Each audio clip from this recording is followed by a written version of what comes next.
Welcome to the stream, everyone. I hope you're all having a wonderful day, morning, afternoon, evening, whatever time it is, wherever you are in the world. Thanks for being here. Thanks for watching on YouTube. Thanks for watching on Twitch. How you guys doing? Welcome, welcome, welcome. Good morning, good morning. Or, like I said, afternoon or whatever fucking time. What's up, Siatric? What's up, Legion? Thanks for the 23-month sub, dude. Shinzai, good morning. What's up, Decimus? Yeah, the mods are out in force right now. Yo, what's up, Skiz? What's up, Fletcher? What's up, Jack? What's up, LD? What's up, Glock? Vargay Mako Sensei. What's up, LD Boo? Hello? What's up, Grub? What's up, D of the Lin? What up, Gibby? What's up, Livishiro? Thanks for the... Oh, man. Thanks for subbing for 95 fucking months. Damn. Damn. That's a fucking fat sub right there, man. Holy shit. That's got to be one of the longest ones in the channel. Thank you so much, man. Thanks for supporting the stream so long. That's such a long fucking time. That's such a long time. That's longer than my longest sub to any stream. It's crazy. 8-year sub. Holy yeah, dude. It's a big one. It's a big one. One more month, it'll be, yeah. I've seen the beacons have been lit. It's time for lore. Oh, we got some things to talk about today. DK Myth, thanks for subbing for 30 months. Yourself. Skiz, thanks for subbing for 26 months. Big ones today, guys. Thank you so much. Thank you. Thank you. Good morning. Good morning. Yeah, it's already been being talked about in the Discord a little bit, but, you know, talk about this a little bit today on stream. No meltdowns, no rage. You know, nothing crazy. I don't think the chat's gonna get crazy or anything. It'll be all right. The thing is that about this whole Twitter situation, I'm not angry. It's interesting for me.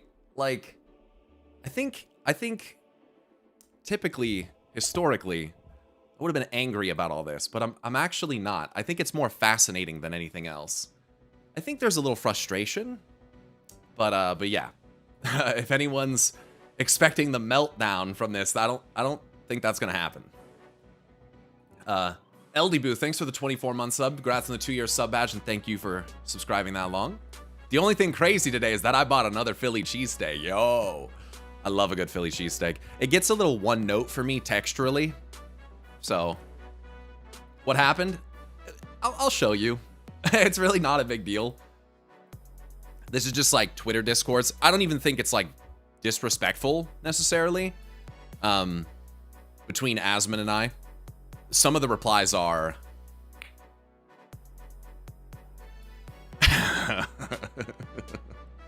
Some of the replies are fucking unhinged. So that is actually part of what I want to talk about today. Because I just kind of want to show you. I know that I tell you guys that this is not worth engaging with, but I want to show you the kind of responses from people that are following Asmon and what they think about all of this. And I kind of want to point out what I think are some pretty big flaws in the way that they see things. So yeah, what I'm not going to do is deny that the tone of WoW has changed. What I'm not going to do is personally attack people. But they are going to do that to me.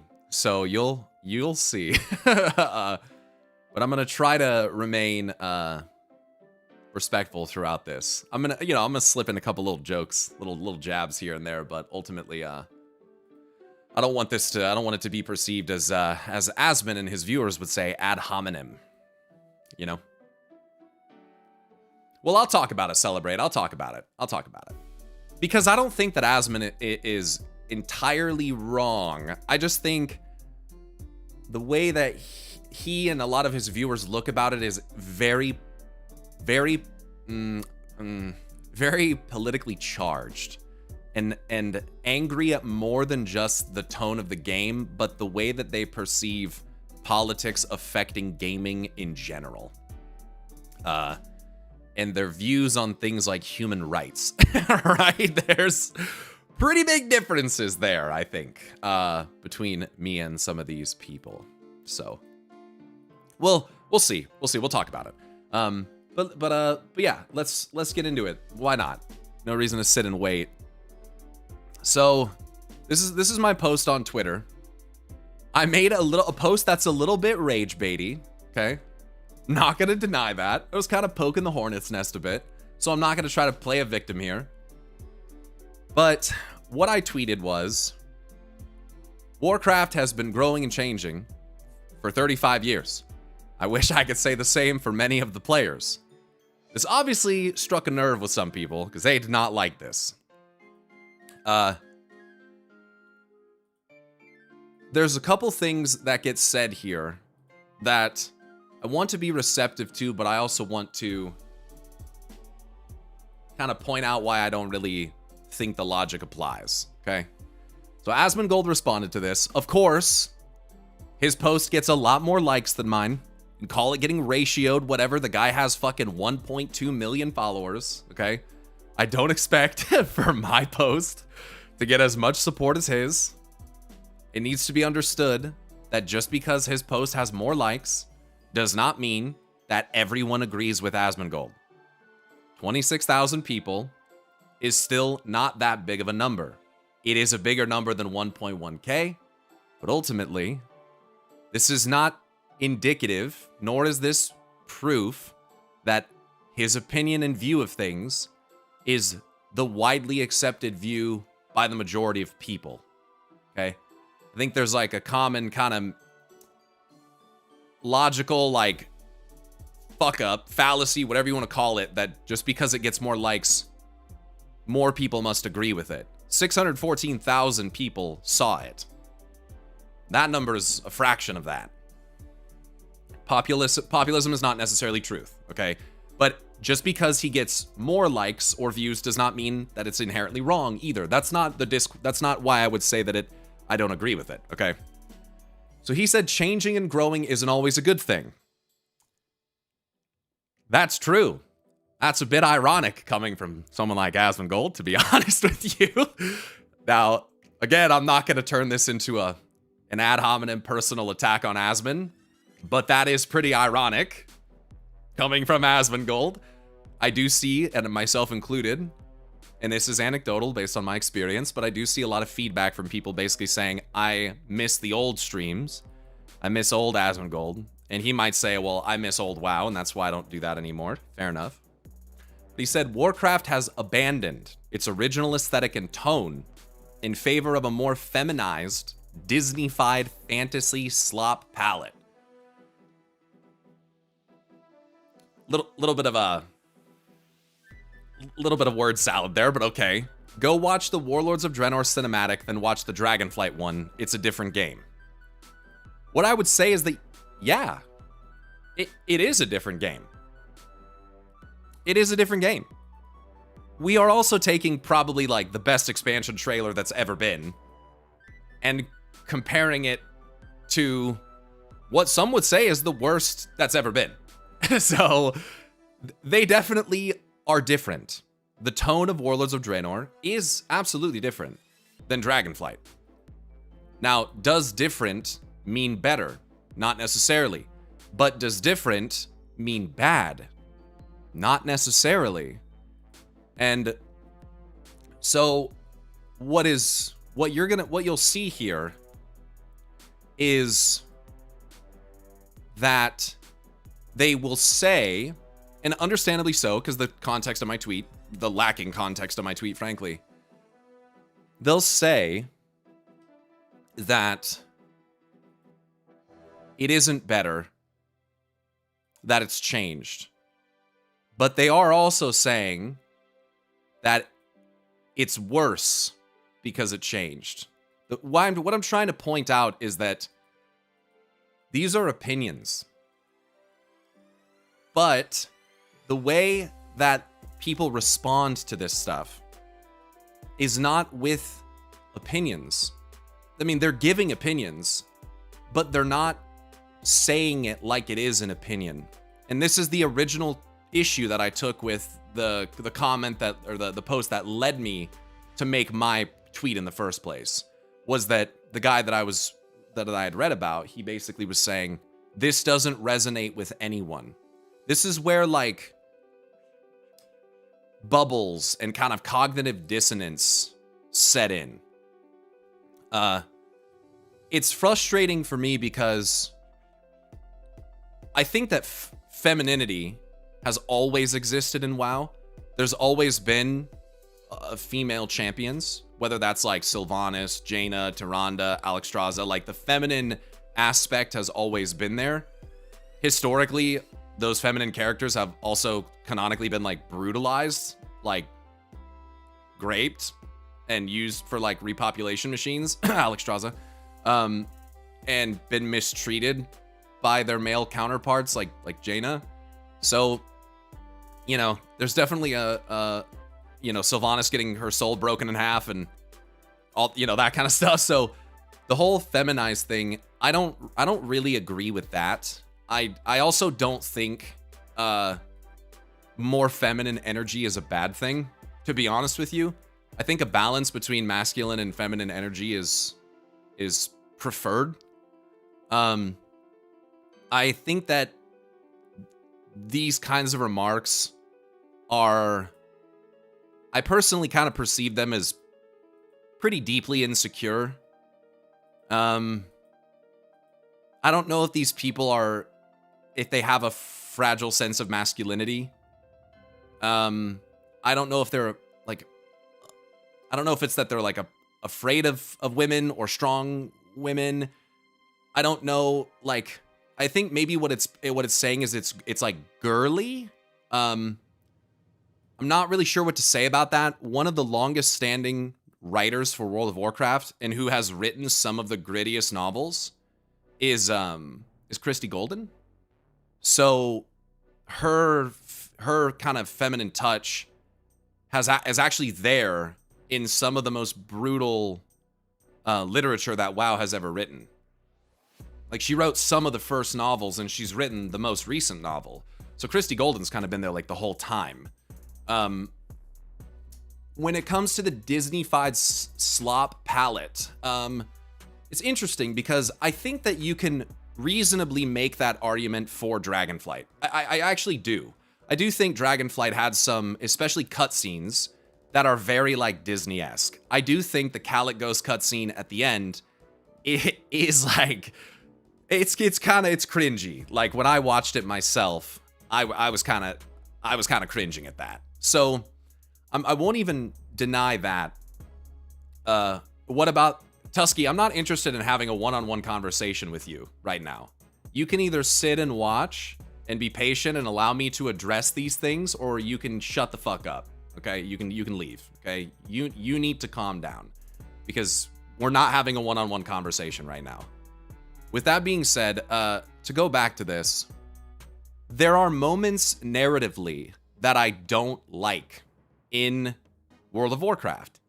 The thing that I'm seeing here with this kind of criticism, how am I not calm, Lamau? Okay, bye. I mean, there you go. That right there. Bye. The thing is that it's too like my tweet. It's very generalized, right? It's not looking at things with like nuance from a situation perspective. I can definitely sit here and say that I do not like the Arathi questline. I did not like the end of it. I didn't like the end of it. I thought that it was weird that we went through all of that and then we just let her get away. I don't agree with Danath Trollbane's perspective on why we should let her get away. And I think that is going to come back to bite us. I do. I think that was a situation where we should have met out justice as was necessary. I do think that was a situation where that person should have either been cut down right there or imprisoned in a more effective way. So I'm not cool with that. But this is how you provide criticism, right? You target the specific things that are problematic for you. You discuss it in a way that shows that you were paying attention and that you realize what happened. You can articulate what the problem is. The problem that I have with Zach's remark here is he perceives it as a complete abandonment of the original aesthetic. I don't really agree with that. I think tonally it's very different. I think that the War Within especially is very Warcraft. It is. I mean, it's about Nerubians, it's about the Arathi, it's about Earthen. It's very Warcraft, and I do think that the aesthetic is Warcraft. But tonally, I would say yes, it is different. There's a lot of dark stuff though. There's a lot of dark stuff that's happening in Hollowfall, and that's happening in Aj-Kahet. This is fucked up storylines, okay? But ultimately, even honestly, regardless of the aesthetic and tone, which I will say, yeah, that has shifted over the years. No problem saying that. The way that it's stated is in a way that the whole game is like that now. And it's kind of annoying because Dragonflight was 4 years ago. And the way that Asmon and his viewers perceive it is that everything since then has been the same thing as Dragonflight. I can't agree with that. And it feels like he's picking the most extreme examples to contrast against each other in order to try to make a point through what I perceive as hyperbole. I just don't think that it's very honest. And it feels like he and his viewers are like stuck in a snapshot of like Dragonflight is the quintessential representation of everything that is modern World of Warcraft. And I don't agree. I don't think that's accurate. I responded, as you can see, it's a different expansion, yes. I would also like to point out that Warlords was bad regardless of the tone. Like it wasn't good. Like it might have had a badass cinematic and it might have tonally been what you wanted, but the expansion was not good. I mean, for a long time, it was looked at as like the worst WoW expansion. So the fact that now we're kind of hearkening back to it, even if it is just in the case of the cinematic, is kind of ironic to me. I think that's kind of funny. I did point out, you know, you chose the two most extreme examples, which isn't particularly surprising, I suppose. And what I mean by that is, go figure, he would pick the two most extreme examples and discuss it like Warlords of Draenor was the tone of everything in WoW up until that time, which I really don't think it was. And Dragonflight is the tone of everything afterwards, which I really don't think it is. So I asked a genuine question, you know, would you say the same thing about the Midnight trailer? I'm just wondering, since Dragonflight was almost 4 years ago. And man, oh man, the responses to this, I don't think that I'm being like unreasonable or like aggressive here. I don't think I am. But I'm wondering, regardless of the Liadrin thing, because the thing is, this always turns into, we go from the tone of WoW to political agendas very quickly. Like, very, very quickly. And it's funny because from a group that doesn't want politics in their games, they sure politicize everything that they see in the game. Which is, I just kind of think a little bit hypocritical, a little bit strange, doesn't really make sense to me. I'm going to try my best when we look at these replies. First of all, I was talking to Asmongold, but you guys know how it works on Twitter. Everyone is going to chime in. Everyone is going to have, not everyone, but people are going to say things, okay? We already start out by we're not really talking about opinions, okay? Here's where this goes. Yes, anyone would say the same thing about the Midnight Cinematic compared with anything pre-BFA. So again, this perception that the way that I see things is what everyone else thinks and what everyone else sees is the common view. It's what everyone thinks. These people are not capable of conceiving of the idea that other people do not agree with them, or that they cannot or that they do not agree or see things the way that they do. That there are people who like World of Warcraft the way that it is. Because we can have the discussion that they changed it tonally. Okay, fine. It's less gritty. Okay, fine. I'll concede that for the sake of the argument. Fine. But does that mean that it's worse? This is where the disconnect is happening, because to these people, the answer to that question is yes. But they don't perceive that that is their opinion. This is such a fucking problem, because all they give you is that their opinion is the objective truth. Like, it is the definition of perception is reality. And they have convinced themselves that everyone thinks this. Let me be very clear. I know clearly that not everyone shares my opinion on World of Warcraft. But what I'm not seeing from the other people is the same acknowledgement. I've even tried to relate to people and say, yeah, I'm sorry that WoW doesn't hit for you the same way it does, or that it did before. I totally get it. That's a bummer. I wish that you enjoyed WoW, but there are millions of people who do play and enjoy WoW. So the problem becomes this. If you have millions of players that play and enjoy WoW, which you do, no matter how much people, like some of these folks, want to make it out to be that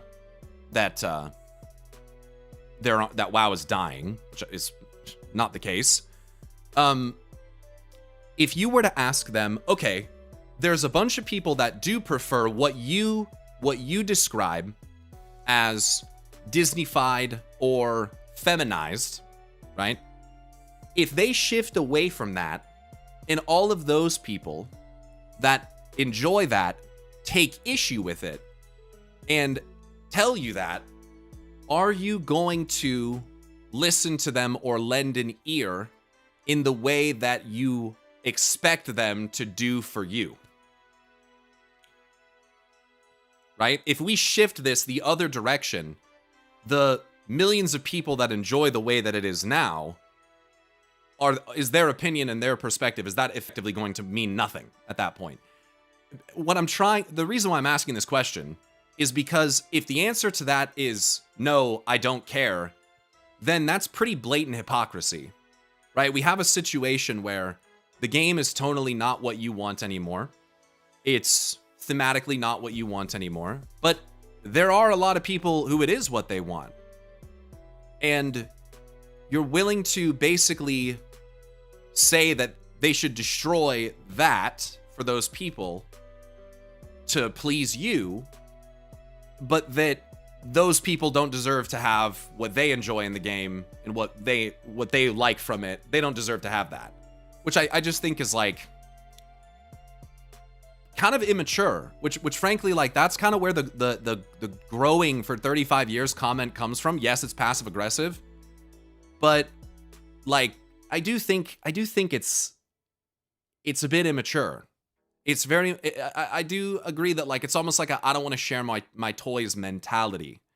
And the problem that happens here is that when anyone, if I were to say everyone loves WoW the way that it is, I can't comprehend that there are people that want the tone to be grittier and darker. That would be one thing, but that's not what I'm saying. I do get it. I do comprehend it, right? I get it. But what I perceive here is that the other side does not get it. They do not understand the other perspective. I am not the only target audience anymore equals the game is dead and woke. Yes. Here are more replies. I would say the exact same thing for Midnight. Game is soft as hell compared to what it once was, but no extrapolation on what that means. Yes, that's typically how contrast works, dude. So this guy's making, you know, this is who is, you know, replying here. He doesn't understand that hyperbole for the sake of contrast is maybe not the most honest form of contrast. That if you're only going to contrast the most extreme ends of the spectrum, you could probably do better to be more analytical and honest about this, which is why I bring up the Midnight thing, right? Using Cataclysm and using Midnight, the change in direction is still there. They made Blood Elf women ugly for the Midnight trailer. Again, this is an opinion. I think Lady Liadrin is very attractive. But apparently, everyone has to agree on what is attractive, right? This is, again, an opinion. The Midnight trailer was awful. The villain is weak. Can't even take on one elf, just talked the whole time. Okay, these people do not understand Xal'atath as a villain. They don't understand how Xal'atath operates. I think it's pretty clear Xal'atath could take on one elf. There's a greater narrative thing going on here. Also, if she could just come in and just dick on the entire city, and then the game would be over. I don't agree with either of you, but there's no shot Asmon knows anything about current WoW. His OG WoW vet status has long since been revoked. Legion was a decade ago. Fair enough. The Midnight trailer is so similar to the BFA trailer, which I thought the BFA trailer was fucking sick, except it's Light versus Void instead of Horde versus Alliance, but from a story beat, they're dangerously similar. But people love the BFA trailer because of the iconic conflict instead of this cosmic one. That's a very specific criticism. Okay, I could hear that. I know that some people aren't as into the cosmic conflict. The Midnight trailer is a worse facsimile of the BFA one. Like one of those bad movie remakes out there. Falls completely bland, even though it shouldn't because of the Light vs. Void theme. Midnight trailer kind of blowed too. Okay. Again, opinions. Okay, how about the Wrath one then? I'm gonna be honest, people aren't gonna like this, but I don't think the Wrath trailer's that good, personally. But I also admit, that's an opinion. That's an opinion. I don't expect everyone to agree with that. I'm not gonna say that everyone needs to agree with that, because I'm not going to project my opinion as though it is an objective truth. I just want to talk about numerics and metrics real quick. They say things like, it sums it up pretty quickly. At one point, the game was badass, and then it drew people to it for that reason. Now it's soft, sensitive for the snowflakes to feel special. There's a lot of projection in these comments. You can tell this goes beyond World of Warcraft for some of these people very quickly. War Within cinematic was literally two characters talking about their feelings. Well, that is I think a gross simplification of what the War Within cinematic really was. But those two characters, they're like, there's no appreciation for character dialogue. Like,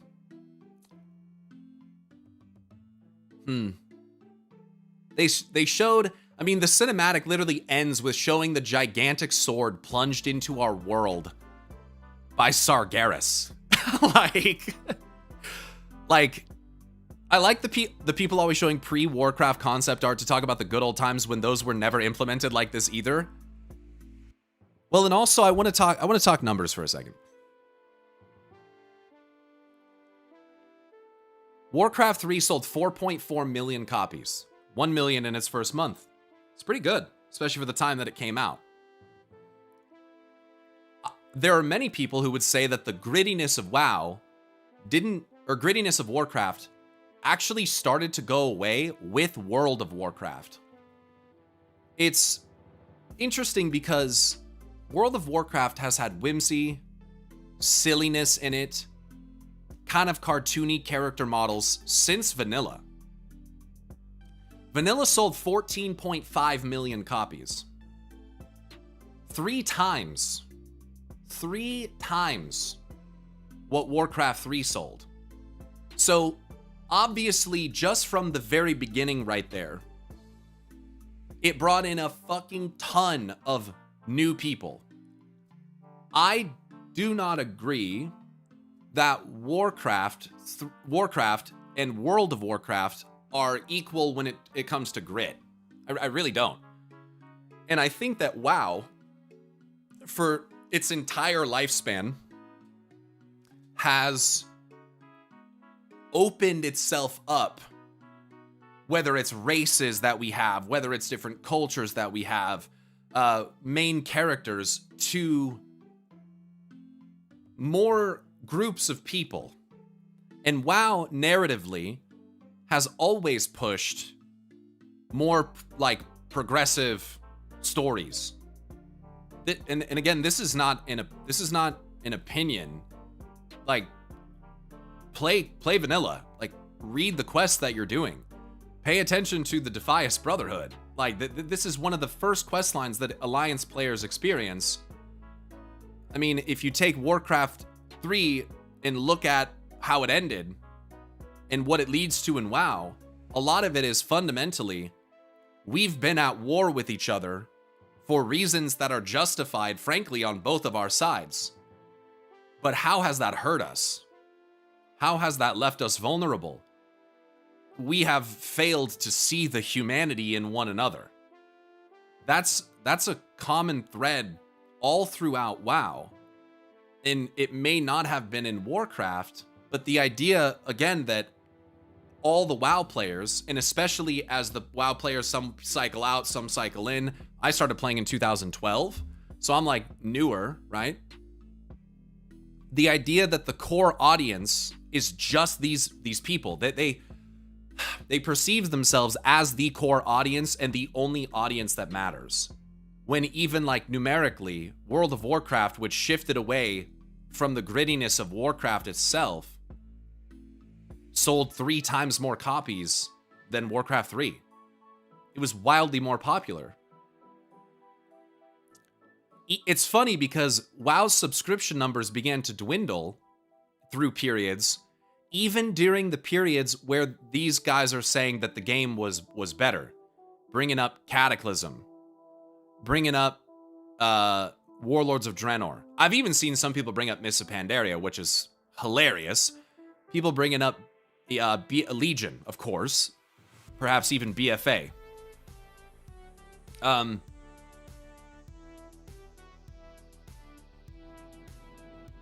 So I'm just not sure where the idea that like okay, I'll say this.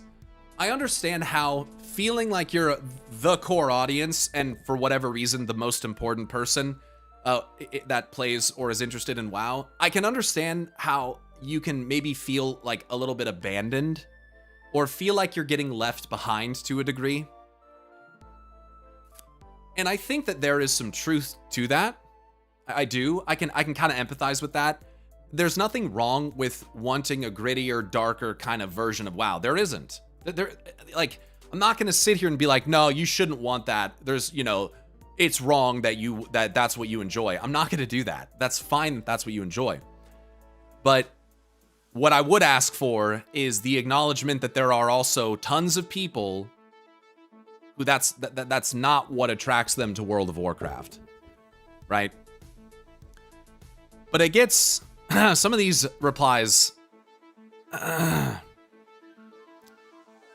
Here's where it gets into like ad hominem. People get they start to attack me directly.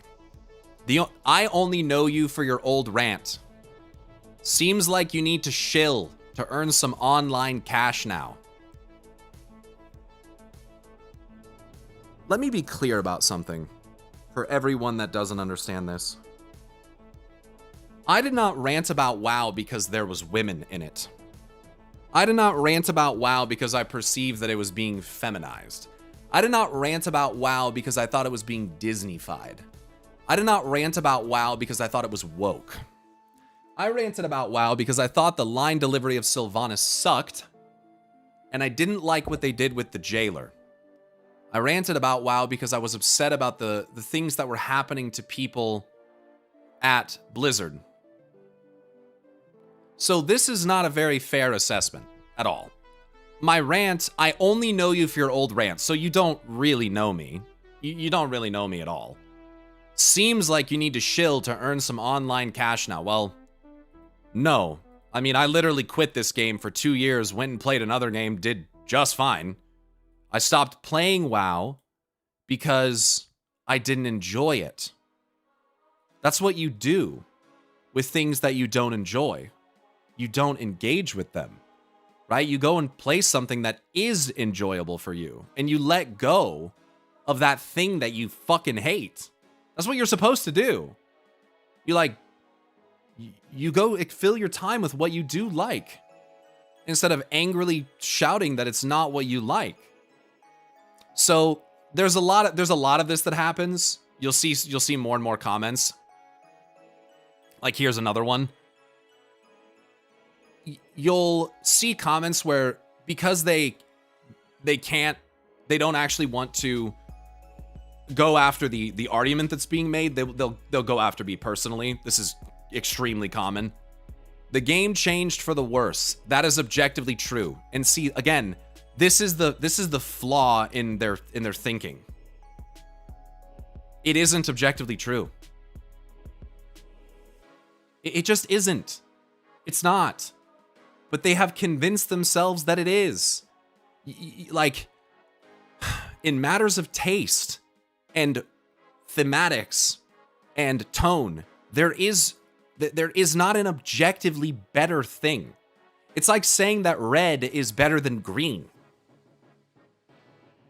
Like, you can't take statements like this. You can't say, I prefer waffles over pancakes, and say that there is an objective reason for which that is a factual and true statement.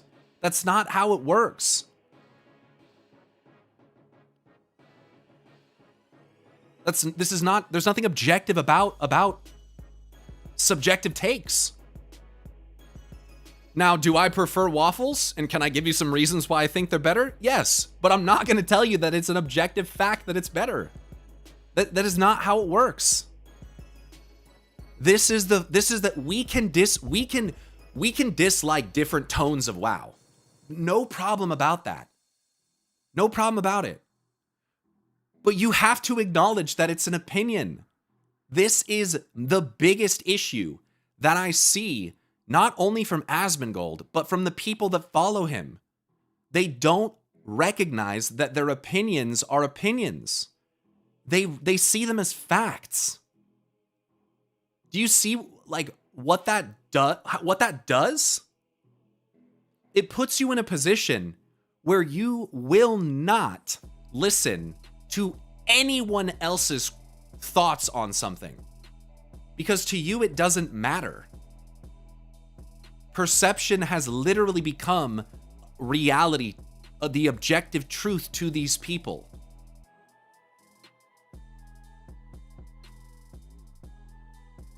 They don't see it. That's all I'm asking. We don't have to agree that we like the same thing, but we need to be able to acknowledge that what we think is not some infallible truth. I don't think that about what I say. That's why I don't sit here and say that the tone of WoW has not changed at all. That it's perfectly fine, and that if you don't like it, then it must be something wrong with you. Again, the vague nature of my tweet does suggest that you don't like it because you haven't grown up. I will admit that's not fair, and that is poking the hornet's nest a little bit. So again, I'm not a victim in this aspect.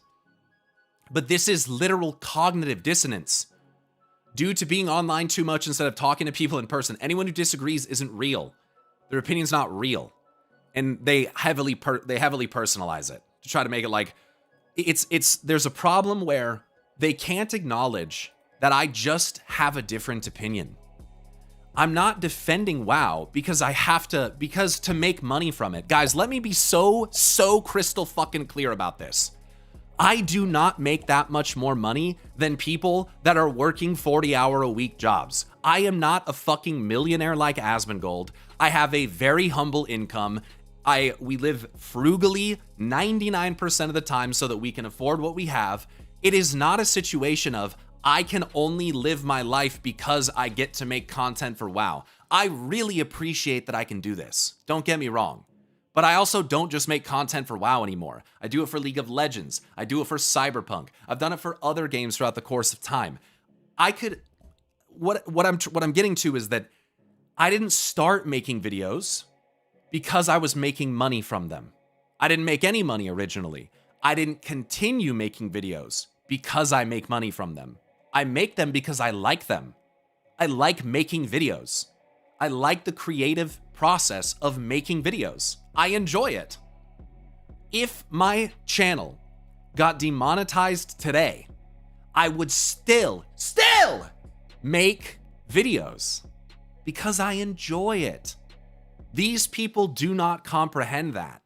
They think that I only make the videos. That was a reference to my Shadowlands rant, if you guys remember. I don't know if you remember that.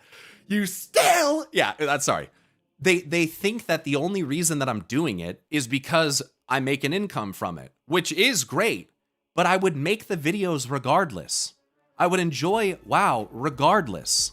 And this is it is a bit hypocritical because I said the same thing in my Shadowlands rant, didn't I? I'm sick of the content creators who are still simping for this fucking company because their income relies upon it. Big hypocritical statements there. But I've grown from that, and that is one of the things that I dearly regret saying. Because I realize now more than ever that there are people that defend and continue to play WoW, not because their income relies upon it, but because they actually enjoy it.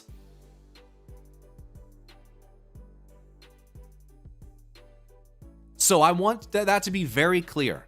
I do not make WoW content because it makes me money. That's not why I started. That's not why I do it now.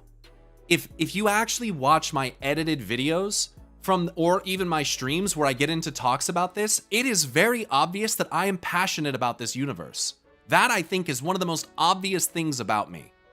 I do love the world of Azeroth. I really genuinely do. So this is horse shit. People that say things like this, no. You're saying that because you think that it justifies your perspective more, and it's not true. Story, systems, characters, zones, they were boiling the frogs in Shadowlands, and housing is a nothing burger. That's an insane statement. It's an insane statement. Housing is extremely popular. And if people think housing is ruining WoW, that is fucking crazy. It is the most optional of optional pieces of content. There are tons of people who love housing. RP, housing competitions, just creative things from players it is exploding right now. It is exploding right now. On social media, in the actual game, there are people who came back just to fucking play housing. That is an insane statement. That's an insane statement. And he thinks it's objectively true because he wants it to be true. They have a desire to believe truly that this is the case. Definitely burnt out on housing trailers already, though. But why? The trailer's to attract people that don't know about it. Not there for you. And by the way, we're going to get to that, but the people comparing the housing trailer, which is unequivocally designed for all players, to Warlords of Draenor? Are you fucking kidding me? Talk about intellectually dishonest. What the fuck is that comparison? They're not even remotely in the same ballpark or intention. They're not even remotely fucking similar. They're not supposed to be.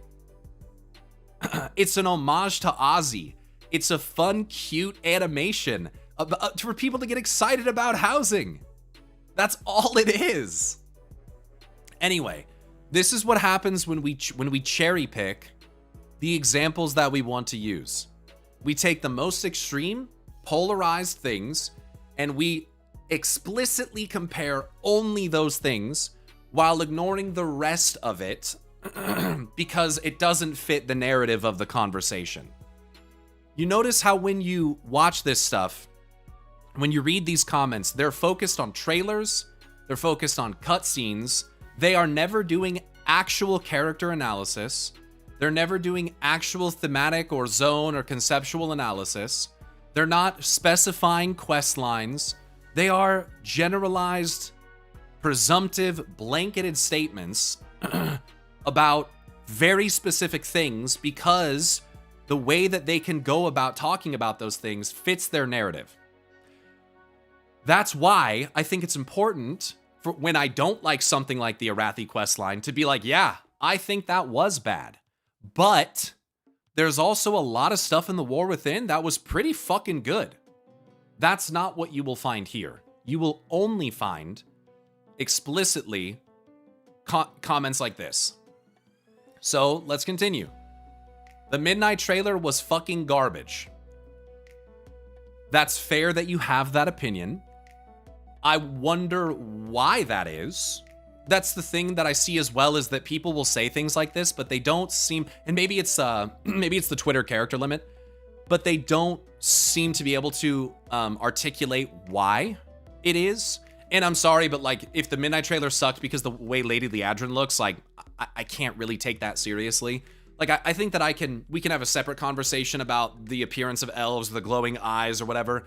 But if you think the whole trailer to Midnight sucks because Lady Liadrin has a different jaw line than what you would want, I feel like that's like kind of an immature incel kind of take, to be honest with you. And I have a hard time taking that seriously. I don't think that that's legitimate criticism of something. Like, I just don't. I really don't get it. I think Liadrin was super hot, and that's how opinions work. Like, I just don't get it. This guy says, hey now, at least it's not a breakdown this time. I think what this guy's trying to say is at least I'm not crashing out. So again, you'll see that pretty commonly. That's kind of what they expect from me at this point, which is part of why I think I can say that I've like grown in a positive way, because they are expecting the crash out and they're not going to get it. Midnight trailer compared to the first 4 expansion trailers, the only answer you're looking for. Okay. Disney slop versus integrity. Yeah, I don't get it. I don't really get the Midnight trailer Disney thing. I don't get it. I think that the argument can be made for Dragonflight's trailer.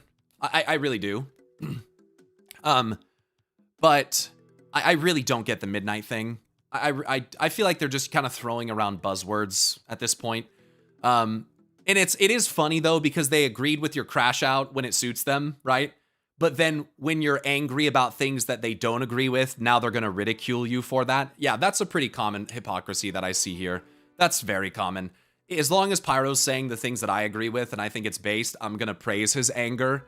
But when it's not, I'm going to belittle him for it. And I'm going to try to basically devalue his opinion because now it doesn't suit my perspective of things. Modern WoW is lame and gay, which is why Classic is a thing so heavily enjoyed. And I mean, this comment has 55 likes on it. Yeah. The whole thing about Modern WoW being lame, fine, fair enough. You may not like it. I can respect that. That's fine. But Modern WoW is gay? Okay. So now we're I remember when I would say things like that, when I was like 15 years old. And this is where that kind of perspective of kind of growing up comes from. I just kind of think like, if you're grown-ass human beings and the way that you can articulate your opinion is that it's gay, I don't really know what to say to that. Like, I was born in 95, so right around the time when Warcraft was like very popular, right around when WoW was popular, I used to say things like this, like unironically and publicly, and then I kind of grew up. People would look at it as like, no, you turn into a fucking woke warrior. No, I just don't really think that that's a useful word in describing the way that I feel. Like, I don't think that's accurate or useful. Anyway, but you can enjoy Classic, but what I'm noticing is that there's a lot of people who fucking hate Classic. I mean, they're angry as fuck about Classic. Even some of the Classic fans are angry about Classic. Like, they've given so many modes of Classic. They've done Vanilla, they've done TBC fucking 3 times now, they've done Wrath, they've done Kata, they've done MOP, they've done SOD. it's never enough. I mean, there's always a vocal minority that's angry and wants it to be different. And as we discussed yesterday, no one can agree on what they actually want Classic Plus to be. So I'm sure that when they do Classic Plus, that there's going to be a bunch of people who are frustrated about that no matter what. It's just the way it goes. And here's where we get into some of the other ones that I think are this is just, it's really illustrative of how people like have convinced themselves that their opinion is the only one. So this guy says, come on, Pyro. Look at us with a straight face and say the game hasn't gotten more feminine. I do think that in some ways the game has gotten more feminine. What I don't think is that it objectively makes the game worse. Because that's how opinions work. I don't think that it's made it worse. I feel this shouldn't even be a debate. Well, that would be convenient for you. That would be convenient for you if we didn't debate it. But it is a debate. That's how opinions work. That's how you debate things. The thing is that when something is objectively verifiably true, like 2 + 2 = 4, it isn't a debate, right? Mathematics and science allow for this kind of stuff, right? Like the you know, don't get too scientific on me here. The color of this is teal or cyan, whatever you want to describe it. That is an objective reality that we can observe, right?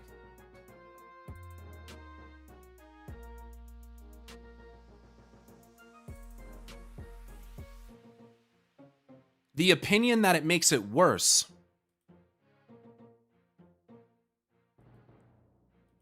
Well, that should be objectively false, no? Game being feminine and game having male-dominated player base? But there are women who play this game. There are women who make this game. There are probably more women playing this game than you realize. There's a lot of women watching this stream right now. No small amount. There's women in my guild. I've had every single raid group I've ever been in has women. A lot of the people that are into RP, screenshots, stuff like that, they're women. So you get into a situation where even if it is male dominated, the women just don't matter? But at the same time, though, our political agenda will push us towards wanting to protect women at all costs, except in the games we play. Isn't that a little bit hypocritical? Isn't there some broken logic in there somewhere? I don't really get that. Sure, WoW has gotten more feminine in some ways, but it always has had feminine energy. I think desperately some of these people need women in their lives. They need more feminine energy. Desperately.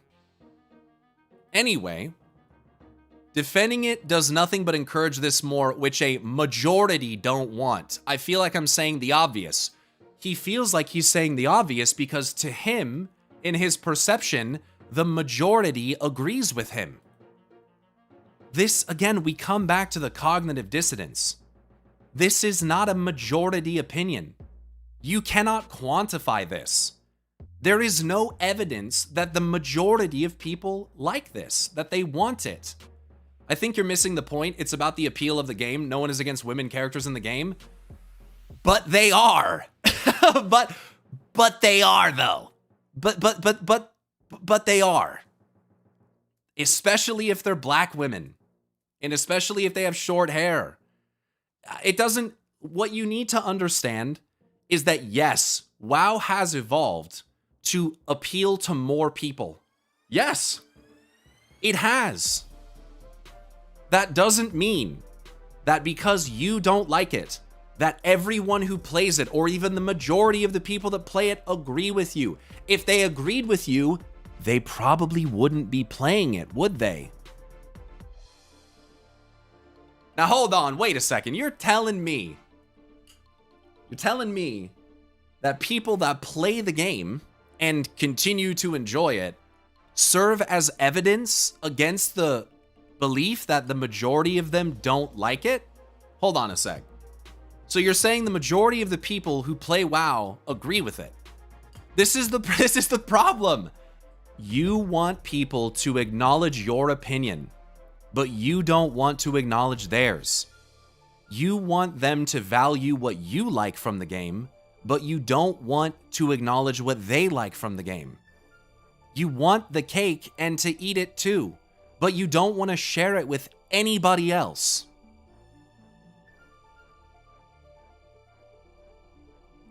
And so, you develop this narrative in your head that the majority of people feel this way.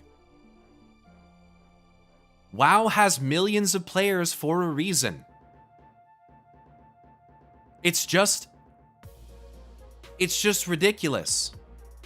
Let's continue. I don't know how you can sit there and pretend that the game's tone, theme, and foundation hasn't been totally co-opted by the message, and pretending otherwise is blatant intellectual dishonesty. This is where we get to these kinds of comments. I couldn't possibly, they can't conceive that I do not believe in the political viewpoint that World of Warcraft has at its foundation been totally co-opted by whatever the message is, which I'm assuming it means like woke. And that if I disagree with that, it's me being intellectually dishonest. It cannot be, which it isn't, by the way. I do not believe that World of Warcraft has just been like co-opted by the message, whatever that is. But this is so common. They make these disqualifying statements. It's blatant intellectual dishonesty. Well, that's how you see it, but that's not true. I had a guy comment on my reaction to the State of Azeroth, and his comment said, reactions are about as real as like the Madden pack openers. What a fake person. And I kind of like that kind of comment kind of like gets me, because all my reactions in that are 100% real and legitimate. It's 100% real. But their perception that they've convinced themselves of is that it's not. That I'm fake and that it's like made up. But no, it's all real. So what do you do when people begin perceiving things that aren't real as the truth? What do you do about that? Do you just leave them to their delusions? I mean, it's probably the best thing mentally and probably sane for you. But I mean, it's just hard to watch that. Like, what the fuck? You create you're like mind reading. You're coming up with narratives in your own head that don't exist. It's not even real. Here's another one. We get it. You have to defend the game because your life and content depends on it. Any sane individual can tell the difference that the game's tone has changed massively. Again, I will acknowledge there are tonal differences, but the assertion that everything in WoW is equivalent to the Dragonflight cinematic is not true. It's not true. Yes, there are tonal shifts. There are things that I prefer that you don't. We will have to agree to disagree on this. But you can't make statements. This is very Pirate Software-esque, where why he got so much trouble was because he would state his opinions as though they were obvious facts of reality. It's very condescending. That's exactly what this is. Any sane individual, it's another disqualifying statement, because the implication is that since I don't agree with the takes, I'm insane. That's what... There's no room for discourse with people who interact this way. There's no discussion to have. It's incredible that people defend the direction where WoW is heading now. Users are all-time low, and you think the changes are good? What the fuck, man? You should know better after playing so many years. Where is the evidence that users are at an all-time low? Where does that come from?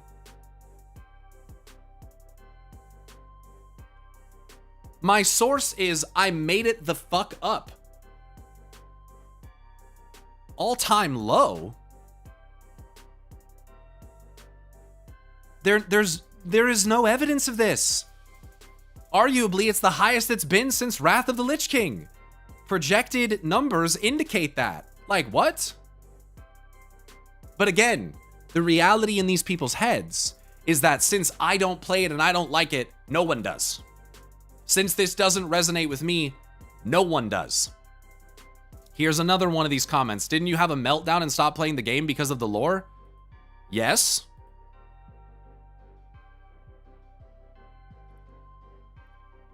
Go on. Like, yes. Again, I will state, I did not stop playing the game and have a meltdown because I thought it was woke. Because I thought it was feminized. Because I thought it was Disney-fied. Yes, I did. And then I came back to play it again when I thought it was good again. If I came back to WoW and I thought it sucked still, you know what I would do? Stop playing it again. But what I also hope that you'll recognize is that when I went to play Final Fantasy XIV, I didn't make it a core aspect of my personality to shit talk WoW constantly. When I came back to World of Warcraft, I didn't make it a core aspect of my personality to shit talk Final Fantasy constantly.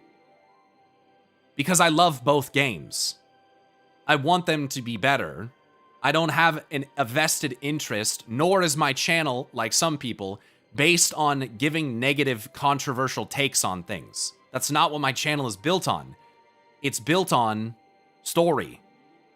It's built on analyzing story. That is what I am, by people who know my content, what I am known for. Yes, I have some rage clips. Yes. In that rant, you correlated old heads at the top in Blizzard abusing and harassing women to the game being bad, which I didn't even disagree with.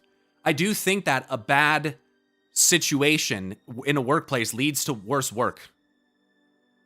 Bro, you have to dedicate your whole life to the game or stop playing forever. Again, these people, they don't believe this. It's just disqualifying statements. This remark is only made to basically say your opinion doesn't matter because of this thing that you did 5 years ago that I probably agreed with at the time. That's all this is. It doesn't mean anything else. Here's another one. Go read me the date on this video. Go on, I'll wait, because the question I'm asking is, are we just going to compare Warlords of Draenor to Dragonflight? Guess what this is? It's the housing cinematic.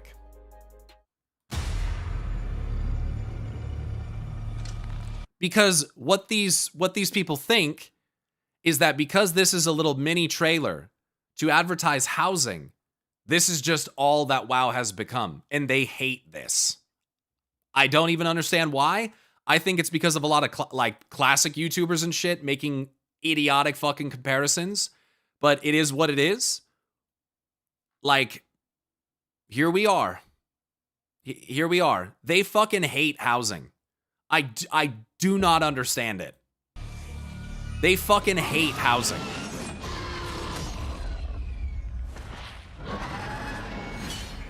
I don't know why. I don't know why. They hate it. I don't know why. I don't know why they think that housing is making the game worse. This is literally a fourth wall breaking joke about how the player character collects items. It's literally it's a joke. She breaks into a silly dance because it's meant to be representative of people getting excited about loot. If that offends you, you are soft as fuck. That is so fucking soft to get this butthurt about a fucking housing trailer. It's fucking crazy. I'm not going to play it because I'll get a copyright thing, but I just think that that's so weird. Like, and yes, again, this is a housing trailer. This is specifically about casual content meant to appeal to all players. All fucking players. That's the point. You should see my reaction when I got the fucking Invincible drop. I was fucking screaming. I was fucking screaming, dude. I have a bunch of reactions to different loot drops, and you know, they're varied in their excitement and what, you know, what it is. Let's go on. So again, we're comparing, like, why are we comparing this cinematic to the Warlords of Draenor cinematic? They're not even in the same sphere of intent. They're not even in the same realm of like what they're even for. What, like, talk about a false equivalence. This is one. That's a word that the intellectuals of Asmon's stream love to throw around. A false equivalence. Let's talk about here's one. What the fuck are we doing? Next, here's the same guy. He's linking my crash out as though this like proves anything. Like, yeah, dude, that's me. That's me. Mad about something completely unrelated to what's going on here. Like, this doesn't prove anything. And the reason WoD was bad was because it fumbled on the gameplay side. The creative direction was top notch. I would agree that's technically true. The music, narrative, characters, cinematics, vibe, tone were all peak Warcraft. That's not why WoD failed. WoD failed because they didn't make more WoD. And that is true. But I would say the creative direction, music, narrative, characters, cinematics of The War Within, I think they're all pretty good. Maybe vibe and tone aren't what you want, but this part, oh, the music sucks now? Really? The narrative, you don't even know what the narrative is. You just see women on the screen and you disregard it. The characters, you don't know anything about the characters. This also proves my point that tone is not just what makes the game good. That's the point of what I'm trying to say. It's not just the tone. This stuff all matters. But the people that are playing, that are enjoying the music, the narrative, the characters, the cinematics, and maybe the vibe of the tone, it's not just only this. Like, have you heard Undermine's music? It's some of the fucking, in my opinion, best music ever fucking made for WoW. So he links me crashing out. Just stop, man. Anyone who has played this game from vanilla, TBC, or whatever can tell this game has been Disney-fied to hell. Another disqualifying statement. If you don't see it as I do, you're irrational and you're not perceiving reality. Again, a complete lack of being able to recognize opinions. They just don't see it. They think that their perspective is objective truth. They really do. We're talking about a company that renamed Warlocks Enslave Demon. Yeah, I don't really care. Dude, I don't care. The ability still does the same thing. I don't care. I am not outraged at Blizzard changing the name of a spell. If you are bent out of shape about that, again, I think you're so fucking soft. Like, what the fuck? You don't have anything better to complain about than the changing of the naming of a spell? Who cares? Who fucking gives a fuck? Seriously, stop being purposefully in denial. Again, because you can't just have a different opinion. You must be in denial.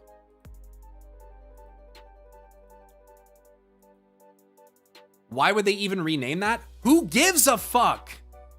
Who gives a fuck? Who cares? Who fucking cares why they renamed it? Why do you care? Like, it literally doesn't matter. If they wanted to get rid of it because they don't like the concept of enslaving races that maybe we one day will be able to play, in which have multiple times been illustrated to be more like humanistic, like, dude, who gives a shit? It's fucking crazy. No way you're this out of touch with reality. So again, it comes back to this. I'm not connected to reality. Because I don't agree with them, because I have a different opinion on this, I'm out of touch with reality. Why are you so peeved someone would care about that? People are allowed to care and wonder why? Because if it's... it's like being upset about the fact that my fucking garbage company changed something about the trash can that they put in front of my house. I just don't find it to be consequential. We can disagree. Like, what the fuck? You're gonna use the idea that they switched a fucking spell name as the way that you like prove your point about a discussion about warlords versus dragonflight? Like, dude, come on. Anyway, let's move on. If you like the current WoW, then great, more power to you. No. No. Come on now, dude. This is not... This is not... No, listen. But most people don't like this feminized Disney version. Again, their perspective that since there is a group of people that agree with them, and that they are the people who they consistently interact with, that is most people. Just like most people don't like getting pegged either. It's not for the majority, and it's gay. But if you like current WoW, then great, more power to you.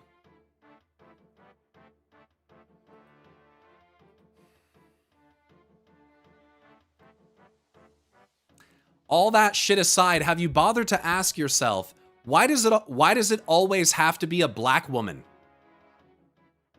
Consuming all types of media from the past 5 years, have you not bothered to ask yourself why characters like Garrosh, Garithos, Illidan, hell even Kael'thas aren't around anymore? Well, Garrosh is arguably a person of color.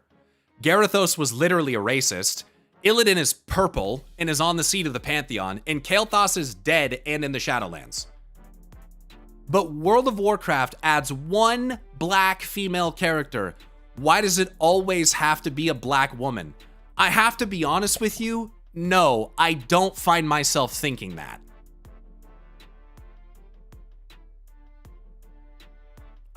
I don't.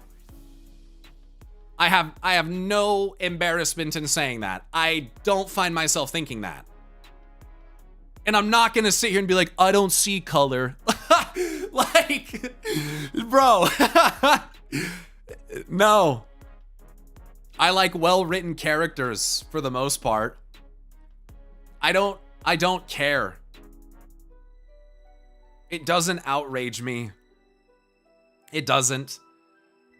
And it's really unfortunate because even if Asmon doesn't have these views, these are the people that follow him. These are the people that are commenting on my post because he chose to. And Asmon will always be like, well, I can't control what people say, dude. And it's like, yes, but you do see the kind of people you're attracting, right? But it doesn't matter to him. So ultimately, whatever. Not everyone likes getting pegged because liking World of Warcraft as it is now should be compared to getting pegged. Like, dude,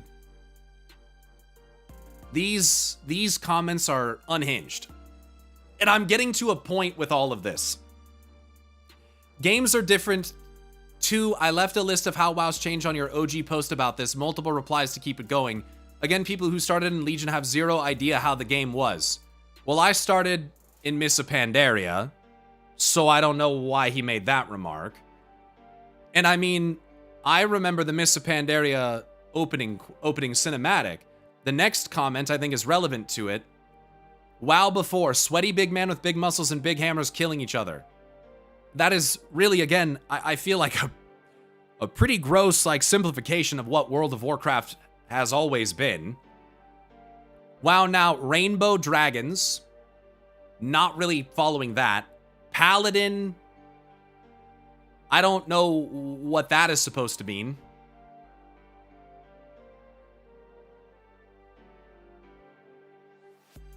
Black paladins? Is that... What does this mean? Faerun because she's black and that's how he regards her? Paladins can't be black? Okay, wheelchair mage. War Karens with glasses. I'm not sure what that's referring to. And oh, let's not forget what that bitch said in the new interview. Capital bitch said in the new interview, Warcraft is a menacing word. Fuck you.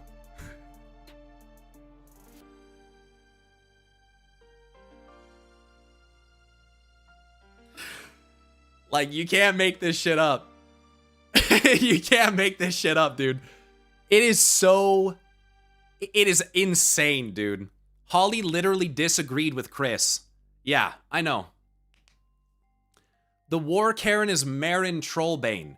Right, the one who wants to reclaim the lost legacy of Erethdor through conquest and violence and murder? The one who literally, like, cloaks herself in her short story in the bloodied wolf pelt to replicate old Erethdor, tapping into the old savagery of their civilization? That one? The blatant fascist who we, for whatever reason, let escape, which I don't agree with the story decision of. Here's, I think, a bit of a positive comment. These arguments are irrelevant now. We have bigger things to look forward to. Do you not sense it? Probably true. Here's another one. Don't make me tap the sign. The sign says, it's amazing how much leftist discourse is just them pretending to not understand things, thus making discourse impossible. But these people can't consider that what they're saying is dissonant and illogical, or not recognizing that it's an opinion. This is a classic example of the pot calling the kettle black.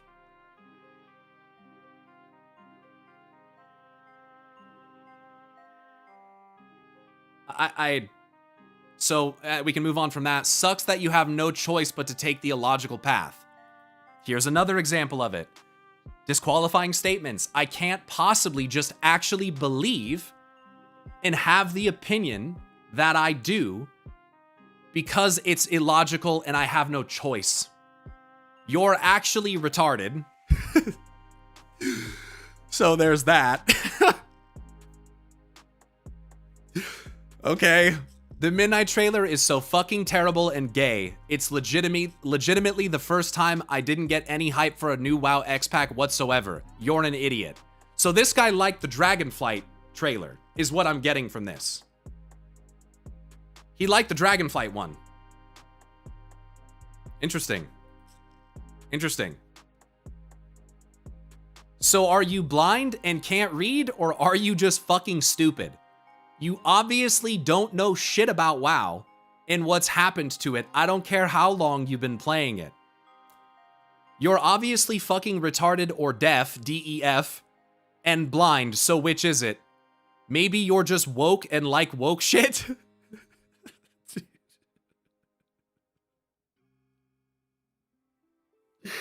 Holy fucking shit. Yeah, I mean, I think I am kind of woke and I do like woke shit. Yeah, I like the idea of inclusivity. I like the idea of respecting women and people of color as human beings. Yeah, I like that stuff. Yeah. I don't know anything about WoW. I've just been studying and making videos on it for 10 years. I don't know anything about it. I must be fucking retarded. You aren't smart as you think you are.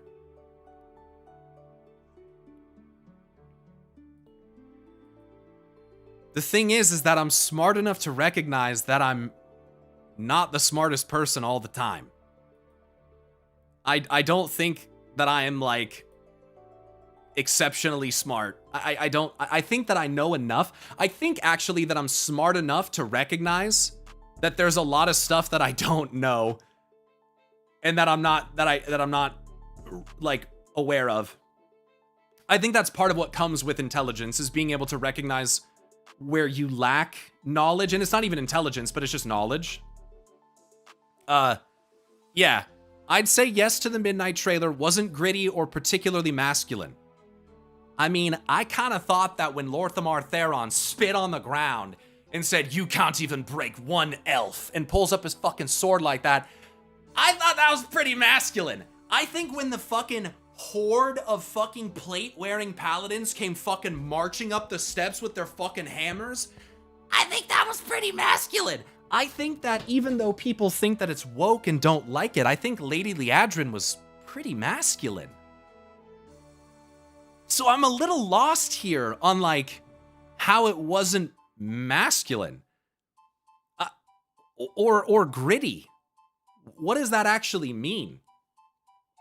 Personally, I was more inspired to play after the Cataclysm and Legion trailers. I mean, they were banger fucking trailers. They're fucking banger trailers. They were super good. I'm not even gonna deny them. They were sick. Pain, agony, my hatred burns through the cavernous deeps. Like, bro, okay, yeah, that's fucking sick. That's sick.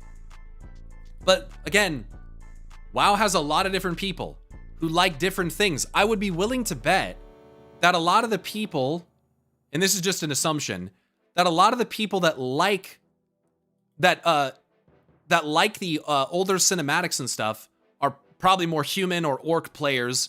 I would imagine that they're probably not Blood Elf fans. Like, the Blood Elves have a completely different culture, the way that they handle things, the way they dress, the way that they conduct themselves, everything about them is different. So, I'm kind of wondering, like, if they recognize that, like, everything is not an orc. Everything is not the way that orcs handle things. One of the things that's always been true about WoW, always, is a great diversity of cultures and characters and ways of life and ways of thinking. That's always been a thing. So, I also just don't really get this take, like, how is it that the potentially terminally online people that follow Asmongold perceive themselves as masculine? How has Asmongold become some kind of figurehead to these people as masculinity? He's got long hair, first of all. He's skinny as heck. He's not like muscular or built or anything. He doesn't really like go outside and like interact with people. Like, he lives in like a dilapidated house, even though he's a millionaire. I don't really understand, like, how he is like, how is he an authority on masculinity? Is it because, like, we hate women, and because we hate woke, and because we hate inclusivity, like, that's masculine to these people? Like, the idea that you're supposed to, like, be this specific thing as a man, but you aren't, though? Like, it's okay to appreciate a video game that has that energy, that's fine. But you yourself do not exude that energy at all. Like, I just don't really get it. So, anyway, let's move on. You get stuff like this? Yes. Fair enough, simple response. Let it go, crying emoji. Like, I have to let it go? It's kind of interesting coming from the fan base that they're literally just, like, constantly complaining about it. Let's look at this. I mean, look at this guy's profile. Patriot, truth teller, all around good guy. Like, you unironically have that in your bio? And he's constantly posting about ice and meltdowns and... I mean, this is the person that's commenting here. Like... Okay. Anyway. It's time to retire. Just admit you don't have the mind for this anymore. I mean, I have to say that, like, my lore videos and the fact that people still watch my stream is pretty indicative that that's not true. But again, they want to disqualify me from the discussion. Just admit, because it's true, obviously. I mean, he's saying it's true. You don't have the mind for this anymore. My mind has remained pretty much the same almost the whole time. So I'm not really sure, I'm not really sure what this is supposed to mean. And then lastly, bro, the game is for gays and girls now. Don't get it twisted. Well, I hate to inform you, but I am neither gay nor a woman, and I like World of Warcraft. So what does that mean? If I am objectively neither gay or female, and I like WoW, what does that mean? Am I just playing a game that's not meant for me? But I enjoy it though. So what do I do with that?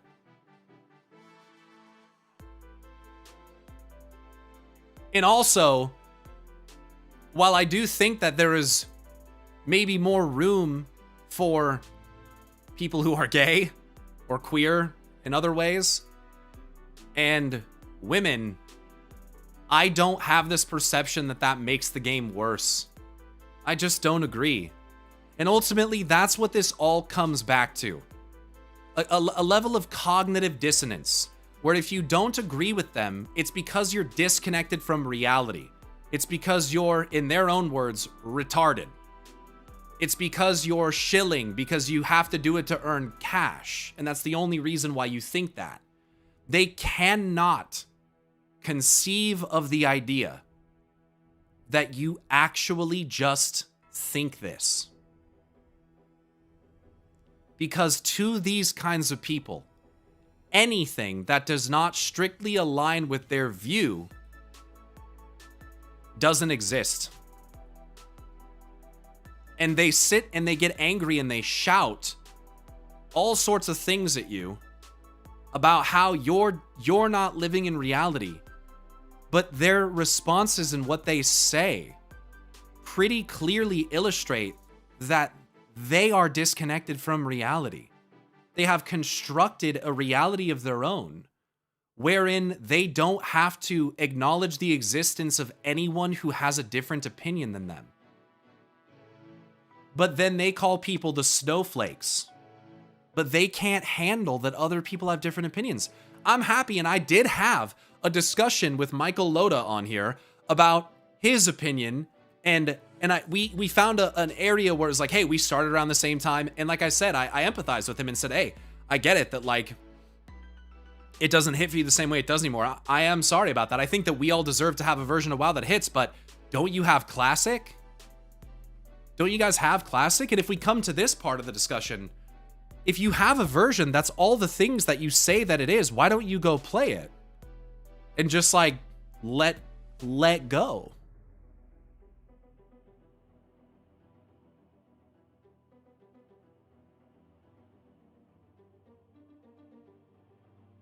Why don't you just, if you recognize that it's not for you anymore, why don't you just let it go? Here's why, I think.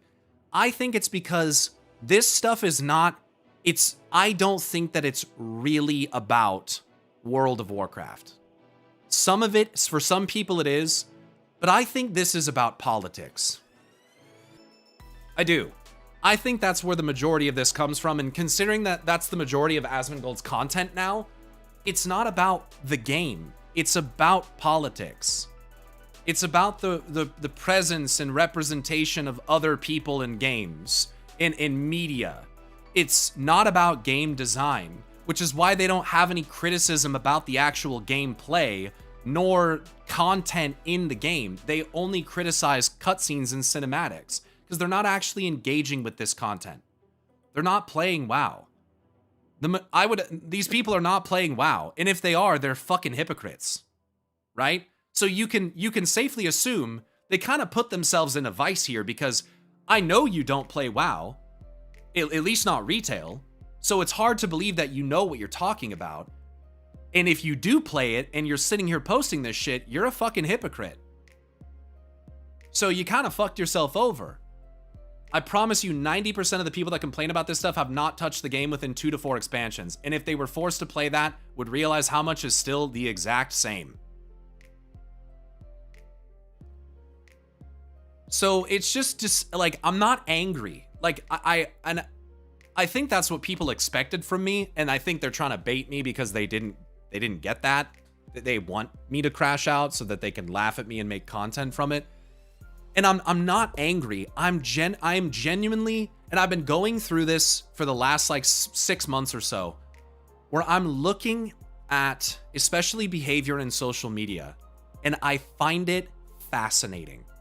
Like, it is so interesting to me how people are able to construct realities. Like, how social bubbles exist, how political bubbles exist. It is so fascinating to me. Like, And there are some people that think that this is at the hand of some kind of like shadow government cabal that's manipulating all of humanity for their own gains and who knows. I just think that we're chaotic. I just think we're so chaotic. And it's almost maddening, but it's almost like enlightening as well. The more that I look at this stuff and the more that I see how disparate perceptions of reality can be between people, it's honestly just, it's fascinating. Like, I don't even know what to make of it. I don't even know what to, like, we as a species are so, like, just chaotic. And the internet gives the most extreme examples. Like, this is not, and the thing that to say this as well, I am one person with 2,100 followers. I'm, in the grand scheme of the world, I'm nobody. Even with Asmongold's 1.2 million followers, you can go out in the real world and ask people if they know who Asmongold is. They're gonna say no. Not every single person, but I would wager the vast majority of them are gonna be like, I don't know what the fuck you're talking about. Neither myself, nor Asmongold, nor anyone that follows us is any representation of the majority.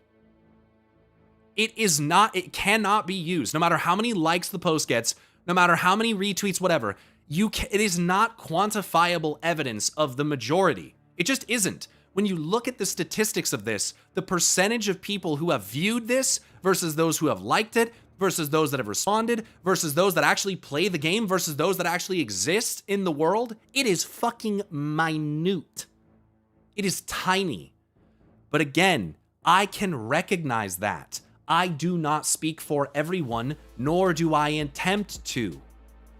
This is the opposite, where they are attempting to speak for everyone, positioning their opinions as though they are objective facts, when they're not. They're just not. We don't have to agree on what we like. We don't have to agree on the tone. Has the tone shifted? Yes, but guess what? I actually still like it. And there are millions of other people who also still like it. The dissonant perspective that because you don't like something that no one else does all of a sudden is not true to reality. It is a made-up narrative in order to make you more comfortable in the perspective that you have. It does not value truth.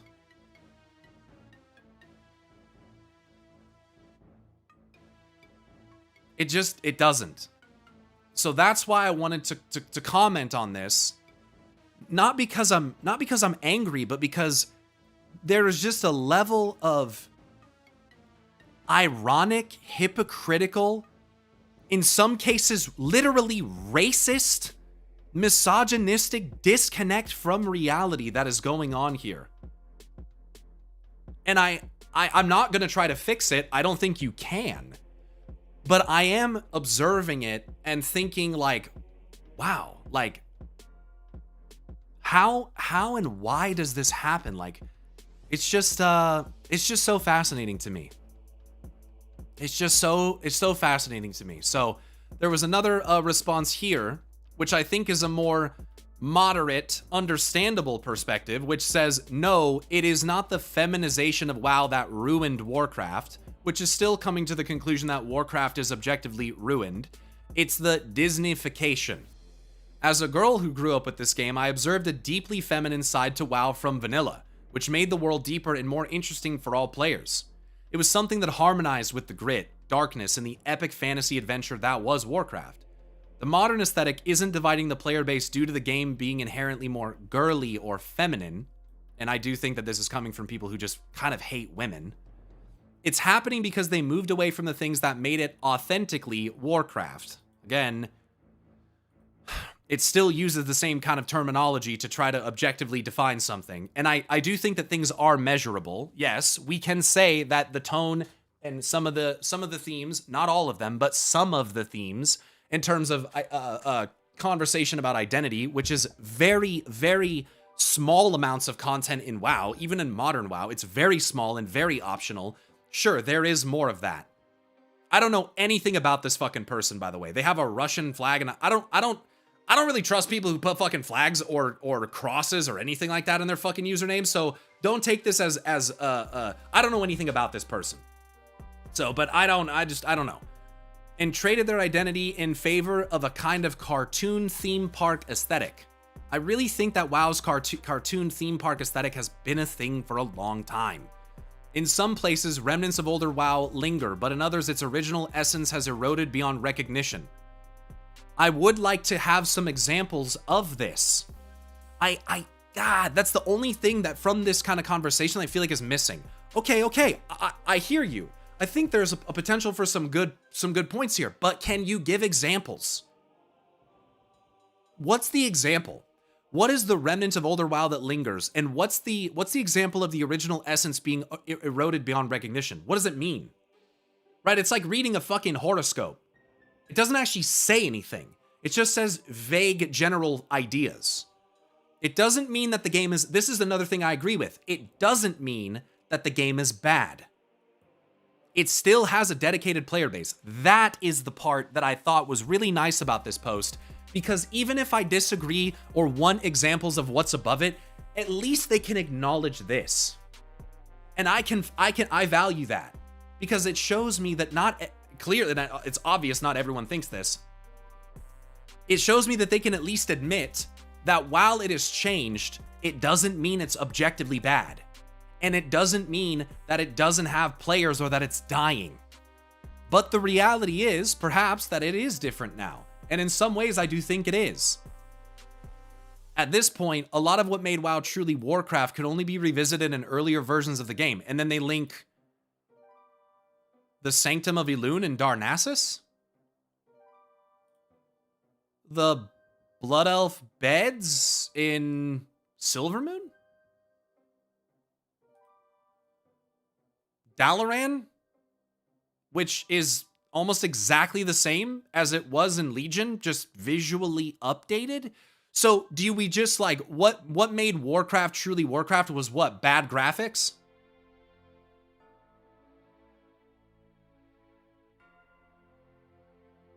Like what? What is it? Like, I don't get it. I'm not seeing the connection with Dalaran, honestly. Yeah, again, and it's because this is what content creation is, and I fully admit that my post is a little bit rage baity.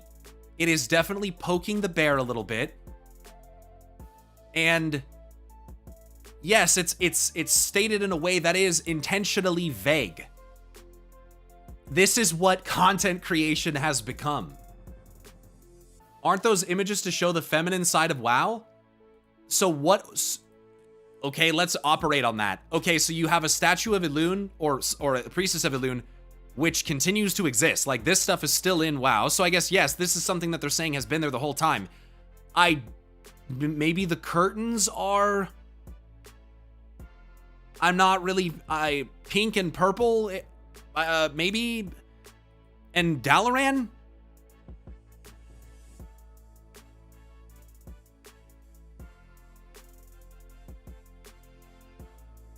What does that mean? Phallic? Like, I don't get it. Dalaran's pretty Freudian. I don't know what it means. But this is what content creation is. It's vague. It is not deeply analytical. It is not, they almost never give actual examples. And unfortunately, when I see people who do give responses to posts, they're giving responses and trying to give examples, but also at the same time providing examples that are not objectively measurable. They're still opinions. And so that is the core of this whole discussion. That people on social media seemingly, in my opinion, have largely lost their ability to recognize that their thoughts and views are often opinions.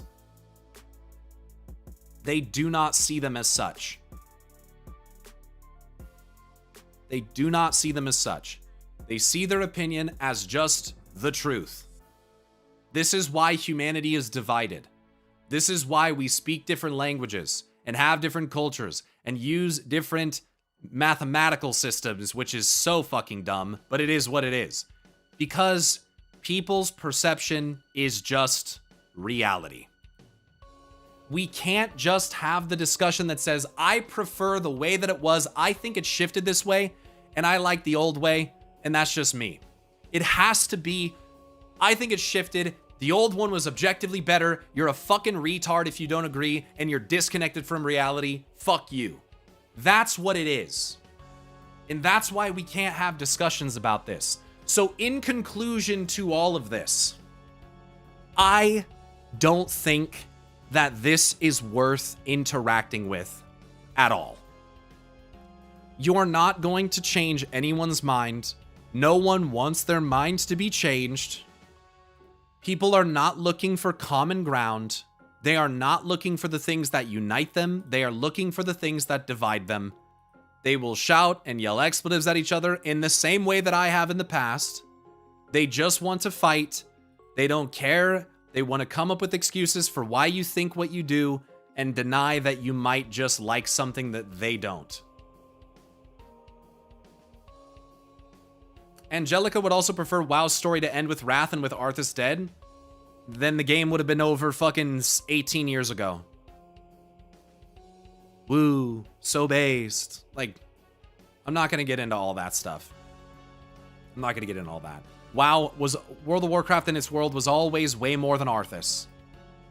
Yes, the arc in Warcraft 3 and the arc going up to Wrath of the Lich King was very good. It was cool. I get it. That's the end of Warcraft narrative. We're moving on to something else. We're moving on to something else. So, yeah, ultimately, I'm probably not going to make any more posts like this because although I have my opinions and I have my stance and I have my thoughts, it's clear that instigators on the internet like this, they're not interested in hearing any of that. They don't care. To them, it's disconnected from reality. It's not real. And they are going to shout you down because they think that you basically want you to not exist. They want you to concede that their point and that their perspective is superior, and they can't possibly fathom that you don't agree with them. And they live in a world of cognitive dissonance and confirmation bias in which they pretty much just listen and interact with the people that agree with them, and they have no desire for any constructive or intellectual conversation. And these people don't play the game. And honestly, Asmongold knows it. Asmongold knows it. I mean, I've literally seen Asmongold say on his stream that if he had a trans child that he would support them. And I watched his chat absolutely eviscerate him for it. Spamming L at him. This guy knows he can't have middling opinions. He knows he can't actually be moderate because his chat's not moderate. The people that are fans of his content are not moderate.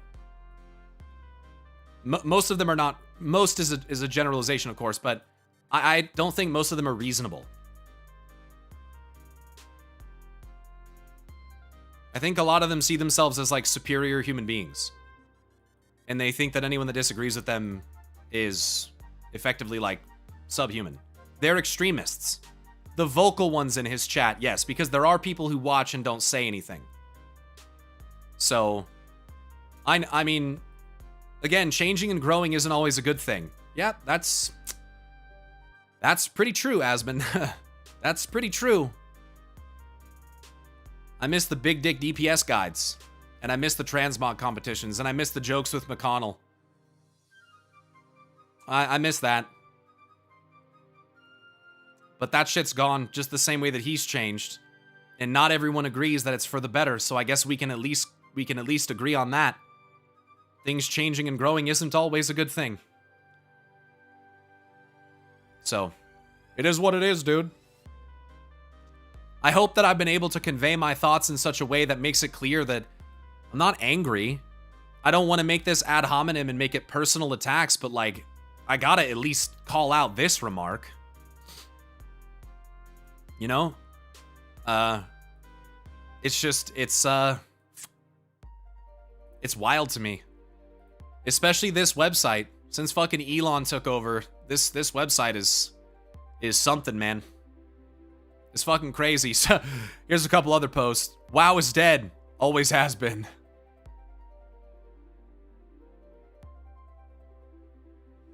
Huh.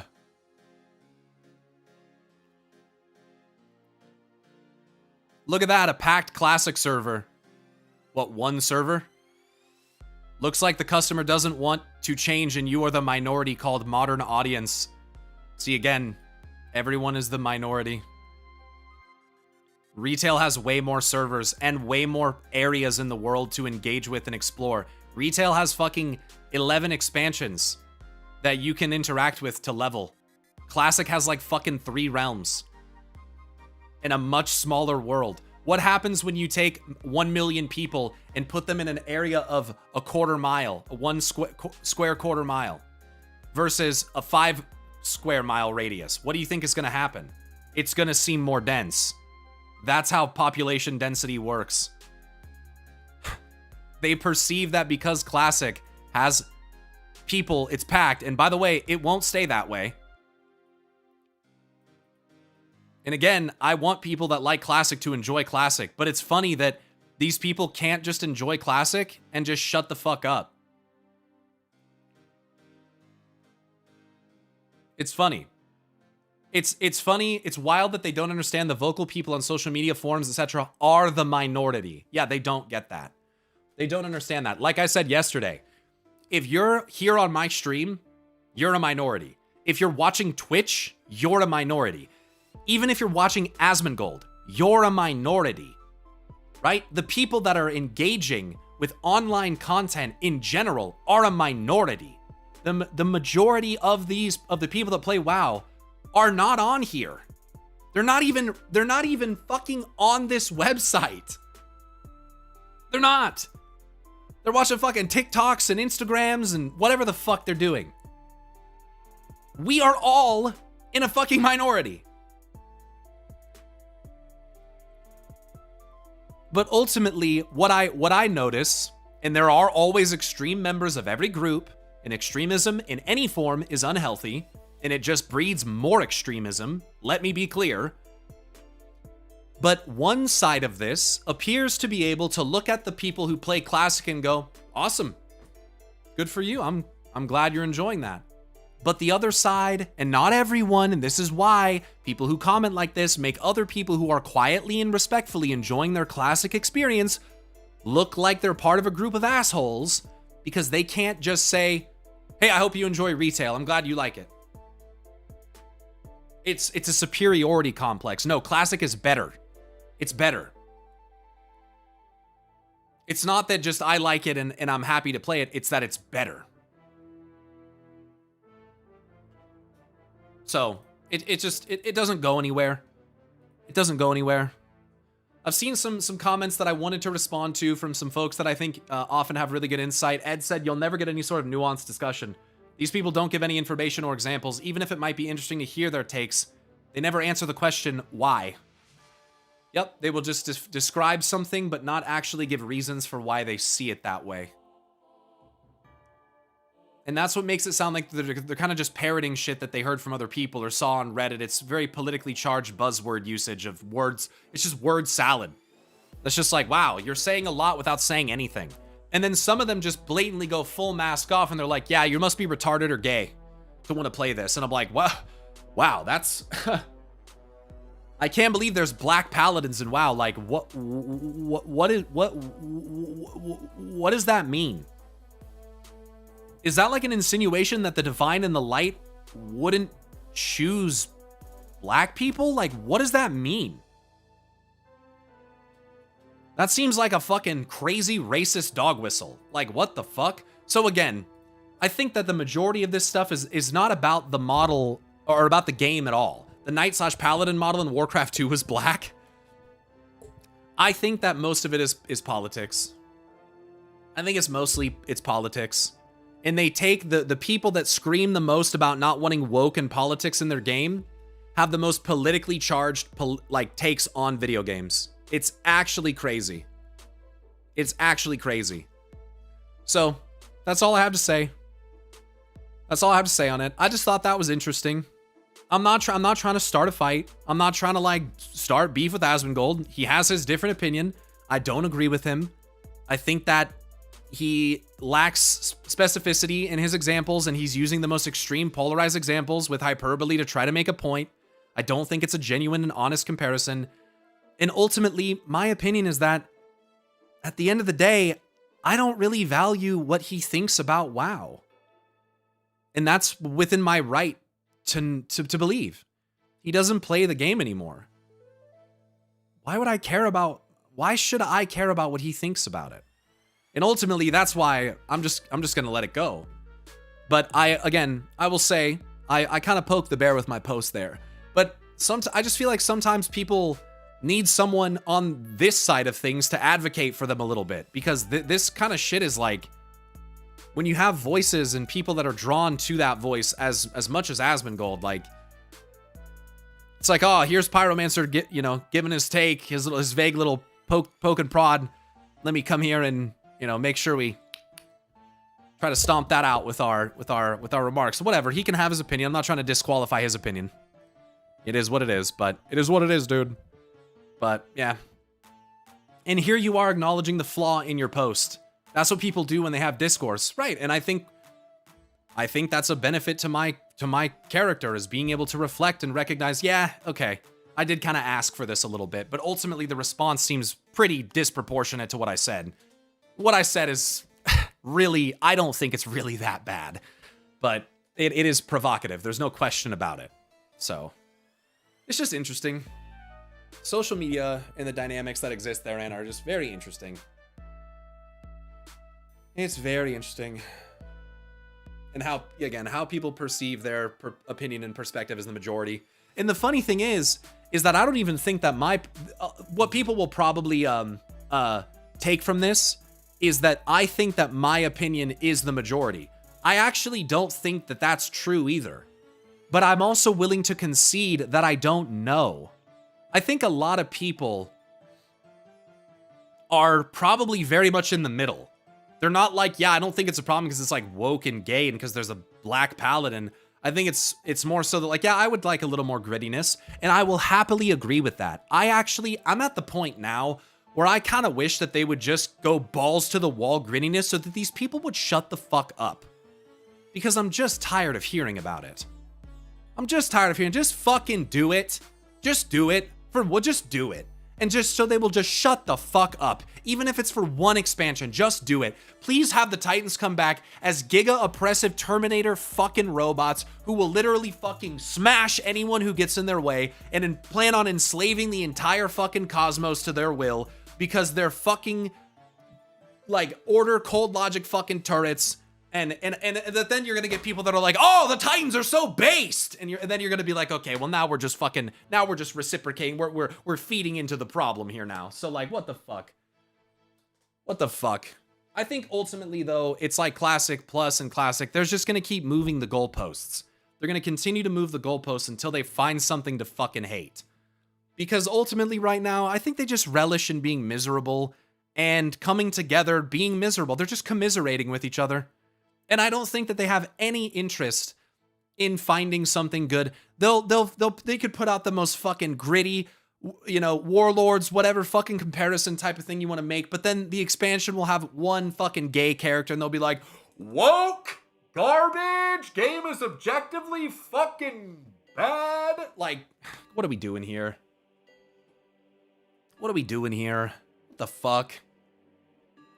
Like, there's things that we can agree on. Has recently the cast of WoW maybe been a little heavily skewed towards the female heroine? Yeah, sure, dude. Fine. Does that mean the game just sucks? No. Do I enjoy the female heroine? I do. Do I enjoy the female villains? Yeah, I do. Because statistically, historically, it's been skewed in the other direction. So yes, perhaps there is a degree of overcorrection. Would I prefer a little bit more grit in the game? Yes, sure. But why can't we find that common ground without going to the most extreme fucking descriptions of what is happening? Like, that's the thing that just gets me the most. Like, why is that not possible? Like, why, like, You don't even realize that we actually agree on some things. I just don't agree on how extreme and bigoted and misogynistic and fucking racist some of the people's takes are. Like, what the fuck? And to be clear, there is nothing wrong with wanting something that is more gritty or perhaps even more masculine. But when the way that you describe why it's not good now, or the way that it's like they kind of like, what's the word I'm looking for? The way they like dismiss, or like, again, I'm just looping at this point, but it's not spoken as an opinion or preference. It's spoken as some objective fact of reality. It's spoken as an objective fact of reality, and that's why it's uninteractable. You cannot fucking interact with it. It is pointless. And that's why you'll notice I didn't respond to any of those comments. Because the only person, ironically, who I think was probably capable of intellectual conversation, even if I disagree with them, in the entire thread there, and that's not all the replies, there are hundreds of them. The post has like 660 replies. It is a fuckload. But the only person who I think would probably have that conversation with me is Asmon Gold, but he's not going to. He's not going to. I mean, BFA had Jaina, Ashara, Sylvanas, and people didn't take umbrage with that until the Sylvanas stuff got too crazy, but that's because of what they were doing. Is that because they are legacy characters? Perhaps. I don't see people complain about Tyrande as much either. Right? So it's like, if you're grandfathered in, you're fine. I bet if you asked him, he would. I replied to him. So he can choose to do that or not. They're like almost grandfathered in. But for those characters that aren't, no. They're not, it's not good enough. It's also like trying to compare characters that have not had the opportunity for 15 or 20 years of fucking storytelling to like flesh out the character. If you actually read the fucking short stories and shit for Farron, she's a lot more than the way that she gets, what she gets reduced to in the game. In a lot of ways, Farron is the opposite of what they think she is. Because they think that every new character is made just for woke reasons. It's like every conspiracy. And that's again why I think it comes back to the political aspect of it, is this has been way more prevalent in the last six or so years. And I don't think it's just because of the game. I really think a lot of this has to do with the political climate of the world. And some of these people feel empowered to be as offensive as they possibly can. Like, they relish in knowing that they're being an asshole. And that has become, like, a thing. And there are social circles predicated around this very concept. I also during BF8 time, social media wasn't on this culture war brigade as much as it is now. Yes. Yes. I agree. I think an actual cool-headed dialogue about WoW's setting and tone between you two would be so cool to see. Yeah, but the reason why that's never gonna happen is because Asmon, first of all, has no reason to try to platform me in any way. He has no incentive to hear my opinion. He has no incentive to allow me to give my perspective or advocate for what I believe at all. He's not going to do that. Additionally, the only time where that conversation would ever happen is on his live stream. And if you think that Asmon is not going to do things performatively or be disingenuous while on his live stream, you got another thing coming. Also, the sheer, look, I've been on his stream even as a welcome guest, and the anxiety of having 40,000 people watching you is quite a lot. It's pretty difficult to have conversations when you know that you're in front of that size of an audience. Okay, it's really hard. And lastly, not that my desire is to change Asmongold's mind. It would mostly be to try to get him to see my perspective and that there are people who do genuinely like it, and see what that response, what kind of response that would elicit. Like, would they basically just reduce me to, like, they're just gonna start throwing pejoratives at me, is what's gonna happen. Like, because if they realize that I genuinely like it, and that I'm not being intellectually dishonest or intentionally in denial like they claim I am, then what are they gonna do? They're just gonna insult me. It's just gonna turn into ad hominem personal attacks directly. Because now they realize that I'm not being disingenuous, I actually have that opinion, and they're gonna hate me for that. So, I just don't think that there's any value in this. I mean, this already happens. We've seen this before. I've had my videos disliked, spammed. I've had, you know, the responses that are happening on Twitter. We've seen it in the stream. You guys that have been here have seen it in the stream. Like, it's just not worth engaging with.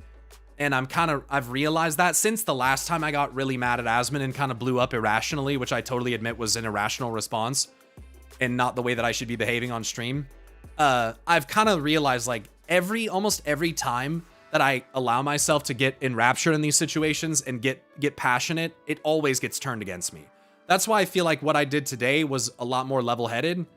I was trying to be fair and trying to reiterate the distinction between opinion and truth of reality. And I think I did a pretty good job personally, not looking for your praise, but I think that went rather well personally. I'm fairly center-right politically, but I totally agree with your take. They will never be happy. Everything is awful. They just want to complain and suck the joy out of life. And I think that's fucking deeply sad. Like, these people they probably think I'm just like trying to like morally posture here, but I think about the kind of person that would do that and how, like, what is their life like? Like, what is their, what's their friend situation like? Like, what's their family life like? Like, what are their hobbies? What is that existence like?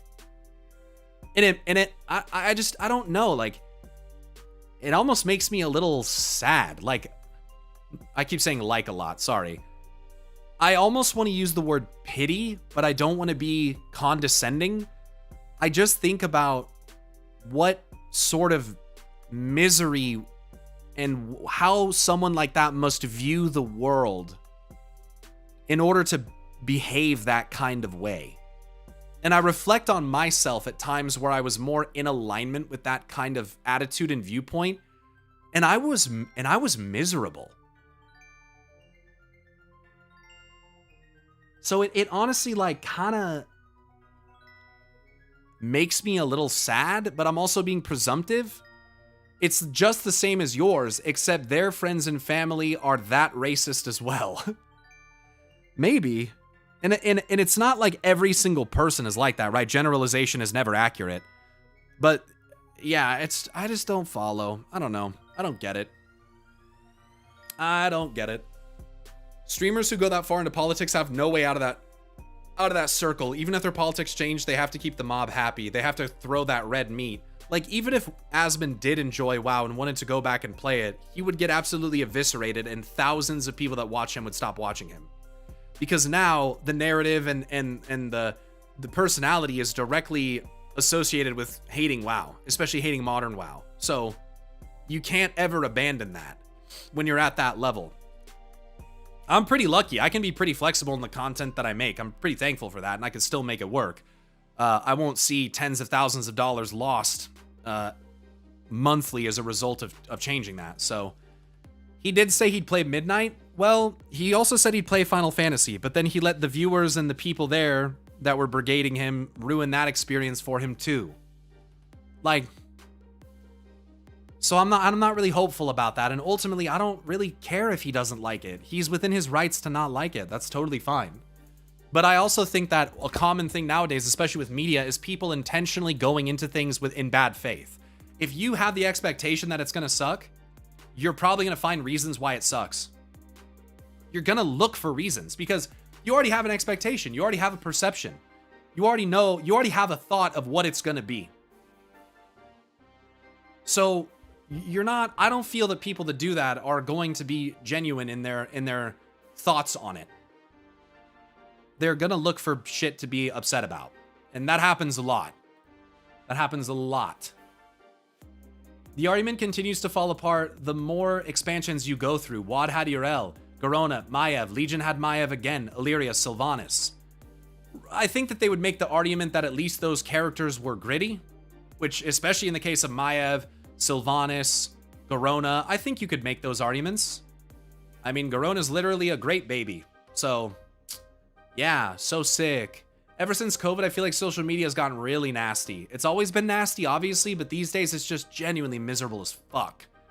Everybody revels in arguing online now. It's really dissonant and really terrible for our brains, dude. And our perception of reality as a whole. Yes, very true, and that's why I use BFA as an example, because it's recent-ish. And before social media really became so nasty and politics became so radical in video games, I would agree. Pyro's right that this is politically fueled, and that's why examples like Legion and BFA are so good to use, because it's like the last bastion of expansions before everything changed.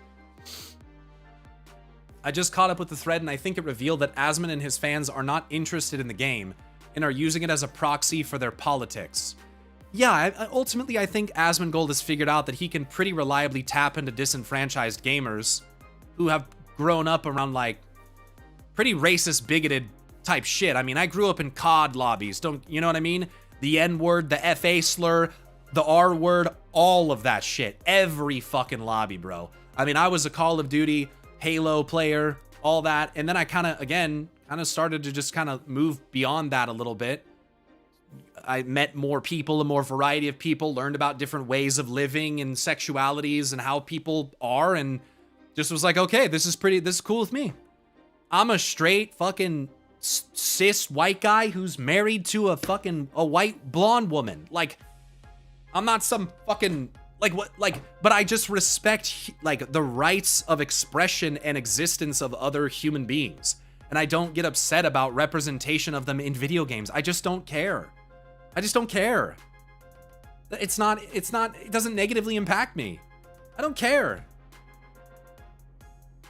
I don't care. I expect Midnight to be The War Within, but better. I mean, you would kind of hope. I think Midnight will get a little darker, literally, than The War Within as well, so that's good.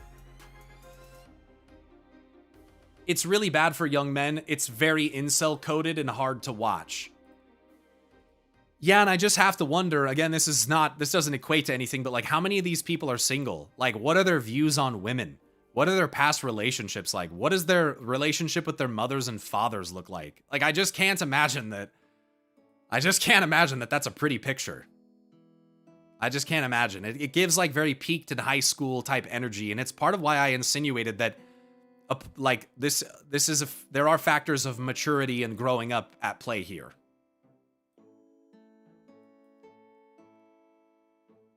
I just think like if you're gonna, you know, this is getting off on another topic, but if you're gonna blame women, if you're gonna have problems with women, if you're gonna just blame the women, I think you might be missing the point. Because it ain't just every woman. The same way that you know that it's not every man. It's just not how it is. There's something going on internally. It's maybe a factor there. But I'll tell you this, when I tell, you know, if Ariel doesn't mind me talking about World of Warcraft, it's nice actually, when I talk to people about WoW, I can talk about it in almost like a studious manner. It's more about the identification and analysis of narratives and themes and like grander fantasy tropes and stuff. It's almost like, I mean, it's intellectual, right? The things I have to say about WoW it can apply to much more, like world building, appreciation of music, movies, whatever. Like, I can comment on any of that. And so, you know, I might be a nerd, but at least I'm not sitting around. All I can talk about when it comes to World of Warcraft and media is how fucking woke and gay it is. And how, like, there's too many women or black people or whatever. Like, wow, that's real attractive. Like, ugh, Jesus Christ, dude. Holy fuck. That's fucking crazy. That's fucking crazy. So yeah. they think that if things in WoW went back to how it used to be, they'd have the same fun and happiness they used to have. They don't realize that they're different people now. Well, and I mean, if it were the case that you, again, this just comes back to if it were the case that you enjoy Classic so much, why don't you just go play Classic? You know, why does it have to be a constant commentary on retail? It's like, well, I want retail to be like what it used to be. Why, though? You claim that everything about Classic is better. Why not just play Classic? Why does retail have to conform to the views of what you think WoW is good when you apparently already have a version of WoW that is exactly what you want?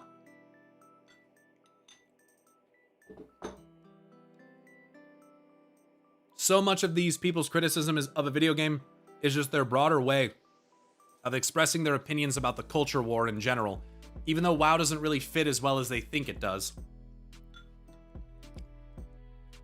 I think there'd be more of an argument if you had like a consistent level of like expansion-wide narrative pushing commentary on like trans people. But that's not what it is. They see like a quest line, an optional one that is locked behind other optional quest lines, and they're like, oh, this is what WoW is. It's the same thing that they do with the Dragonflight cinematic. Oh, the Dragonflight cinematic, this is what WoW is. Like they can't identify things individually from one another. They look at one thing, which confirms their view of it, and then they continue to postulate with cherry picking that that's what it all is.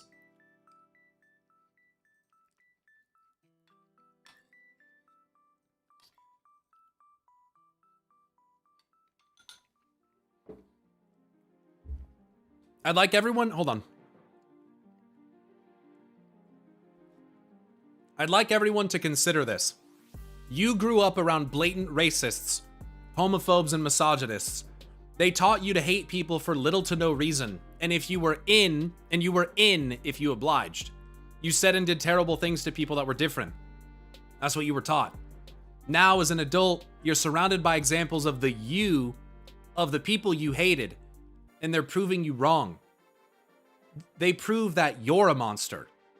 How do you react? You can't change the past. You only did as you were taught as a kid. Sorry for the wall. I'm not really sure what that means, Taro. Because I'm not sure what your point is.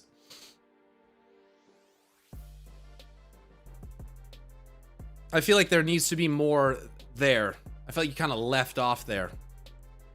The Emberthal questline isn't even about being trans. You can read that into it, sure, but objectively, the questline is about visages and who you are in a very broad sense. And again, it concludes with Emberthal being like, yeah, I'm pretty much just happy as I am.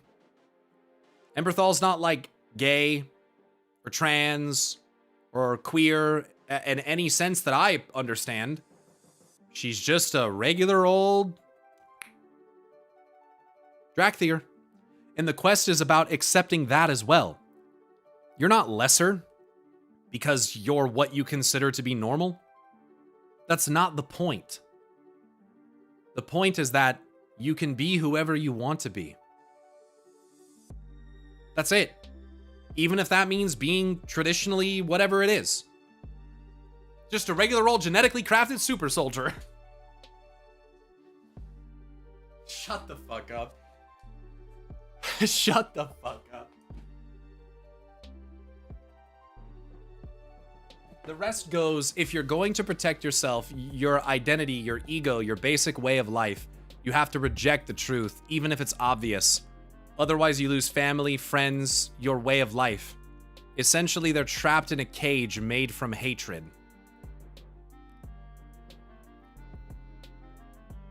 Yeah. Yeah.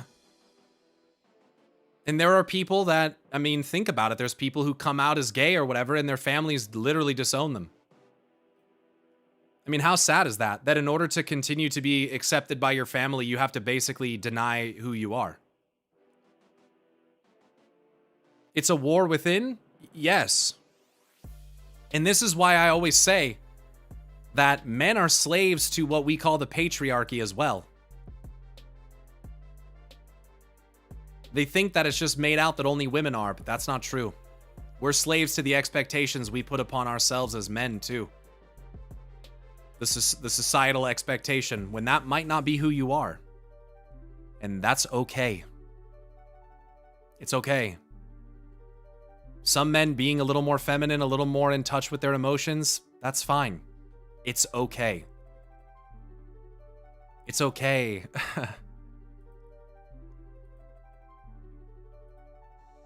It's gonna be okay.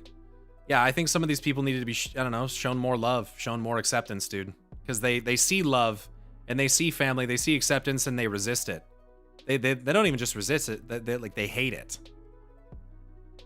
And it's they can make the argument, well, that's not what Warcraft is. Well, in a lot of ways, that is what Warcraft is. It is. And it has been for a long fucking time. You just didn't see it because you were a fucking child.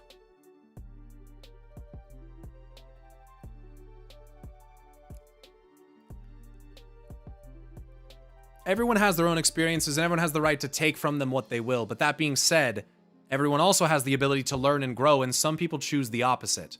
Learning nothing and playing the woe is me, I didn't deserve this, and sit in their own shit effectively. There are societies in the world where it's believed that a human is a mixture of a male and female part of a soul or something like that. Yeah, and they would call that, in a lot of cases, that female aspect the divine feminine. It's very much okay. Like, the woman I've been seeing actually loves that I'm able to be in touch with my emotions and communicate them in a healthy way. I almost said stealthy. There are benefits to being yourself and not following a rigid societal view of how you should be. Yeah, same. I'm a happily married person. Like, I love my wife, and she likes those aspects of me too. If I was just a rigid fucking, like tough guy, we would not be together. And again, it's this perception that that's what women want. Right? They want you to tell them what to do. They want you to be dominating. And there are women who want that. You can also make the argument that they've been taught that that's what they should want. But regardless, everyone is their own person. Ultimately, like, people have different tastes. People have different views. It's why so many of us are like, yeah, I don't know why they're saying Liadrin is ugly. She's fucking hot. And I'm on that same side, like, yeah, she's banging, dude. Like, she's banging. Are you kidding me? That's, like, it's one of the most crazy things. And because they don't have actual criticism of the trailer, they have to criticize the look of the woman in the trailer. Like, bro, can you project a little harder? Like, what is that? Wait, they're saying Liadrin is ugly? That's what I'm saying, dude. This shit is so fucking dumb and such a minuscule portion of the population that some of you haven't even heard this before. This discourse has been happening since they dropped the Midnight trailer. It is fucking crazy. Yes, there are people saying that her jaw is too strong or whatever. Like, bro, there are wildly attractive, successful actresses who literally fit this bill. They literally look like them. Like, have you seen fucking The Hobbit? That elf chick in that is literally looks like Liadrin. But because now it's in WoW, oh, it's fucking woke. Like, come on, man. Shut the fuck up. I think a lot of these men angry with WoW feel like their masculinity was demonized and oppressed over the years. Then when they see their favorite masculine characters get sidelined and replaced by what they deem woke characters, it makes them angrier and slowly racist or more racist. The thing is that the perception that your masculinity is demonized, I think that's an internal problem. I think that there's been more of a push, and frankly, dude, since the early 2000s, when Aragorn, again, became one of the most popular characters in fucking pop culture, he is a more balanced idea of what masculinity is supposed to fucking be. People love Aragorn. Why do they think that the more gentile and feminine aspects are bad? It's not that people's masculinity was demonized. It's that they felt inadequate, which is their own what's the fucking word? Their own self-conscious, what's the fucking word? Why can't I think of this fucking word? It's like a common word.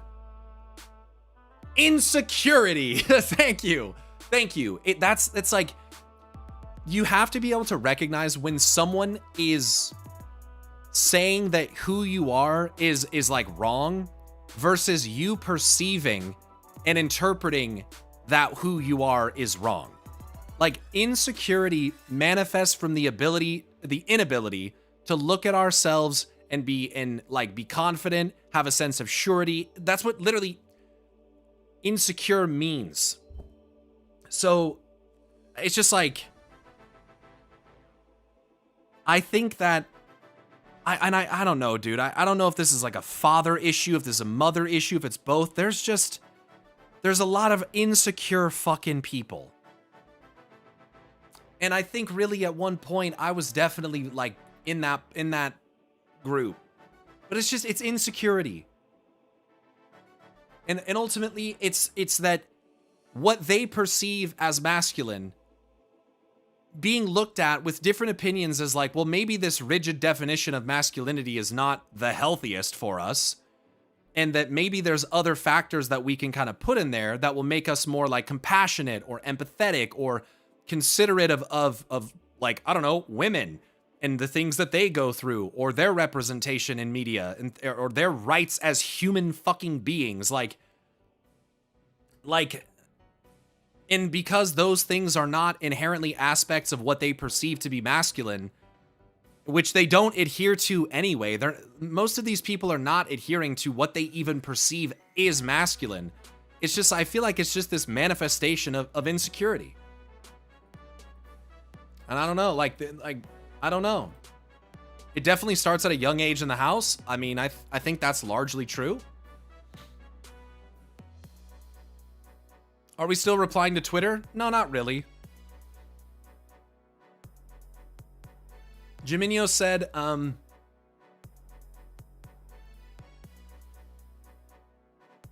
don't see the second to last message. I feel like they've done so well since Dragonflight to the War Within. The War Within is the most fun I've had since Legion. I wish people would give them a chance, but I understand the hurt. We've all been there, sure. I think since Shadowlands, Blizzard don't get to win anymore. They really lost the fans. Some of them. Some of them. This is the thing. Don't feed into that bullshit fucking perspective that they lost the fans. The game has millions of fucking players. It is horse shit that they have lost the fans. Trust is hard-earned and so easily lost. They could do the coolest thing ever and people will hate it. Sure. They'd argue that WoW should go back. Back to what? It's largely the same, but since they find fault in everything, it doesn't matter what the story does or who the characters are. I'm looking for this other message. Angelina Jolie, strong-ass jaw, gorgeous. How about fucking Keira Knightley, strong-ass jaw, gorgeous. Jessica Biel, strong-ass jaw, gorgeous. Like, it's just like, it's so fucking stupid. It's like, it's acting as if like there aren't women who have stronger jaws. Maybe these guys are just insecure because these women have stronger jaws than they do. Like, what the fuck? Female supermodels are literally required to have strong facial features. Lol, it's a typical standard of beauty. Yeah, again, beauty is subjective no matter what, but they all secretly like Warcraft, but it's cooler if they hate it on the internet for likes. I'm trying to find this this message, but I can't seem to find it. Yeah, I was trying to find what you said, but Olivia Wilde, the list goes on. Jennifer Garner. Also, why does it fucking matter what she looks like? I think that they don't actually care. I think that they resorted to it because they had to find something to hate. Like, they had to find something. They didn't understand the cinematic. Yeah, they don't know who Xal'atath is. They don't understand the conflict that's happening. Like, hell, I'm a returning fan, so they're all expressing such a minority opinion. It's wild. Yep. I argued this is a normal example of normal story progression. WoW is at the point where all the conflict since Warcraft 3 has been resolved, while Blizzard's actively trying to create new story and conflict. right? Because this stuff can't last forever. We can't, excuse me, we can't just have the Wrath of the Lich King forever. And that's one thing that it seems like some of these folks don't really grasp is like, there's only so much there. Or orcs versus humans. Yeah, it gets fucking, it becomes stupid. Like it literally doesn't make sense after a point. And like I said yesterday, it's tactically fucking insane. It's such a weird trend in the gaming sphere anyway. Find the least flattering frame of a female character in a trailer and call her ugly and woke. Look to Ciri in Witcher 4. Yeah, another thing I don't get, dude. Ciri's banging as well. I just don't get it. How they didn't have anything to say about Zal. She had a strong jaw too.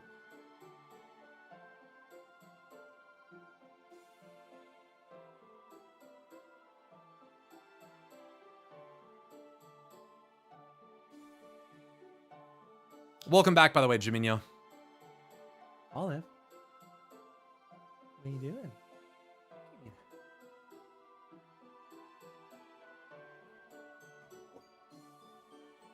Sorry if I'm out of the loop or late. What happened? I mean, summary. We looked at my post on Twitter and some of the responses to it. Some of the most unhinged fucking things. Made a commentary on how dissonant I believe these people's view of the world is. How they fabricate a reality that's they claim is objectively correct and true. Through opinions and things that are inherently subjective by nature. Talked about how it's impossible to interact with and probably not worth time at all. And now we're just kind of speaking generally about the kind of different facets of culture surrounding gaming right now. Just gonna say it, being turned off by a feminine woman as a man who can also kick your ass isn't very masculine. I mean, it's okay that there are people out there that can kick your ass. It's because, again, men grew up with this thing of like, oh, you know, you never could get beat up by a girl type shit. So like when they see strong women, it makes them vastly insecure. Vastly insecure because boys and men are like in more ways than one taught that they are superior to women. So when they see examples that disprove that belief, they get very insecure. Women that have well-paying jobs and are successful, women that have strong social media presences, women in politics, women who are fit or strong. There are men who just find these things kind of terrifying, even repulsive, and it pulls on their insecurity for sure. There's men who are barely fit, genuinely believe they could beat Venus Williams at tennis. Yeah, and that's why I always say, like, I'm not...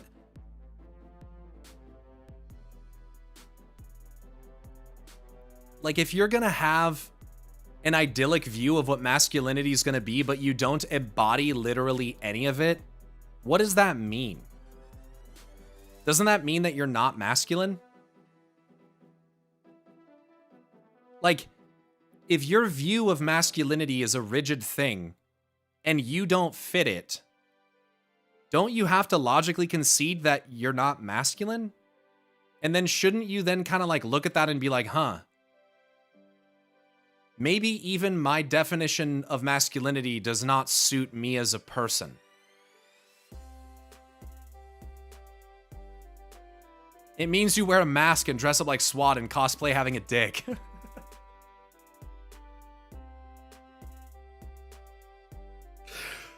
All right, let's calm down. Let's calm down. Let's calm down. Let's.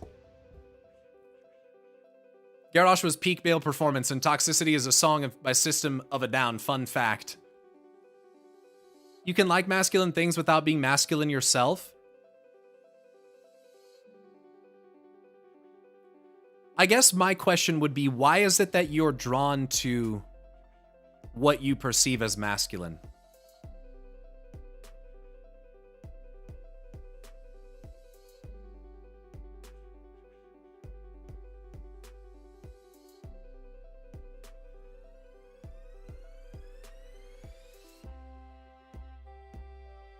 Devil's avocado here. I'm not fit or in shape, but I know what fit and in shape looks like.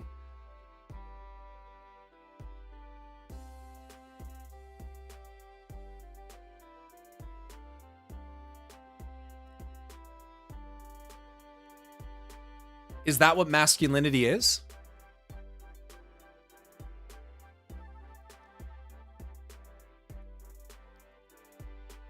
Being in shape?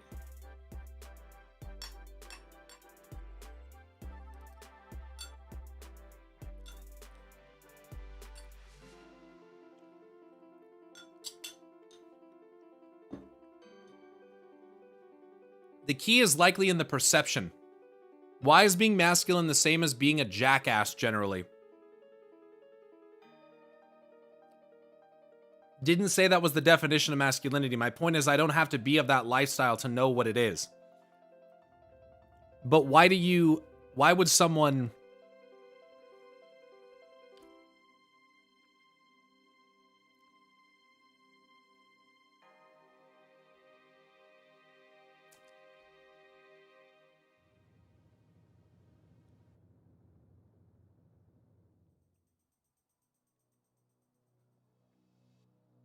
How do I phrase this? What is the value?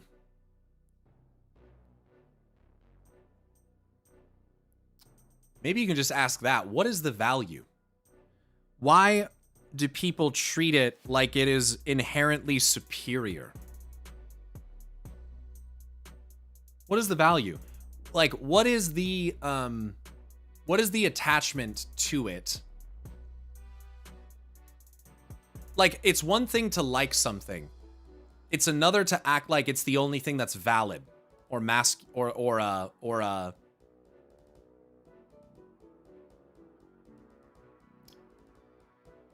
only thing that's valid or valuable. What's the context of the discussion?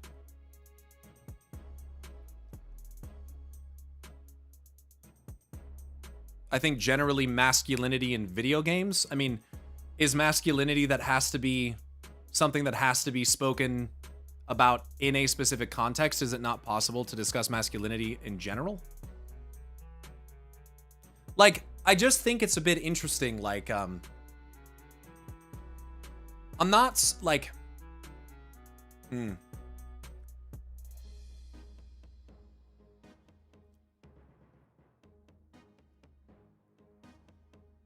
I'm really wondering what is the reason for, what is it about it that that attracts people? Is it because it's what they're not and they're living vicariously through it?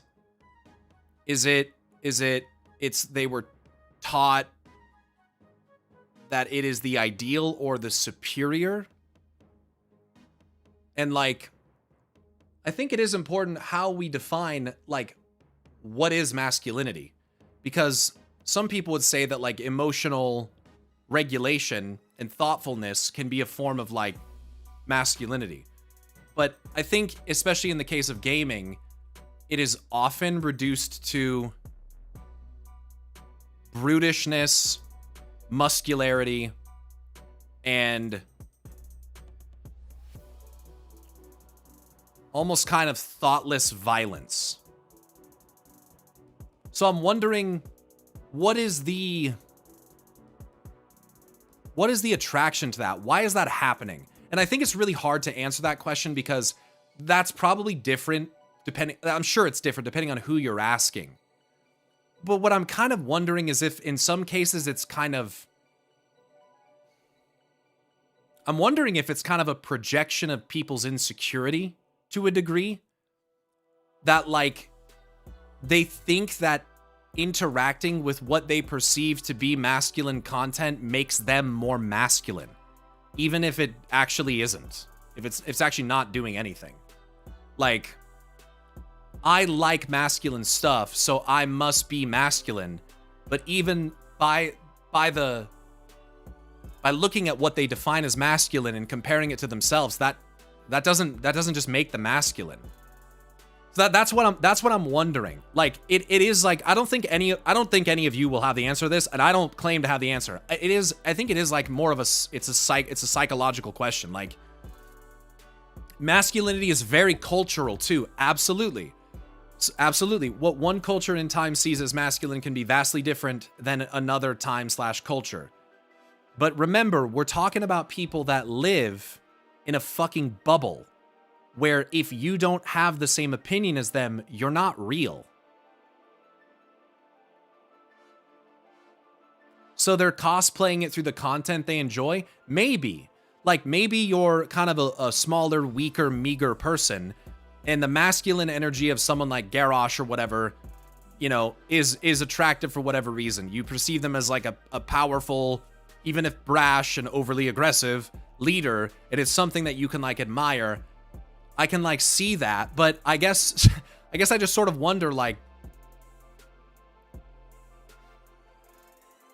I don't know. I just wonder about that stuff. Is that healthy to do that? Is it normal? And what, I mean, it doesn't have to be normal. There's a lot of what is normal.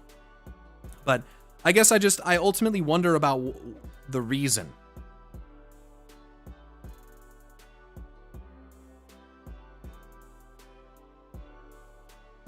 I think that is true for both sides of the aisle, people who live in their own bubble.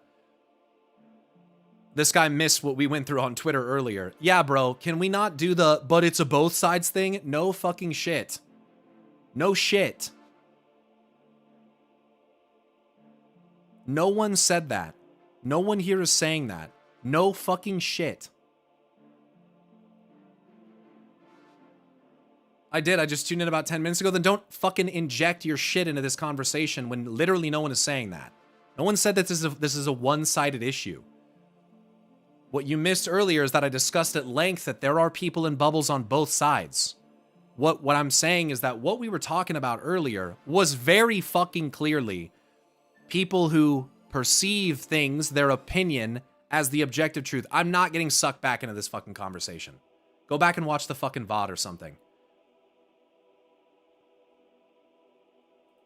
Resonate with, sure, but you can resonate with them without having those characteristics yourself. I mean, I'm not a billionaire vigilante, but I enjoy Batman. Right, guys, it's not about your ability or right to enjoy it. The question is a deeper psychological question of why. Why. And that, I think, will be different for everybody, but it is something that I just wonder. How many people have to associate and identify with this stuff because it makes them feel more masculine because they're trying to make up for an insecurity? That's really what I want to know. And is that every single person? No. But to say that WoW is also entirely bereft of masculinity is horseshit, because women can also embody masculinity, especially in the case that you define masculinity by more rigid facial features or muscularity. But when we do that, it's not my kind of masculinity. It's not a man who has masculine features, so I don't like it.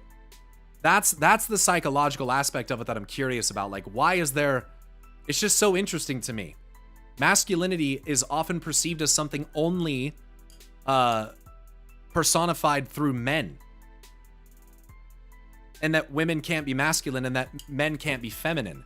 The basis of the question is rooted in the thought that, like, both sides can have both. That men can be more feminine and women can be more masculine, but when you illustrate that, they call it woke. You see the problem? Because now when we do that, we are strictly defining that the masculinity is this one specific thing. But if, again, it's just the question of, like, it's interesting to me of, like, if you don't embody that, would someone that says these kinds of things, that doesn't embody masculinity, would they admit that they are not masculine? Or have they worked up an illusion that they are? Because by their own admission in what defines masculinity, I just feel like there's maybe a little bit of hypocrisy there. If you're going to use masculinity as a way to scream something as woke or gatekeep or say something is bad because it's a certain way, but then you yourself don't embody those traits, then isn't that hypocritical?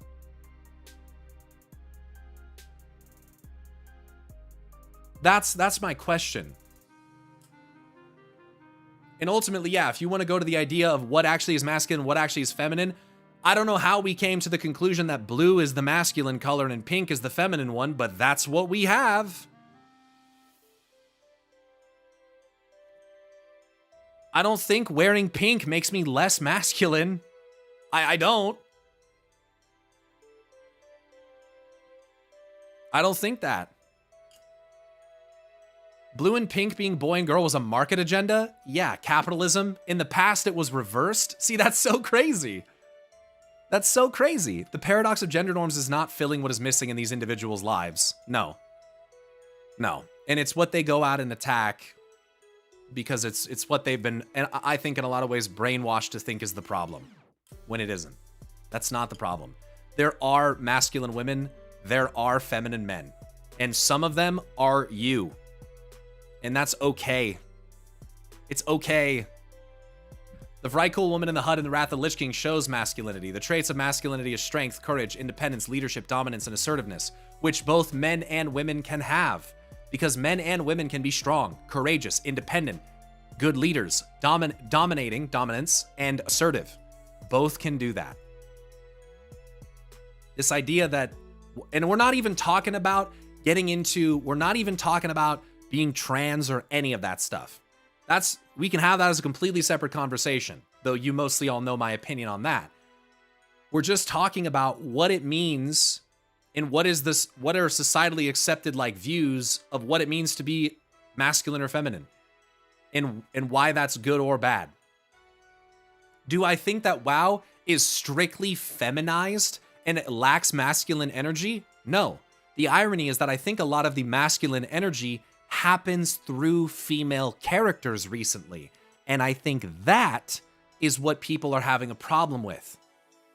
It's not that it doesn't have masculinity. It's that the masculinity is not coming from the men. It's coming from the women.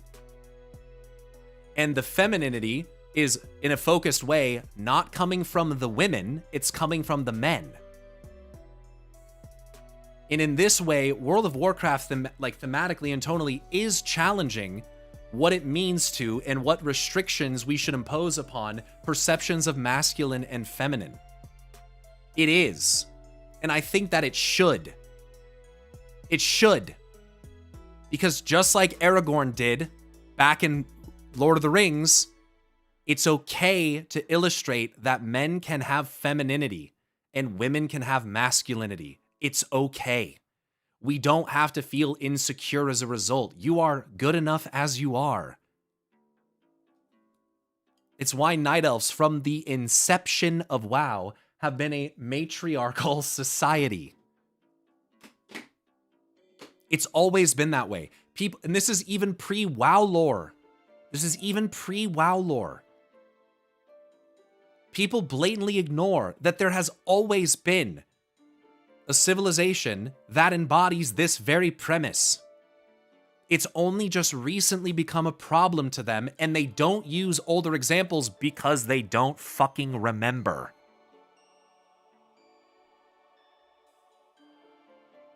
Aragorn is very masculine, though, so he demonstrates that very well. And it's like a very biblical portrayal of masculine men. Whatever interpretation you want to try to tack onto that, whatever. But yes, that is true. Aragorn is masculine, and so is Anduin Wrynn. When people talk about Anduin Wrynn like he's just some little femboy who cries all the time, it illustrates to me that they don't know Anduin Wrynn's character. They don't. He has both traits, right? It's like saying that because she's rigid and curt and sassy and aggressive, that Sylvanas isn't feminine. Give me a fucking break. Yeah, of course she is. That bitch she's shaped like an hourglass, like most of the women characters in this game. Come on, bro. Like, people act like the women in Warcraft are shaped like blocks. They're not. They have snatched waists and fucking fat, wide hips. And thick old dumpies. And big lips and fucking long hair. They're feminine as fuck. Like, what are we talking about? Have you looked at Alex Straza? Are your fucking eyes connected to your head? Like, come on, bro. They're super feminine. It's so stupid. World of Warcraft has some of the hottest fantasy characters in all of gaming. Look at Urel. Holy shit. I'm not even into the whole, like, horn tail thing, and I still think she's hot. Like, what the fuck? So we have to manufacture outrage. We have to manufacture it. We have to criticize that there are masculine traits too, because they don't want to sit and admit that there are fuckloads of feminine traits. They have to manufacture it. It's not fucking real. It's insane. It's insane. Turalyon is still one of the most masculine characters in all of WoW. Lorthamar is very masculine. Anduin is not as masculine as the others. That seems a bit reductionist. Masculinity and femininity aren't solely physical traits, but I only choose to associate with those because that's what they're pointing out, DK Myth. Fuck.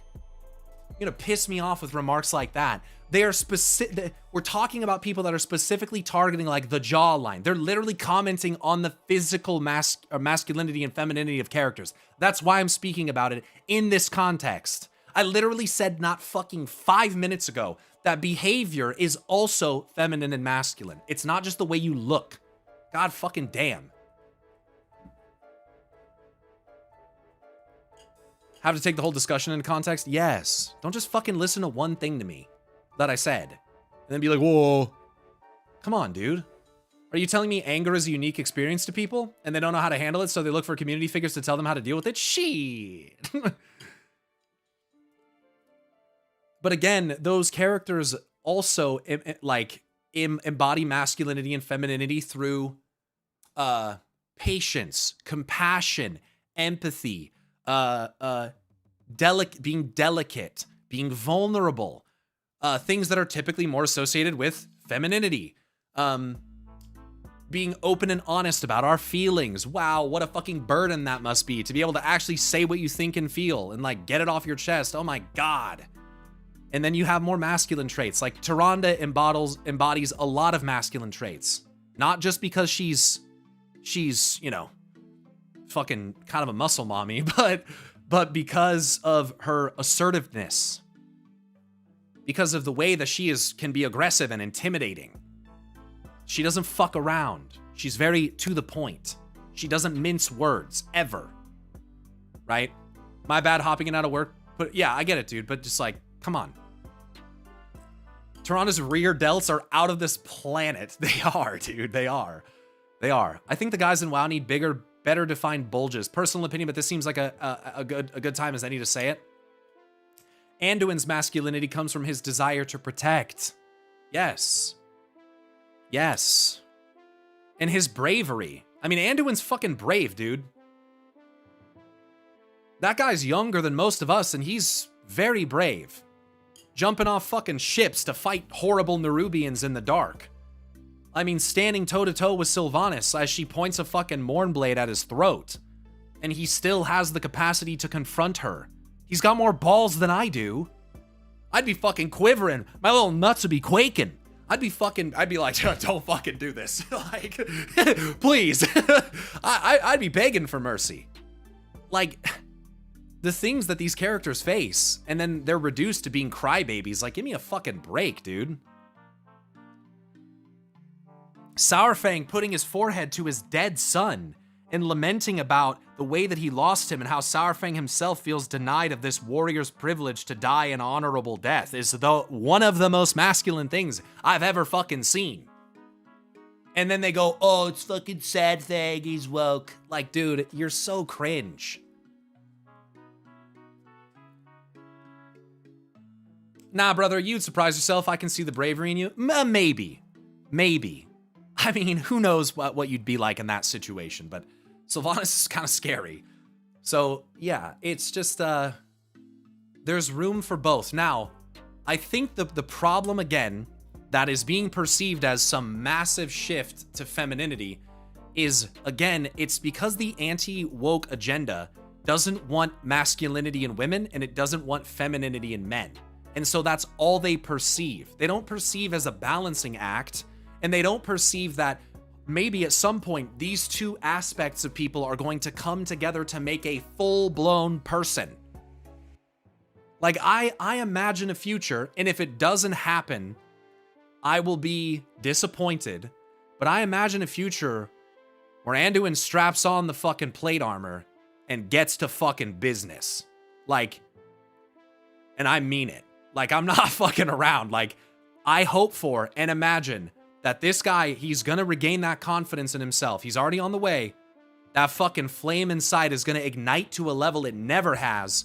And this man, not a boy anymore, this man will represent Varian in ways that people did not expect.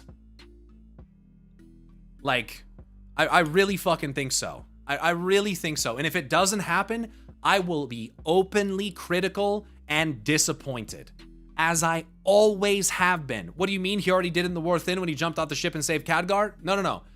I mean even more obvious than that. That's so Varian coded. I mean, it's literally a fractal. But what I'm saying is even more, because you gotta put, bro, it's gotta be in like a fucking cutscene. Like, it's gotta be, like, again, we're talking about the perception of people who don't engage with it beyond cutscenes. It has to be overtly fucking obvious. And I think it will be. I think it will be. We'll see. We'll see. And you know, in this book, I know it's a book, and people don't think that the books mean anything because, oh, they don't fucking count because they're not in the fucking game. It's always been this way. There's been books since the RPG. There's been books since Warcraft 3. There's been books since before vanilla release. So fucking tough shit. It is what it is. But in this book, you get some of the most feminine fucking behavior out of Illyria, out of out of Thalisra, out of Varisa. This is blood ties. And in this book, you know what happens in this book? Thalisra's geeking out about fucking planning a wedding. She's she's doing the food and the garment. It's like heavily fucking feminine. It's like extremely feminine for the female fucking character, right? You have like Turalyon being a stern, hard-headed father. It's extremely masculine. Like, you have Illyria putting on like casual gown and stuff and getting her hair done and shit. It's immensely feminine. Like, the feminine masculine conformity to traditional whatever fucking views, whatever fucking words you want to use to describe this, it's here. It is fucking here. So, and again, these books allow for a lot more of that illustration than the game, unfortunately. But it is a fucking thing. It's in free short stories. It's in fucking blood ties. It's in, like, it does exist. And I do think right now World of Warcraft is in a period where they are inverting a lot of the traditional, if you want to call it that, I fucking hate using that word, but like perceptions of masculinity and femininity. And I do think that eventually it will equalize and we will get to a point where the male characters are being more like badass and aggressive and upfront and in the face, but also more compassionate and thoughtful and patient, because you need to marry these things together. Literally like the light and the void. It is okay to be a complete fucking person. And I think that some of the women that have been recently portrayed as more masculine and aggressive, Sylvanas, Illyria, in some cases Thalisra, that these, Varisa, the Windrunners are a big example of this, are going to be shifting a little bit more back to some of that. There is a normalization that I think is occurring there. So yeah. But just that, like, that it has to be rigid and black and white, and women can only be feminine and men can only be masculine, and often in the most extreme and frankly, in a lot of ways, unrealistic fucking ways, is nonsense. It's nonsense. Also, it's a book very feminine because it's the first time some of those characters were allowed to be overtly feminine in their lives. Most of them, as hardened veterans in war, have never been given the opportunity for such. Like with Turalyon and stuff, yeah. I don't know if you watch Vikings TV show, no. But Anduin reminds me much of Alfred in that show. He very much doubted himself on the battlefield until Ragnar's son trained him and then became very fearsome leader. And I can tie Vikings very much to orcs specifically. Or especially with Sourfang and Wish of dying during battle and them being raiders, etc. Sure, I mean, look at their helmets. It's from the Son of the Wolf comic. Wasn't there a vision Velen had of Anduin in the future where he's like brooding and badass? Yeah, we don't really know if that's going to be true though. Like visions aren't just the albeit, you know, end all be all of the future. We don't, I mean, I took that as like, this is what could happen. You know, Zira evidently had a vision where she would Lightforge Illidan and he'd, you know, end the Age of Demons, but that didn't happen. So prophecy is basically nonsense in WoW, and people with free will, mortals and such, have the capacity to subvert prophecy and visions. So to me, they don't mean anything. Any vision, any prophecy, anything can be subverted. Anything. We're not bound by fate. I wouldn't be surprised if we get a reference to that, but not the exact scene. That's because the light lacks what the void has, all the possibilities. It lacks all the different ways to get there. The void just sees what it thinks is the end point, or the light does, and the void sees all the possibilities but doesn't know which one's true. So it's the inherent nature of light and void. It's why that's why they lack what the other one has. It's very, light and void guys are very analogous to feminine and masculine. Very much so.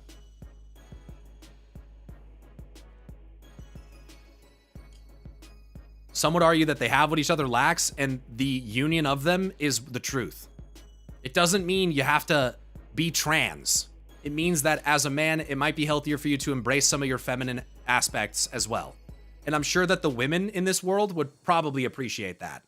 And I think as men, some of the societal standards that we're held to under the guise of, you know, necessary masculinity, it might be nice to have a little bit of a break from those too. You know, like societal norms and shit where like, you've got to pay for this or you got to do that, or you know what I mean? Maybe letting your guard down a little bit and letting someone maybe take care of you for a change would be kind of nice. Union of masculinity and femininity gives a real, genuine person, just like mixing void and light gives the real perception. Agreed. Agreed. Not conforming is one of the strongest things you can do. Just like the part Varian loves the most in Anduin is his compassion, which reminds him of Tiffin. It's like you're supposed to have both to be whole. And he learned that from Anduin. He learned that lesson from his own son. They want character like Garrosh and Greymane to exist eternally the same way Warhammer 40k is, a universe where they have not progressed story for over 20 years. I just can't imagine that, dude. There's just so many people in WoW that if it just stayed static, they would just stop playing. And this is the thing, and you might even relate this to like a conservative mindset in general. Conserve that which is. Don't progress. Let's keep it how it is. It works. But it becomes static. And in a lot of ways, stasis is death. I wonder if the future Anduin and Son of the Wolf was a false future, that the demon that attacked Anduin was trying to convince him is the truth. You mean that Dreadlord, where Anduin remembers his encounter with the demon? Maybe. It's hard to say. I didn't get that impression, but it doesn't mean that's correct. Can confirm, I could use a break. As a man's man, I do enjoy a forehead kiss from time to time too. Dude, yes, bro. Fucking yes, dude. Yo, yeah, let's go, man. That's what I'm saying. That's what I'm saying. It's why our lovely other halves appreciate it when we make dinner. Because that's often perceived as the feminine conforming role. But it's nice to have a break from that. It's nice to get some of the other side. You know, I'm not sure about, you know, I don't really want to make a decision on this. How about you just take the lead on this one? Like, it's okay to do that. There's some people in this world who cannot accept that. They must rigidly be the masculine all the fucking time. I like being the little spoon, and that's okay. And that's okay. I like being, yeah, dude, who doesn't? Beta! The ladies at my wife's work are always shocked by the fact that I cook and she has lunch ready for her.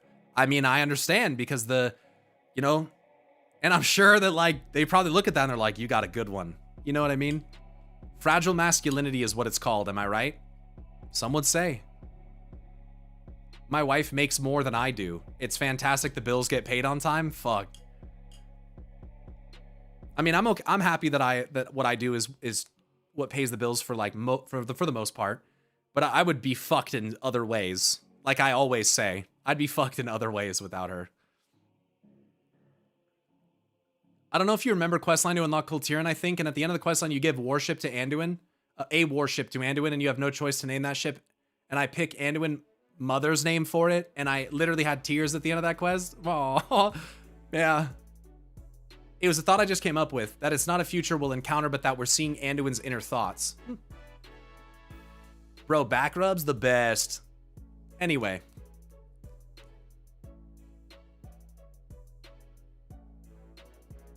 The universe have been split in half for over 10 years now. That's a set piece. The story around it's still progressing. You must be talking about 40K. Like I said, it's about insecurity. They want strict divisions between masculinity and feminine because if women can be masculine, then the men feel like they aren't needed. I do think that for some people, that's a very real fear. That they'll become like obsolete. Anyone see Max's stream title on Twitch and YouTube? You guys have mentioned this quite a few times now. I gotta see. Chris Metzen is dead to me. Parentheses woke. We're putting the war back in Warcraft. Amen.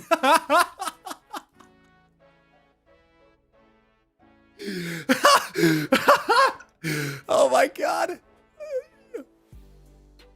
Old school RuneScape. I find that absolutely fascinating. I know that's completely transformed that company, and obviously I've not spoken to you since the classic version of World of Warcraft, which was just ages ago now. But so I'm interested to know what you learned from that. What's that done? Sorry, I just had to type in his chat there, dude. Is dead. Oh shit. Does it actually say that? That's not good. Okay. How can I rephrase What a fucking baller ass title. That's funny. He's always trolling. I mean, someone called him Maximum Gold. I've seen Max. I mean, it's not. I mean, Max has what I would consider to be base takes all the fucking time. I've heard him say before that anyone who's like criticizing WoW because of like woke and the way characters look is a fucking freak, and that like he does not like them. And I'm like, yo, based. Have you seen Taliesin's take on the whole business interview with the war being intimidating? No, I have not. I could watch it, I guess. The irony is that Taliesin and I, while we have not been on good terms in the past, we actually agree on things politically very strongly. We actually agree on a lot of stuff. Unfortunately, our interactions in the past have not illustrated that. Nixium made a video about it too. I don't really give a fuck what Nixium thinks. Nixium thinks that healing the dead scar is a retcon and that Night Elf fucking polygamy is some kind of like, it's what he misses about old Warcraft. Like, what the fuck are we talking about? I don't care. I don't care.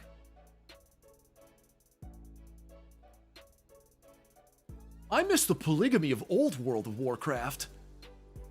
I miss the stories where where children were dying and women were getting raped. Don't you miss war crimes? Like, what the fuck? No. But I want multiple wives. He broke down the interview. It's basically like Ian's talk at the Game Dev conference last year. They're talking business, not to the player base. I would watch it. Remember when we enslaved everybody? Damn, war crime time was the shit. Anyway. He also blamed the current WoW story on college-educated liberal women or some shit. Is Nixium collegiately educated? Out of curiosity? What is he? Does he think that college is like a construct of woke? Meant to like brainwash people? Or is that like what is that? Let's not get into this, dude. Let's not get into this. People are blowing up Metzen's comment way more than it should have been. I can almost hear it in his voice as a joke / half joke. Nixium role plays as a Norse pagan in North Carolina. Well, we can't have educated women. They might learn to advocate for themselves. We can't do that.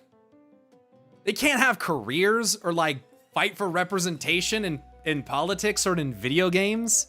I mean, women are hardly even people. Like, come on. Jesus fucking Christ, dude.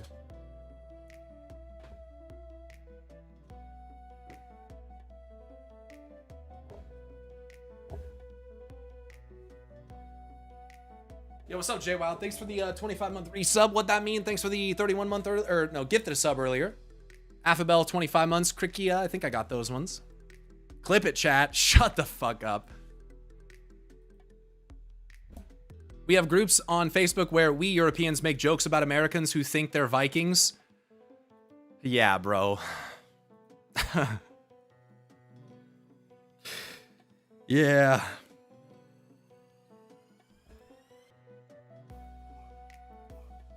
Something about the name Warcraft being too intimidating. Can we just get a link to this? Can I get a link to this Taliesin video? Where did we kill kids in WoW? There's a short story about the events that occurred in Shattrath where Velen comes to the conclusion that the appropriate way to deceive the orcs who are invading Shattrath is to leave behind children who apparently volunteer. Guess what? Children can't consent to things like this. Young adults and women who are not in a position to defend themselves to be slaughtered by the orcs because it is the only way to convince them of their victory so that the rest of the Draenei can escape. Don't you just love that? Doesn't that make perfect sense? That's not cowardly at all, right? That's totally based. That's what we should have in Warcraft again. That. And then I'm pretty sure Murad, I think it's Murad, is like wading through the detritus of war, the blood and the shit and the smells that are described as just horrific.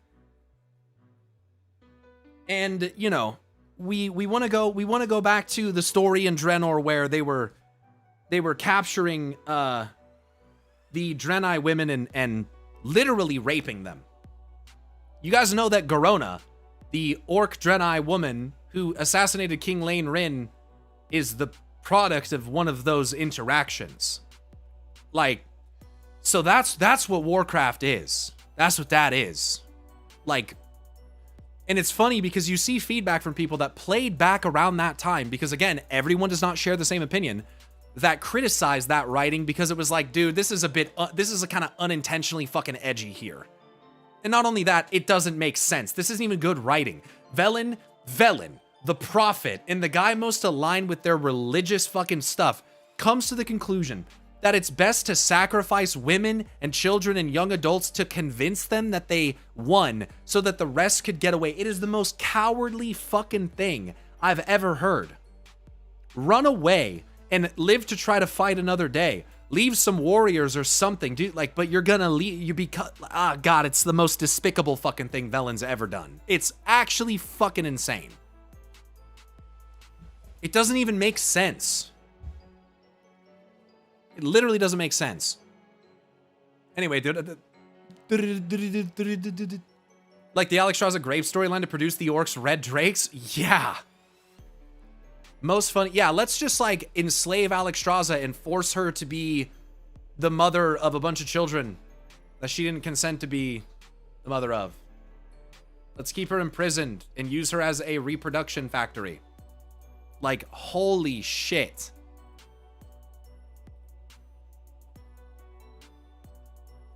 Yeah, Linnea, she was controlled with the Orb of Dominion or whatever the fuck it was. To kill King Lane Rin, who she was a friend of, which is why she was able to get within close proximity of him. Yeah, it's fucking crazy. I have a link. I think you should just be able to link it in the chat. That's what people, it's like, dude, there's a difference between gritty and like masculine and that. That's a totally different fucking, that's not the fucking same. Wait, so this podcast is fucking 2 hours long? From 40 minutes onwards. sorry, on the shop. Yeah, like the Lanafel's Crimson Couture, which apparently came out in, Yeah. came out in December Couture. apparently. I didn't even notice it. Look at those wings though, they're really cool. And like, yeah, I mean, the kind of thing I might want on shop a is £17, that one. It's not even any traders tenders in that one. That is, yeah, exactly one wow And token then for you got the winter gear, which I really like, in red. I do kind of wish all this shit was like half the price, bro. The moose, and you know I love a moose. The shop is pretty relentless at the moment. That's Warhammer 40k Manchild stuck at 13 edgelords. And dude, and that's why I think that's kind of why that's why I implied that it's kind of like a maturity thing. I think that as time passes and as you get more, I don't know, dude. I don't know. I don't know. It to me it I don't know, gives me this sense of immaturity. I don't know.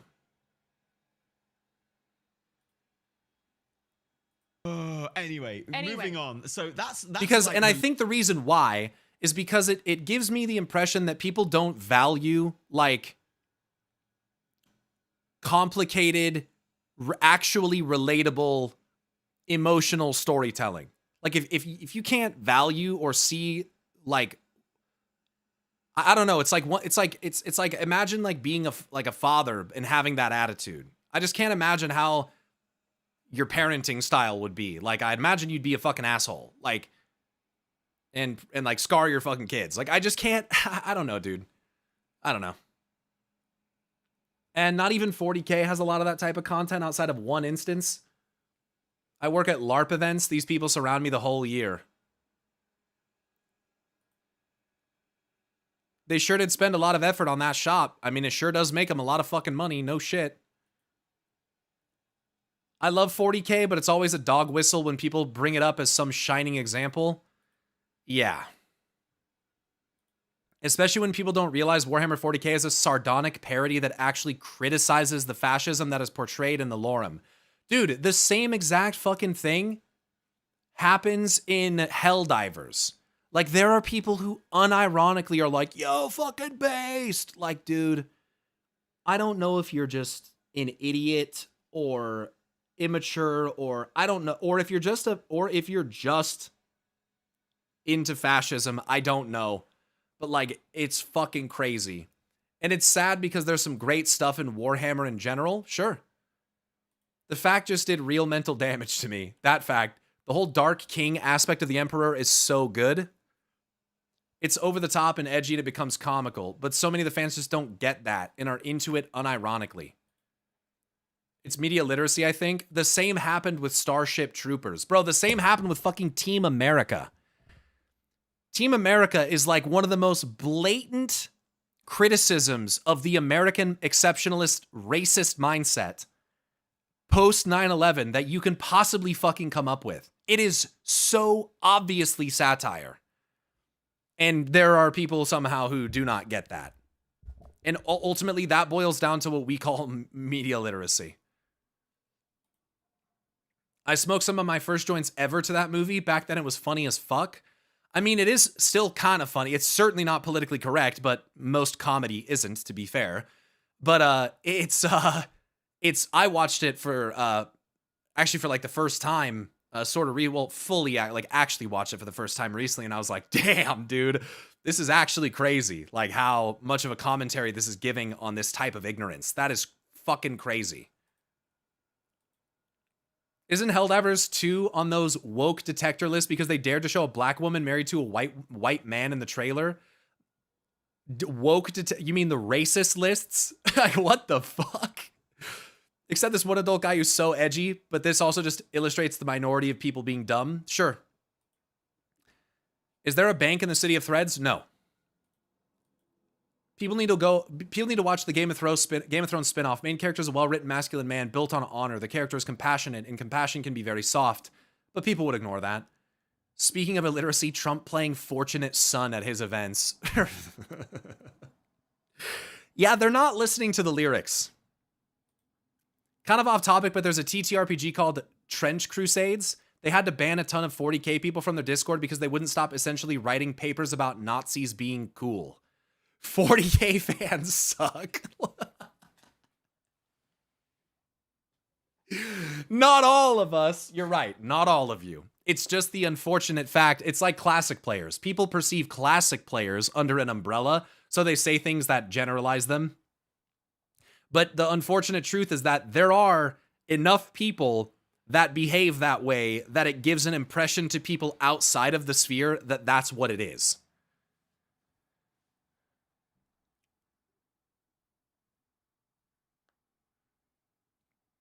Yeah, but having very scary Storm Incarnate everyone terrified of who did nothing. Yeah, she definitely didn't like destroy villages and shit. She didn't set the other Incarnates free. Bites Alex Straza once a bit, not what I want as well. Jenya, you realize that we're not in Dragonflight anymore, right? Or Huge Void Lord who did nothing.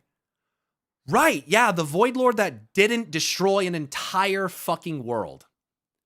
Yeah, the Void Lord that didn't devour the world that we literally see completely destroyed with our own eyes. Yeah, that's true. That's pretty true. That's true. It's true. It's pretty true. Yeah, that's true. That definitely didn't happen. No, it didn't strip away. They didn't have to create barriers that caused the radiation from them to slowly, literally erode their mortal bodies, turning them into immortal constructs. That didn't happen either. No, that didn't happen. No. Hey, guess what? We're playing a fucking fantasy game wherein we defeat the bad guys. You know, since Deathwing just kind of cracked open a couple zones and then we killed him, does that mean Deathwing didn't do anything? I mean, you know, technically the Lich King just sent hordes of the Scourge at us, but we killed him too. So, I mean, I guess the Lich King's pretty fucking lame too, right? I guess that's how that works. I mean, we confront Illidan atop the Black Temple and we defeat him. I mean, he didn't really do shit, right? I mean, so that's pretty lame. I mean, Sargeras, he just took a giant fucking sword filled with God knows what kind of energy and stabbed it in the heart of our world, leading to the most gruesome and brutal war that the Horde and the Alliance have ever fucking seen, and then allowed the forces of death to try to use the power of souls and the essence of Azeroth to literally re-originate the entire fucking universe with the power of domination in an attempt to order and exterminate the essence of free will. Ah, yes. God, World of Warcraft, and it's just completely fucking complete lack of impact. Yes. Ah, so true. Such a based and true comment. Yeah, definitely. Yeah, definitely. Yeah, Dimensius didn't also devour a bunch of other fucking worlds. Dimensius isn't the reason why Xal'atath is going on her crazy fucking crusade right now, trying to steal the world soul of our world to probably try to regenerate her own. Nah, nothing ever happens in WoW, man. God damn it. What the fuck? Fucking N'Zoth, you know, he didn't do anything. I mean, shit, he wasn't like literally on the cusp of activating the Forge of Origination. I mean, come on. I mean, that's pretty weak sauce, right? Like, what the fuck do you think happens if these villains win? You realize that the game is over, right? Like, you do comprehend that, like, these are threats at such a scale that if we don't stop them, the fucking game ends. And do you comprehend that the person who is actually behind the plot of the Jailer, not only the Primus, but probably those from which he learned the power of order and domination magic in the first place, are sitting on a fucking spaceship out there watching us? Do you comprehend that? Do you comprehend that those fucking literal robot fucking AI, whatever they are, space Nazi fucks, are intent on coming back to our world to forcibly reassert control over it so that they can use the power of our world soul to finish their fucking universe dominating agenda? Do you comprehend that? Miss me with that dumb fucking shit about Razageth didn't do anything and Dimensius didn't do anything. Bro, if they win, we lose. And to be clear, Iridikron still got the fucking Dark Heart, still juiced it up, still gave it to Zal. Bad things have still fucking happened. Sargeras still literally punched a fucking giant skyscraper fucking sword into our planet. Stop acting like there has been no repercussions for the things that have occurred. It's not fucking true. It illustrates a fundamental lack of understanding of what the fuck has happened in the game. Stop acting like you know what you're talking about when you fucking don't. God damn. Ugh. Anyway, let's watch this, huh? 51 minutes on is what you said. I mean, I'm sympathetic with Razageth, but she also turned into a crazy loony in the Millenniums of Prison. I mean, they were only imprisoned for what? I don't know, checks fucking watch. Oh, right, 25,000 years?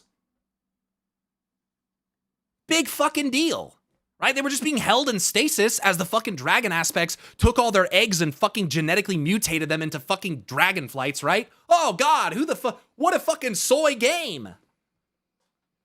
Jesus fucking Christ. When you choose to view something at a fucking bonehead surface level and you don't actually pay attention to what the fuck is happening, yeah, of course it's gonna seem like shit. Stop looking for reasons to fucking hate stuff. Anyway, here we go. Community, right? And I think in regard to housing, that's a huge one, right? That is a huge community that they have activated, and let's be real, monetized, right? Because suddenly there's a huge like swathe of people who is now playing the game more regularly or is spending more gold in it, buying more subscriptions, buying tokens to buy housing items with. You know, and that's already one way in which this whole kind of like broadening our audience, I think, is going into effect. So I totally get this, and I totally understand what Holly's talking about here. But when she says that, I think it's completely understandable for some people to be like, for your ears to perk up and to be like, oh wait, I'm a PvPer, or like, what does she even say? Guys, I only get, I don't get any context. Is what people are talking about. So let's bring up the screen and let's turn up the volume for the stream.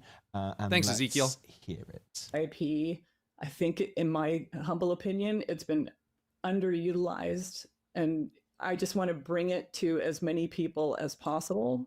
And that means, you know, evolving what Warcraft means, what it is, and where it's going. We want it to be... You mean being a business and being a businesswoman with, yes, responsibilities to shareholders, which I fucking hate the idea of, but also, you know, running a business because it's what you get paid to do.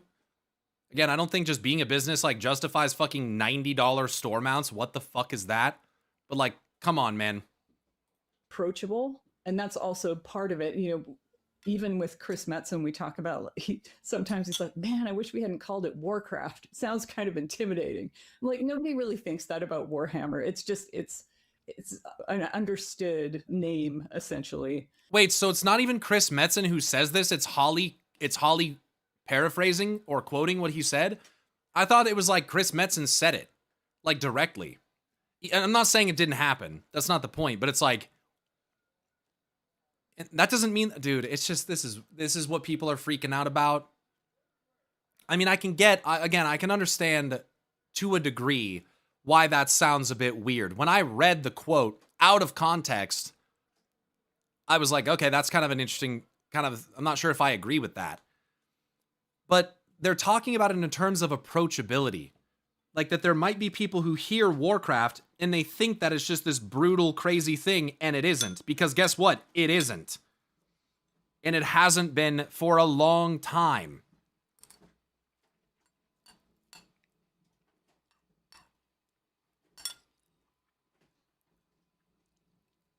I'm not saying any criticism of this is invalid, by the way. That's not what I'm saying. I just think, like...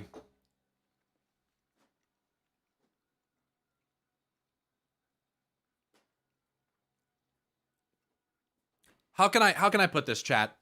There is a reality to business operations where you have to continuously strive to find new customers, because as much as people want to make it out to be that Blizzard should just rely on this core community or whatever, and that's going to carry them forever, the unfortunate reality is that it isn't.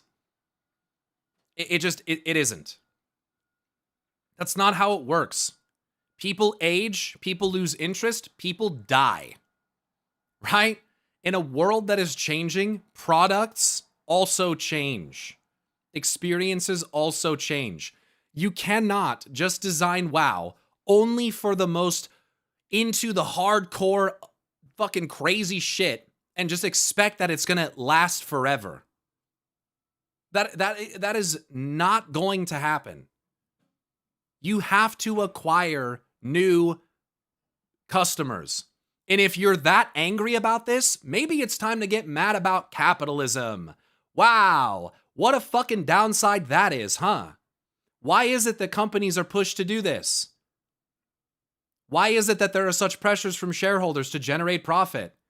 Why is it that they have to constantly look for new customers? Because it's never enough. Frankly, if you want to get fucking mad, I wouldn't even get mad at Holly or Metzen. I'd get fucking mad at the fact that it's all built under a structure that pushes people who are passionate about the product that they're making in the world that they're building to have to fucking do things that might, in fact, alienate some of the older player base. Fair enough. But is it them you should be mad about? Or is it the overarching fucking structure that we live in? But at the same time, rah rah, capitalism, let's fucking go. What's the answer? Because I do like some of the aspects of capitalist society. I don't fucking completely hate it. I think some things are great. Here I am streaming on fucking YouTube and Twitch. That's part of what this is. So I benefit from it. But at the same time, some people, it feels like they've never fucking worked for a company. They don't understand fucking how a business works. And yes, we can make the argument they're making way more money than they are feeding back into it. Yes, but you think Holly fucking Longdale makes that decision?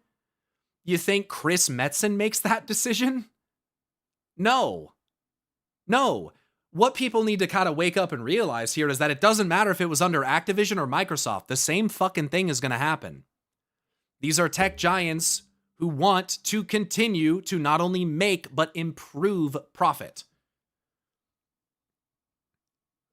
But ultimately, the truth that we also have to consider is that there's a lot of people who still like WoW, who enjoy this version of WoW.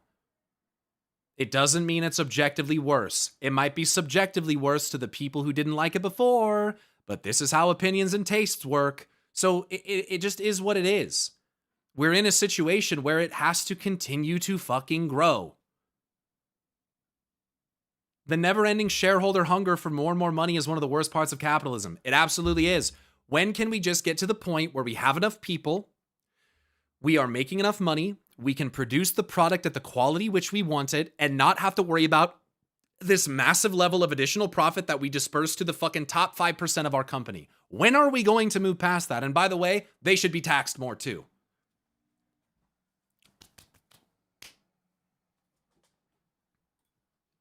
So, Evie, Yes. what do you make of the fact that Chris Metzen, the savior of WoW and the universe, is a big soy boy and hates No one war uses that word anymore. and wants to make... I bet Chris Metzen Don't still date does. yourself. People absolutely use the term soy boy still. I have seen people call me that. They definitely still say that. And wants to take all the war out of Warcraft and just make it about girls kissing. Ooh. Whoa. Did you say girls kissing? Actually, yeah. Yeah. I kind of sold it to myself a Yeah, bit yeah. there. Yeah. So, I mean, look, to get some I mean... idea of the reaction to this, I haven't actually checked the comments, but I'm pretty sure if I... Can I give you the rundown? Yeah, I go for it. There it is, dude. There it is, dude. There it is, dude. Cue in the Warlords of Draenor cinematic. These people they just live in a snapshot of time, dude. They're like Ranger General Sylvanas, just like trapped in this fragment of time. Oh, as you can imagine, the comments to this were, I think your kind of garden variety range of like DEI, woke, like raging, like unprovoked racist sympathy, like absolutely unchecked like bigotry. We literally saw it today. I literally showed it to you today. And it's just interesting to me because isn't it even, and I don't think Holly should have recounted this, and she disagrees with him with the remarks about Warhammer, but I don't think that Chris from 25 years ago is probably as edgy and rebellious as Chris, who is now, probably 50? And who has children and like a life and more to lose. Like, time tempers people. Time it literally takes away the things that make us more arrogant and reckless. Like the man why can't the man have a passing comment about how approachable they make the game out to be without being just like dragged through the fucking mud for it? Like, dude, he can't even it just seems so overblown. Like, how do you know it's not just some passing comment that's like, yeah, I don't even know if we should have like named it Warcraft. Seems like people might have the wrong idea about what it is. And these people have convinced themselves that like their interpretation, again, dude, it literally comes back to the interpretation that their perspective and opinion is just the objective reality. It's fucking crazy. Anyway, let's move on. Misogyny, absolutely, you know, I think when going into these comments, it's really good to just filter those out first, right? It's there's a lot of that going on there. Oh, I hate these lines. A game for everyone is a game for no one. I mean, it's a game for a lot of fucking people, evidently millions of people. I fucking hate this sentence. It's so fucking annoying, dude. I mean, I think it's really interesting to like look at. You keep talking. Sorry, our doorbell just rang as if. Oh, actually, the older I get, the closer I get to being an actual Sith Lord. Everyone is not the same. Oh my god. It's just like, it's the same thing illustrated with Saurfang and Danath Trollbane. They're getting old. Not just older, they're getting old. They're not the same men that they were before. They look back on all the things that they were involved with, and some of it they regret. They're reflecting on their lives, the conflicts that caused untold suffering on both sides, and recognizing how they weren't blameless in them. It's important to do that. This is what happens when you get old and gain wisdom. Like I think you're supposed to get more like sagely. You're not supposed to be that way till you die. I mean, whatever. Supposed to be is subjective, but ultimately, like, that's one of the things that I hope for when I get old, that I look forward to. I took it as Chris being really into the cosmology story and maybe feeling stuck on having to do so much of the war stuff, but I could also be reading too much into it. Maybe. I wonder what happened to me. I mean, I'm over 50. Where is my wisdom? Shut the fuck up. Board games, card games, and so on are usually for everyone. People still to this day play them. I don't get that line of thinking. Because their mindset is that if it's not specifically made for them, it's made for nobody. Again, it's the same exact logic that is used to go, no, I don't like this, nobody likes this. It is the exact same thing. No, my grandpa doesn't do that. He's stuck in a loop of cognitive dissonance and never getting wise, and obviously my anecdotal experience is the only truth and reality. Okay, fair enough. Not everyone does it. It's not something you can say should happen, but it's something I hope happens. Oh, and God forbid a man hope a little bit. That's some soy woke shit. You have hope? God. It's just like, this is why I come back to humans are chaos. There is no uniformity. There never will be. So when people operate in mindsets where they try to push uniformity, it's not going to happen. It's on cue. These people are like the villain in the first Incredibles movie. And if everyone's special, no one is. And you know why why he's like that? Because he faced rejection by his hero as a boy whose parents were not paying attention to him. And so he went to his idol, who was also too busy being a hero and not interested in potentially putting this child at risk. Although the kid had aspirations, he was an inventor, very smart, very brilliant, as that obviously came to be the case. He was rejected. It's interesting. I think it's really, really, I think it's worth talking about this interview kind of in full and the things that people seem to be getting angry at. I'm just going to listen. Or angry about. There is a lot of discussion in this interview. Holly says quite often that, you know, they're trying to reach the biggest audience possible. like the largest possible World of Warcraft audience that they can get. And in doing that, they want to appeal to as many people as possible. So I think a lot of people, like, I'll be honest, when I heard that, I was like, ooh, I agree with you, Holly. But also I think putting it that way is it can come off as a bit concerning, because they're like, oh, wait, you want to appeal to everyone? The phrase being thrown around now is like, oh, you want to appeal to everyone?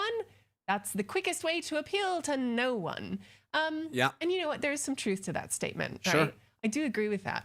At the same time, in the context of this interview, Holly is talking about the World of Warcraft IP and like the next 20 years and how they're going to go and keep the game alive, how they're going to reach new audiences, because they're going to have to, because I'm going to be real with you.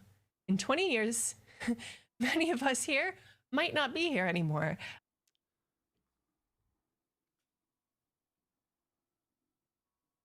You cannot just rely on the people who bought Warcraft 3. You can't. It is not sustainable, period. And the people that might be, again, if your times change, people change. You can't just sit there and let it fail to protect the egos of the people who don't like it anymore. Like, might die. That can always happen. Yeah, there's we that. might move on from Warcraft. We might get too old. Might We move on get from too life. poor. We might be in like an electricity, ration situation where we won't have enough electricity to play our video games. God, that's dystopian. None of us are gonna have PCs because we won't be able to afford them, right? So it's worth remembering that. And obviously, from her point of view, this kind of like really big top-down view. Not my Warcraft, not my Blizzard, so unsubscribe and shut the fuck up. No one gives a fuck, dude. In terms of the business, he's like, okay, we need to keep this game alive, right? And in order to keep the game alive, we need new, we need new players. We need young people. We need to appeal to a big audience. And they're already What you got to realize, dude, is that there was a time in the 90s already done, but you're here talking.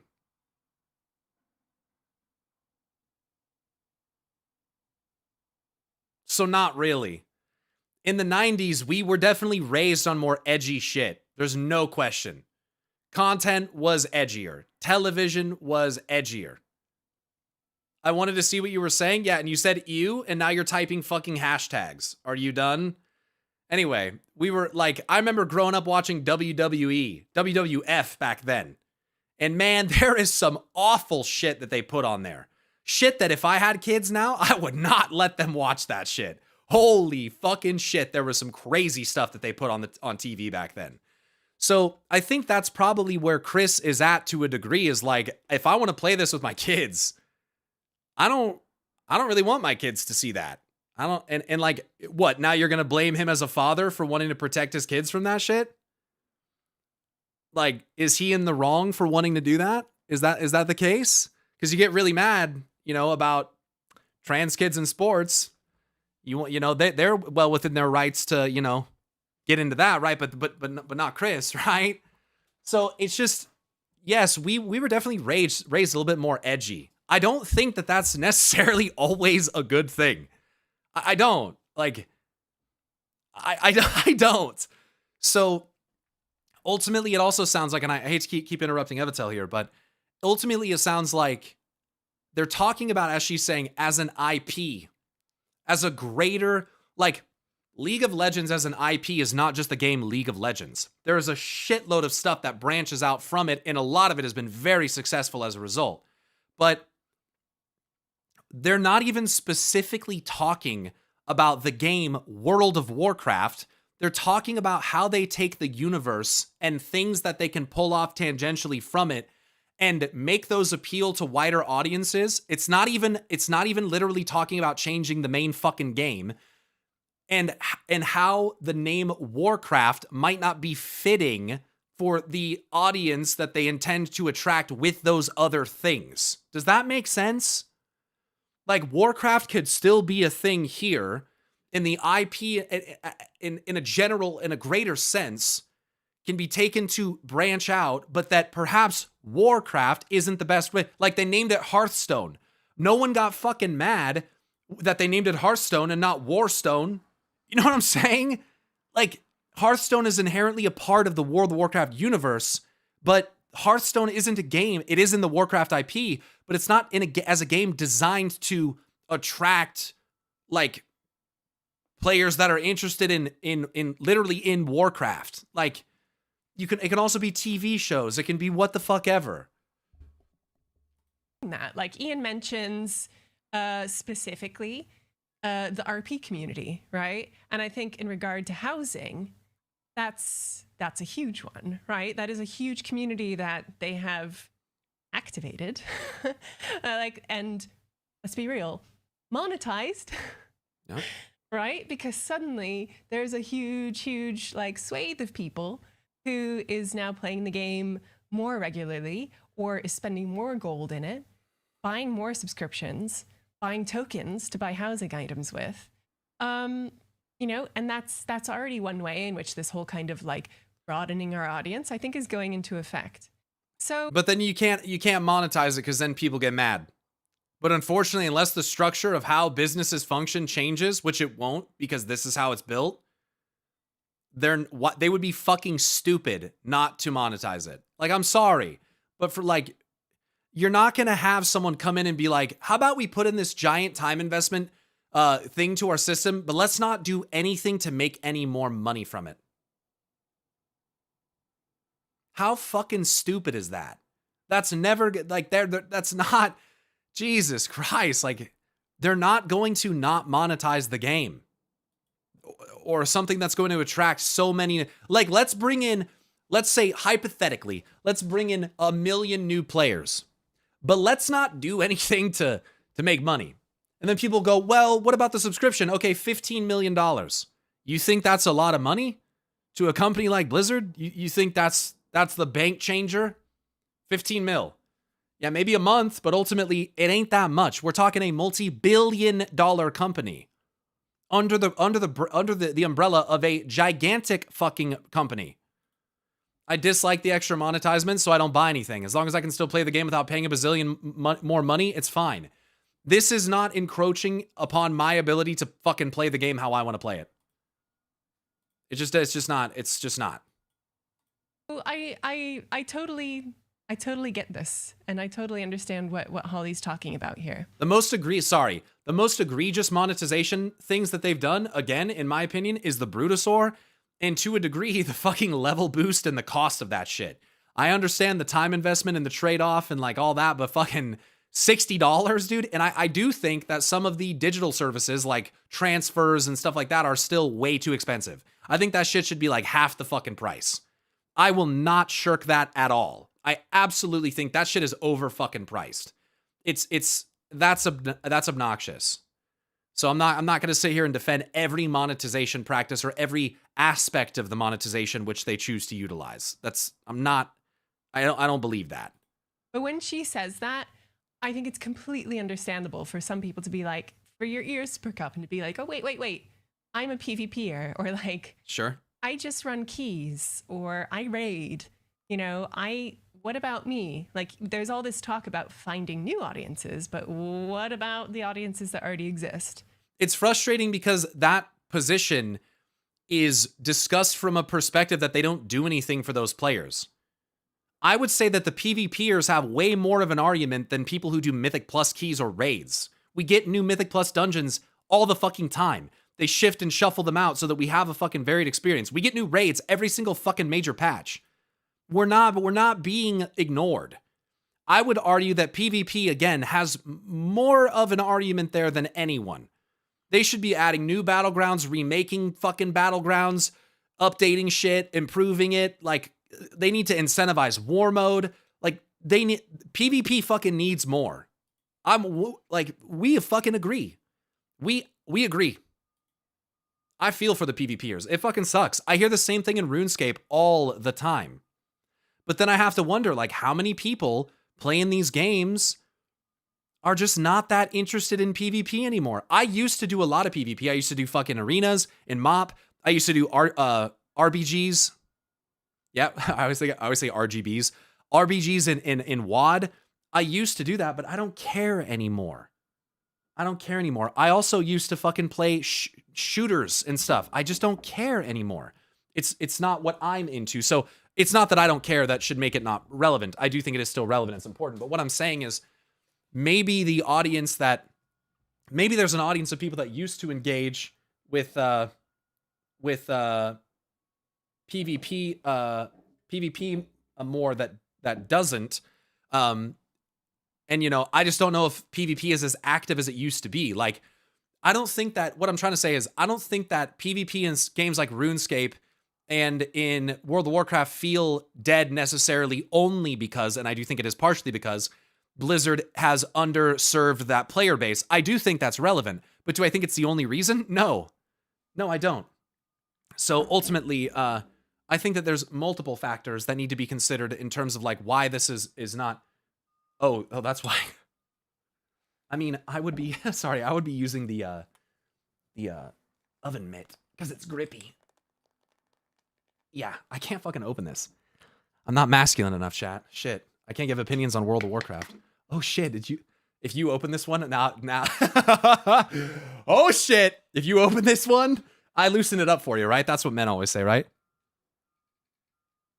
See, that one's tight. That's tight, huh? See, okay. Masculinity validated, chat. Masculinity validated. She can't open it either. All right.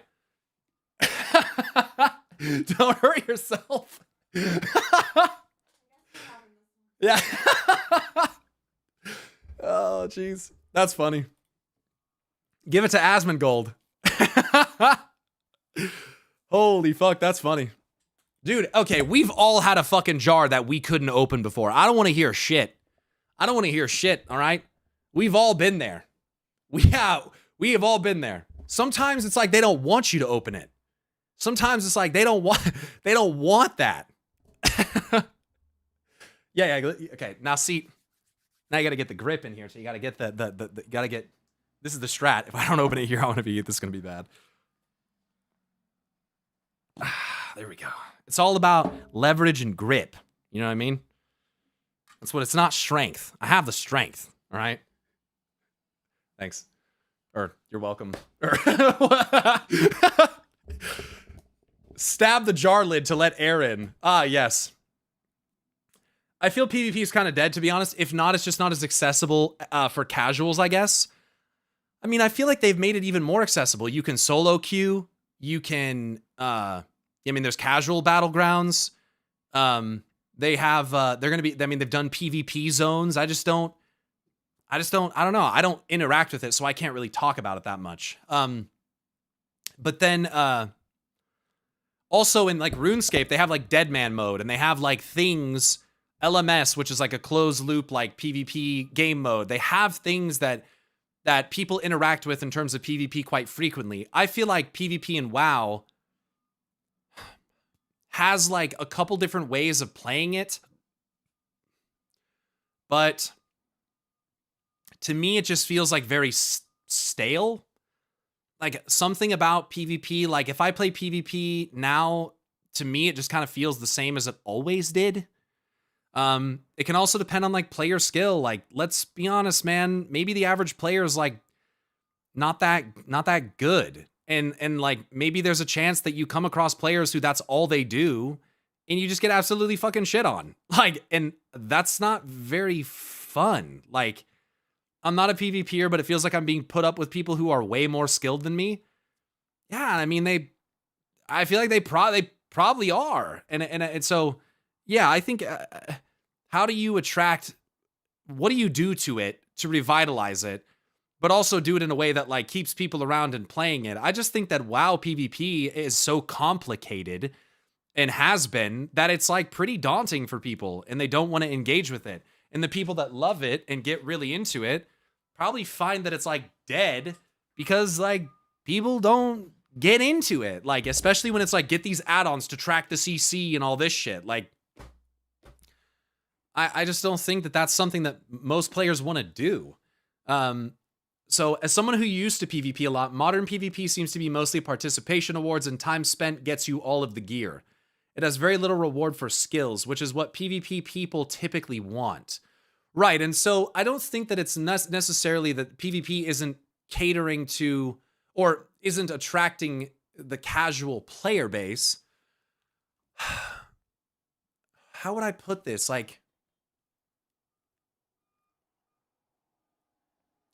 I would guess, because I don't know, but I would guess that it just feels like stale. I think that's probably like the core. I don't know. I would like to know from like some PvPers what they feel is like the issues with PvP currently, especially like long-term PvPers who've been doing it for a long time, which is what long-term means. I would like to hear what they would say about it, because I don't really know. Like, I'm sitting here kind of trying to describe a reason, but I don't know. It could be server, it could be MMR, it could be button count, it could be CC, like complexity.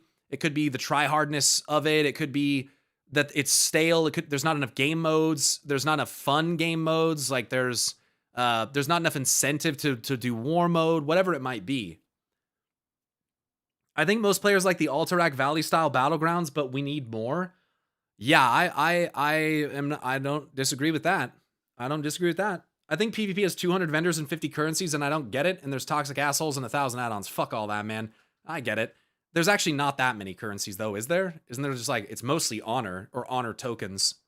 You can only innovate so much with PvP, and that might be the case too. I mean, ultimately, I think that's kind of why you see, I feel like, is it just me? Tell me if I'm wrong.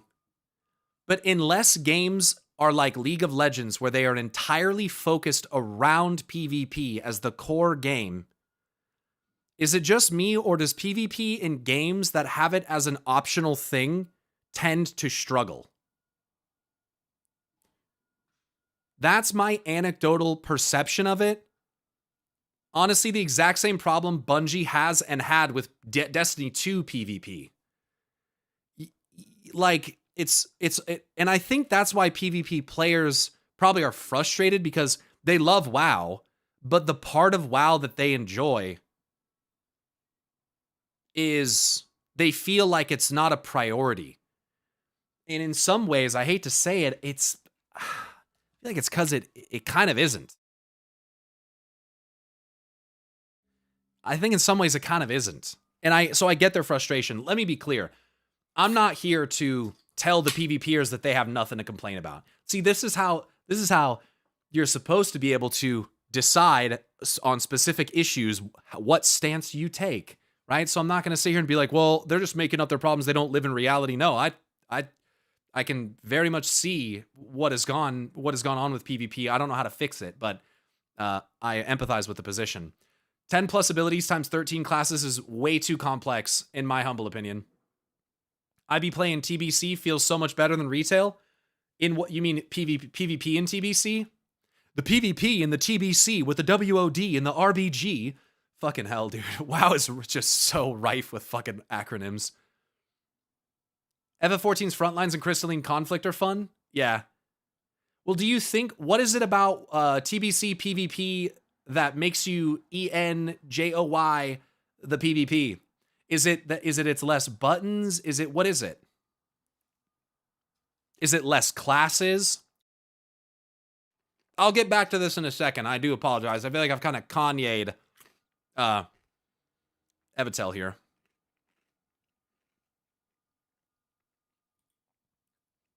TBC was a good time in PvP land? Sure, but why? Classic WoW PvP was better because it was simpler, easier, and better to read. I can't tell really, just the overall feeling of the TBC expansion. Simpler, more rewarding. Classic PvP has more disparity of classes. Every spec can't do everything. TBC and Wrath was peak, and balance was not the primary focus. So for me, Miss Pandaria was fucking peak, dude. Miss Pandaria, there were so many viable comps. Everything was broken. Everything. And that's what I liked about Destiny 2. is there was a period in like late year 1, year 2, where like everything was broken. And in a way, that brokenness kind of balanced itself out. I think a lot of it is rose-tinted glasses. Arena was new at the time. A ton of people have good memories of that. Classes were simpler as well. That makes sense.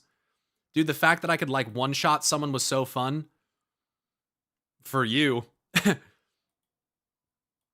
I think Classic was also quite slower than retail, so there was more time to see and react. Okay. Okay. I'm just curious, yeah. Because I don't know.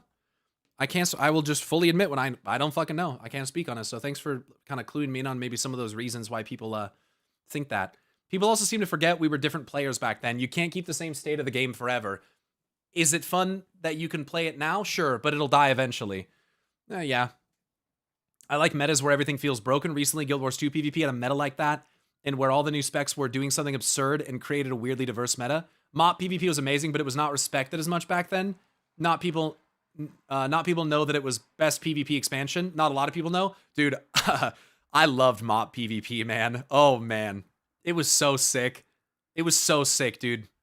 KFCs, fucking Rot comps, God comp. Dude, I mean, a lot of the classics, man.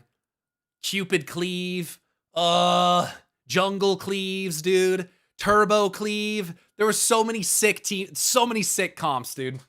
RMD. Dude, I miss it. It was fucking sick. It was sick. Warrior Enhanced Duo, that's Turbo. I still remember watching YouTube videos of Swifty dueling on the walls back. Remember when Soda Poppin' would do duels on top of the statues in the Veil? Do you remember that shit? That was back in the days where he'd say, Pya! Do you remember that shit? That's old Soda right there. That's peak Soda right there. Have you ever considered going for a completionist run? I mean, collect everything? Fuck no. I respect my time. No. No. I'm only partially insane. All right, sorry. Let's go back to this because I just wanted to get some ideas from you guys on the perspective of PvP. What is it that PvPers struggle with? Sorry, I'm gonna let her cook. And they both talk about this in the interview. Ian talks about this as well.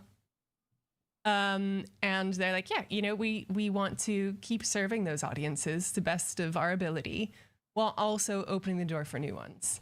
Did anything fun come, Tally? I don't know. We'll check later. Oh, I thought it was going to be the fun thing.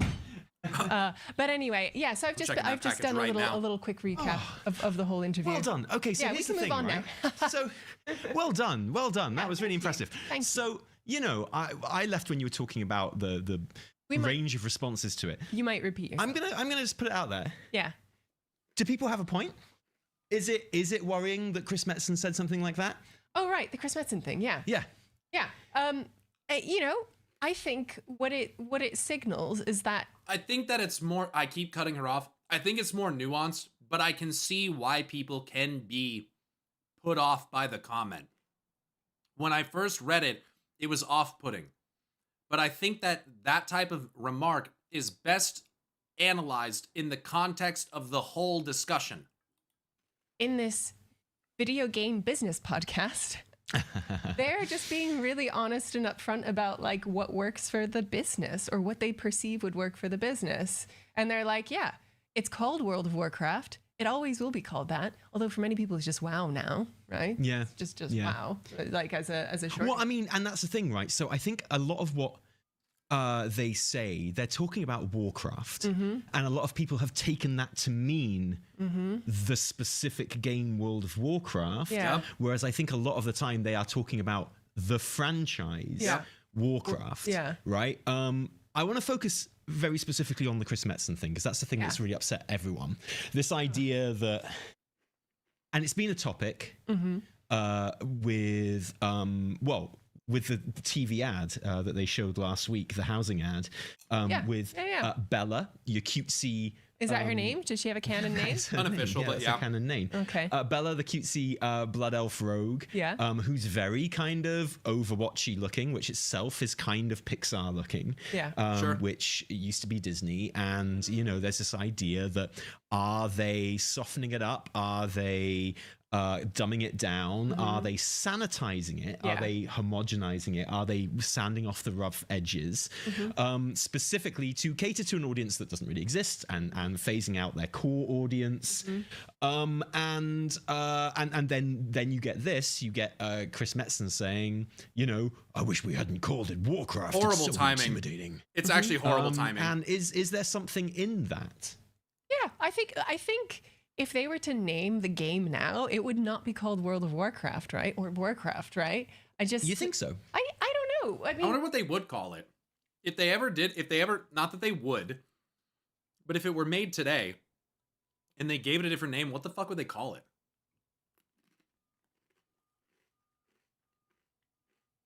Something Azeroth based?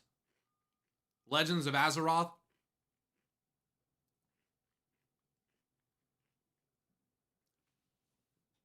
I don't know, yeah. Maybe just Azeroth? Just Azeroth? if I'm saying if a game like this was made now and released, it wouldn't necessarily harken back to a kind of old school thing like that. I mean, the reason they called it Warcraft is because they were literally is making a the- Warhammer game. Yeah, right? exactly. Which is why I think it's interesting that Holly uses the Warhammer example in this. So I think like imagine, right, if lots of people took everything I just said about Sausage Shot really carefully, really seriously. Okay, I said it as a bit of a joke, all right, in a conversation, and the point I was making, I stand by. I don't like the pointing in that attack, right? Fair, yeah. But then I said we should have a thing where we fire a sausage into the enemy and call it Sausage Shot. Yeah. Now, Holly might retell that story if she'd been in here, you know, on a podcast. And, you know, we're always trying to come up with ideas of how to kind of improve abilities and stuff. And, you know, I remember Tally saying that he didn't like the point in this ability and we should have a sausage shot instead. Yeah. And imagine if people took that as seriously as people are taking this Metzen thing, Yeah, right? yeah. This thing of like, you can say something to kind of try to make a point without actually meaning the specifics of what you're saying. It's a rhetorical device. That's right? how human beings work. Yeah. And like, you know, I'm certain that's what's happening here. Do I think Chris Metzen really wishes that they hadn't called it Warcraft? No. No. Do I think that means that he wishes there was no war in Warcraft? No. No. not what it In the means at all. context of a conversation that they were having, a business meeting that they were having, they were talking about how to try and make WoW more Broadly appealing. Yeah. appealing. And someone might have brought up that like it's got war in the name, and that automatically makes it kind of like it automatically like lessens its broad appeal, Yes. you know, automatically. And you know, yeah, like, do I really think if he had the chance, if he could click his fingers, he wouldn't have called it Warcraft? I don't actually think that. no. Like, I don't think so either. genuinely. No. And I, it's just a thing that human beings saying. And another thing that people are missing about this is that Holly says he's wrong. Like, Yeah. in this interview, she says, you know, Chris Metzen sometimes says, oh, I wish we hadn't called it Warcraft. It's too intimidating. Yeah. And then I read you guys a comment from Twitter today about someone calling her in all caps bitch for saying that. Like, she's literally quoting someone else, you fucking moron. Jesus Christ. You don't think of that with Warhammer, do you? It's just a name. She's actually defending the name Warcraft. yeah. She's saying, she's disagreeing with Chris Metzen Yeah. in this interview, which is something that no one's pointed out at all. No. She's like brought it up as a thing that she disagrees with him on. Yeah. You know? So like giving her shit on this as well is like absolutely insane. It's so silly. And so yeah, I struggle. I can't take seriously this kind of discussion that's been born out of this one comment from Chris Metzen, right? Maybe he knows her. Are you just trying to sound like a fucking idiot or what? Because, and again, Chris Metzen, as told by Holly in a conversational interview with this guy about video game business, right? Yeah. Like you're absolutely right, and it is just a device used when talking to a person, being like, hey, we sometimes think about this, and we mentioned this, right? Yeah. So Sorry, comment says, so how can you not take it serious? As a third person, it's hard to say either way, IMO.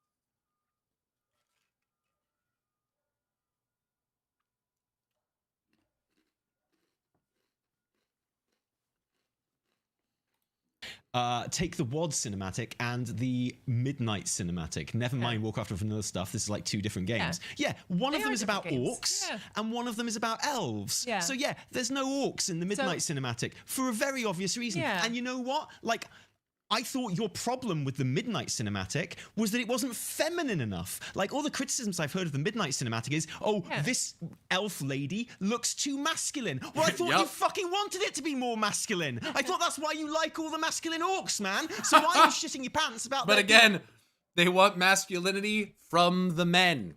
They don't want it from the women. They want only femininity from the women. And they don't want any femininity from the men. They want only the masculinity from the men. Because they have very rigid and narrow views of what masculinity and femininity are. It's exactly the same. It's exactly what I was saying earlier. Being a female, like, elf looking too masculine. I thought that's what you were fucking asking for. Compare it to the uber feminine blood elf in the TBC cinematic, which is classic WoW, by the way. That's fucking feminine. You wanted it to be more masculine. You got your fucking masculine elf, didn't you, bitch? Fuck you. Jesus Christ. So yeah, we got a bit real while you were downstairs getting the package and being like, talking about like the audience, because when they're doing this interview, they're talking about the game and the longevity. That sounds like me. Jesus Christ. Of the game and how it's going to be around for another 20 years or 30 years or whatever. And the fact that like many of us here now are not going to be around then. We might be if we're Speak lucky. for yourself, mate. Yeah, I sleep in an ice chamber. I sleep in an oxygen tent every night. every night. Just pure like, straight into bloodstream. So yeah, and I understand when people are like, hey, the game is turning into something different. Like the game is not what it was 20 years ago. It's not. It's never going to be, and it's never going to go back to that because the game changes and then the audience changes and the story changes and the writing changes. Can I say, kind of cultural reception changes? Can I say something to that? Yeah.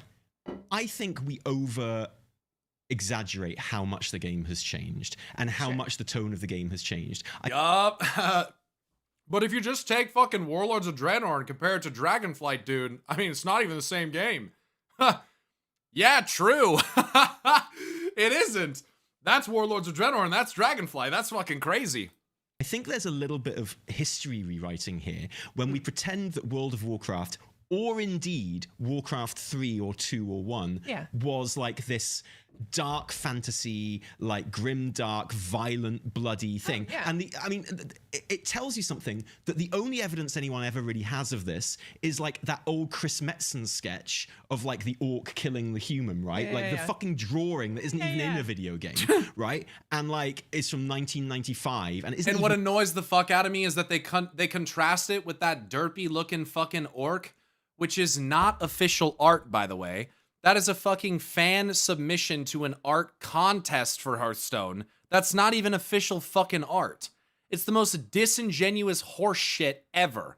Like, dude, again, just quit cherry picking the most extreme fucking examples that are not even genuinely representative of what you think they are to try to prove points. You look like an ass. Concept art is like mood art, right? But it's not in the game. And like, that's just not the case. Like, I'm old enough to remember this. Maybe people in the audience aren't, so you might have to just listen to me for a second. But from the very beginning, Warcraft, I remember the RTS games being out and compared to stuff like other RTSs and like Warhammer 40,000 RTSs, like Dawn of War and stuff. The Warhammer RTSs were seen as being goofy. You would click on the characters and they would say funny things. You click on sheep and they'd explode. Like, zug zug, work work. That's not grimdark, that's goofy ass shit.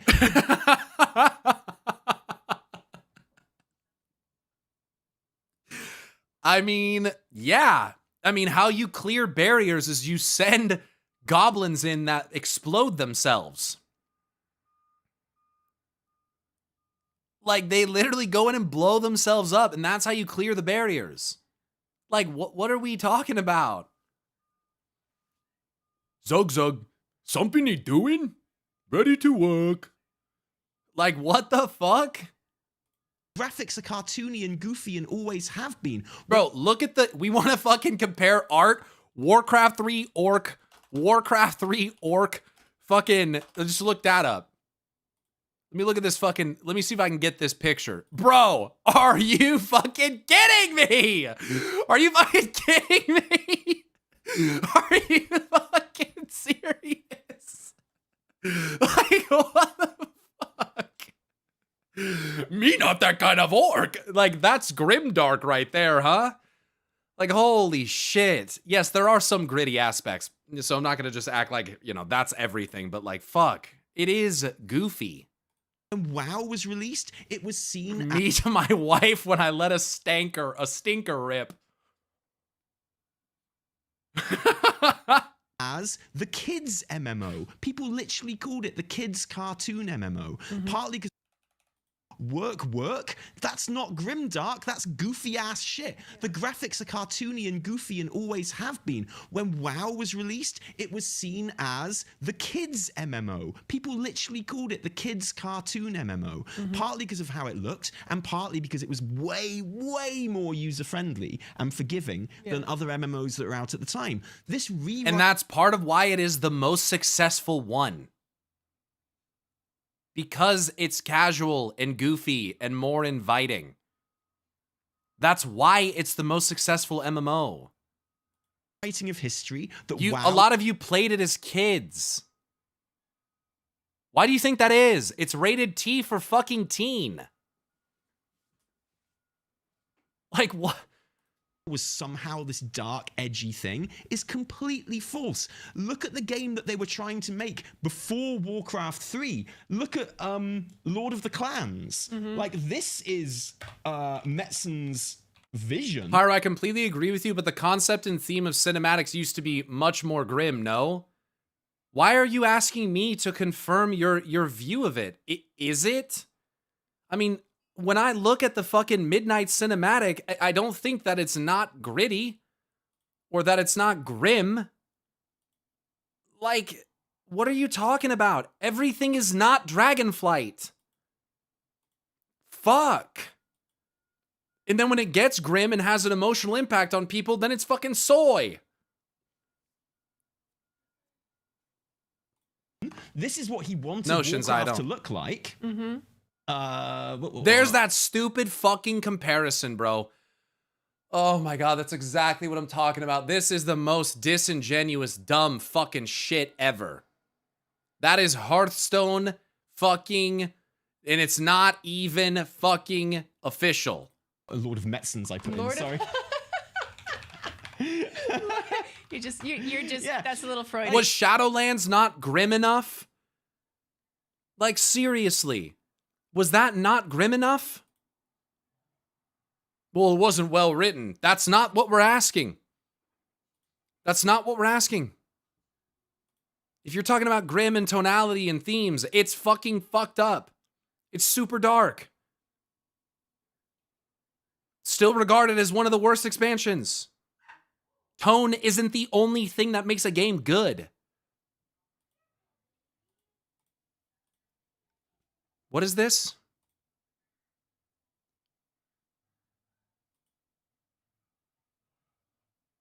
I mean, compare the Warlords of Draenor trailer to the fucking Dragonflight, dude. There it is, dude. Anyway. Literally was on TV. So grim, so dark. Take me back to that. That's not similar to the one that they released recently at all. Maddie, thanks for the 56-month resub, bro.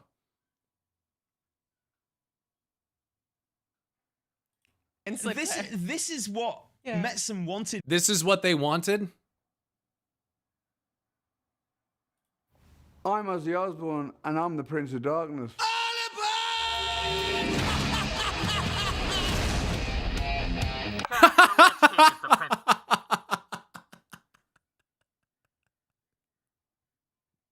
Surrounded by succubus.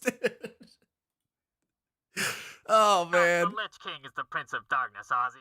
Well, maybe you're the one who's been riding a crazy train, but I've been the Prince of Darkness since 1979. There can be only one Prince of Darkness.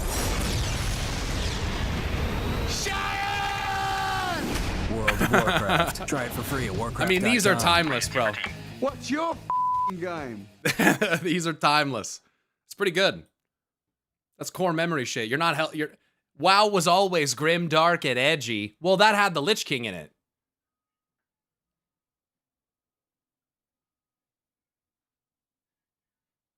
That's different.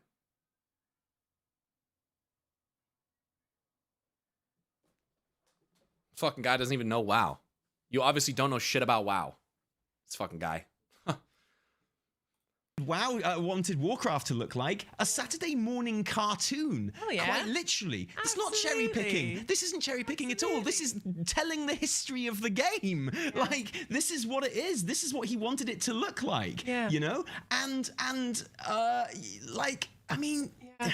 I don't know what to say, man. That's not to say that there haven't been like experiences or story or lines or plot lines in the game that feel kind of grown up or feel kind of terrible. Like people die, people are murdered, there's bad things happen to Night Elf Mohawk, so edgy. I'm Mr. T and I'm a Night Elf Mohawk.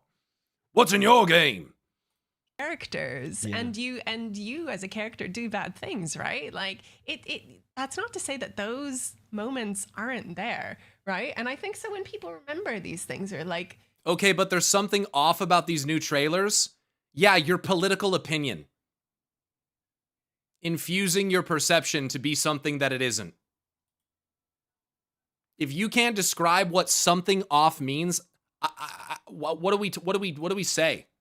What do we talk? Like, if you're going to criticize something, you need to be able to explicitly define what the fuck it is. You need to be able to say what is off. Something off is not actionable, meaningful feedback. What the fuck does that mean? You have to actually say something. Yeah, you know, I remember this feeling of me and this fucking trailer is for housing. It's a fucking housing trailer. What the fuck do you want it to be? A fucking, what do you want? Or the fucking Alliance and Horde fucking cutting each other's heads off? Sorry about that. Cutting each other's fucking heads off on the lawn? Like, is that what it's supposed to be? Like, they're supposed to just be out there fucking mutilating each other on their lawns? My bad, man, I love you. No, stop with that shit. Stop. Just learn to fucking describe what you don't like about things. Holy fucking shit. Is it that hard? I'm gonna let you think on that, and maybe your next message, you can come back and tell me what you actually don't fucking like. What feels off, and don't say some dumb, it's uncanny valley, because that shows me you just don't know what the fuck uncanny valley means. Actually provide criticism.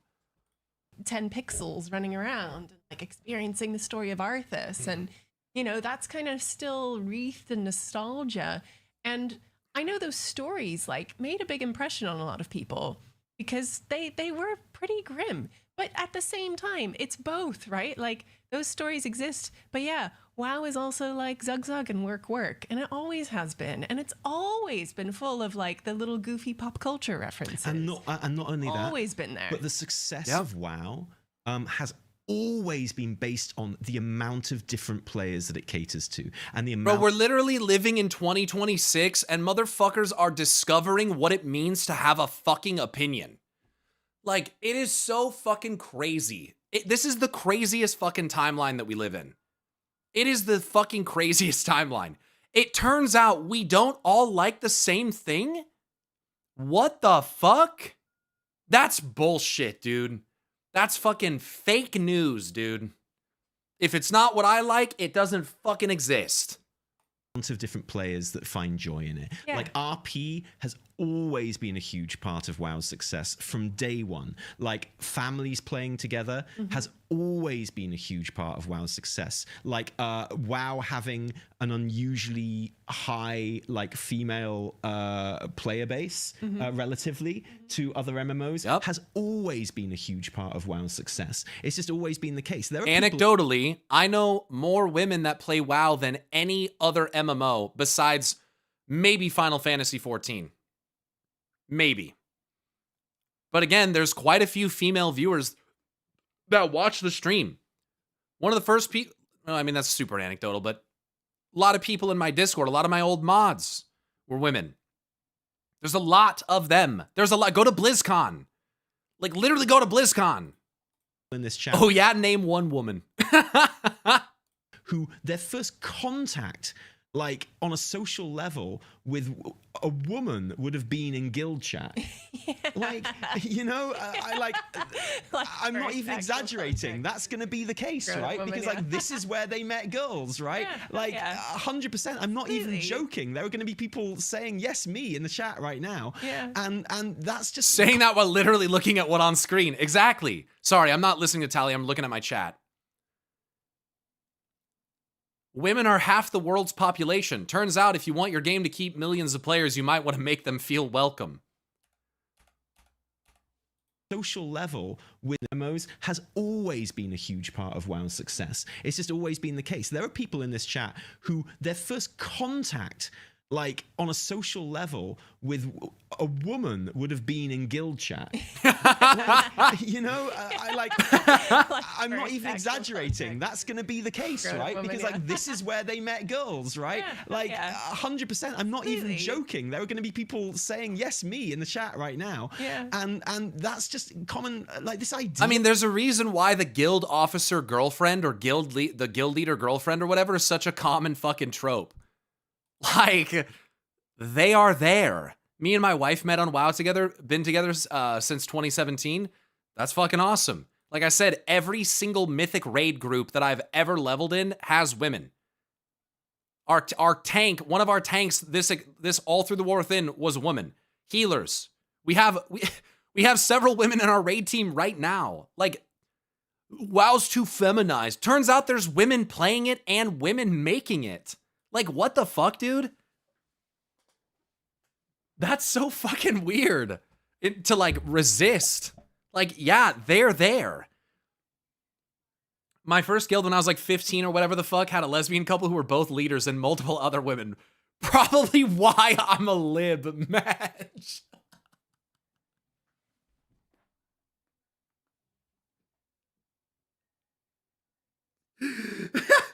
Your fucking lesbian guild leaders radicalized you, bro.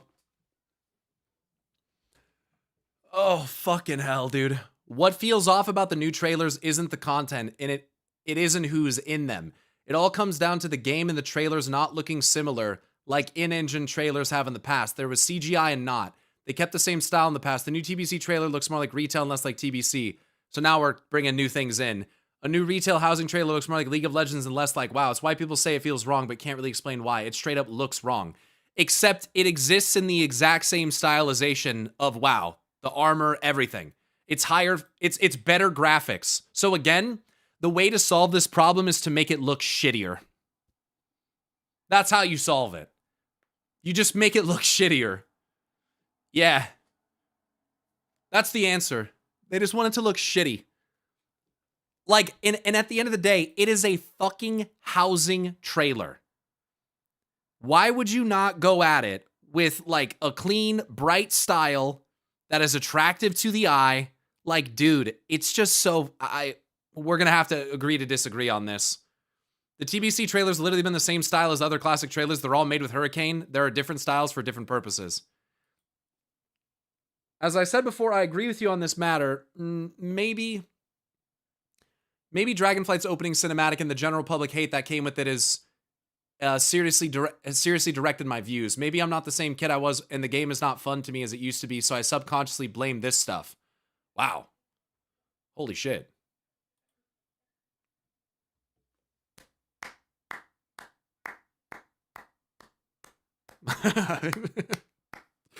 All right. I mean, hey, I don't know if those things are true, but I respect the fact that you even consider them. Wow.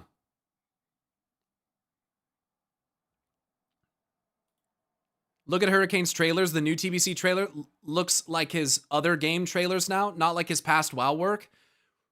So Hurricane is supposed to just stay the same forever. He can never like adapt or evolve his style.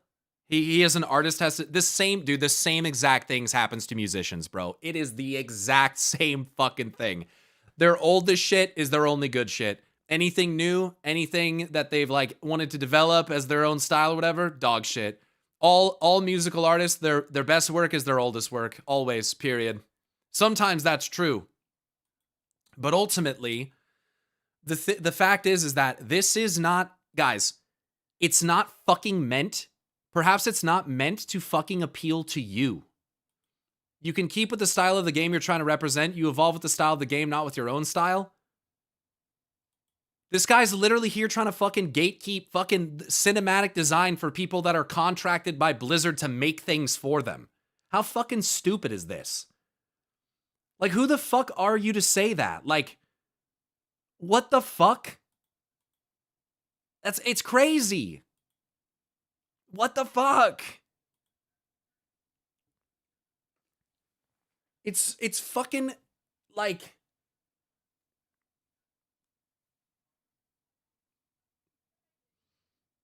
and even if the stylization is different, why does it fucking matter? It is not, if you already play WoW, or if you already know about WoW, if you already know about housing, it's not for you. People might go, well, they're trying to attract fucking Fortnite players. So fucking what? So fucking what? Cry me a fucking river. People are asking why it feels off if you can't accept why.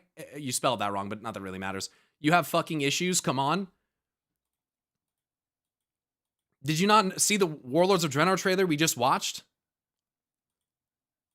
That trailer was literally the most WoW looking trailer ever. Nothing in WoW looks like Fortnite. Yo, Morgan, thanks for gifting us up the Tristram, by the way. Appreciate that. It's just, you're just, God.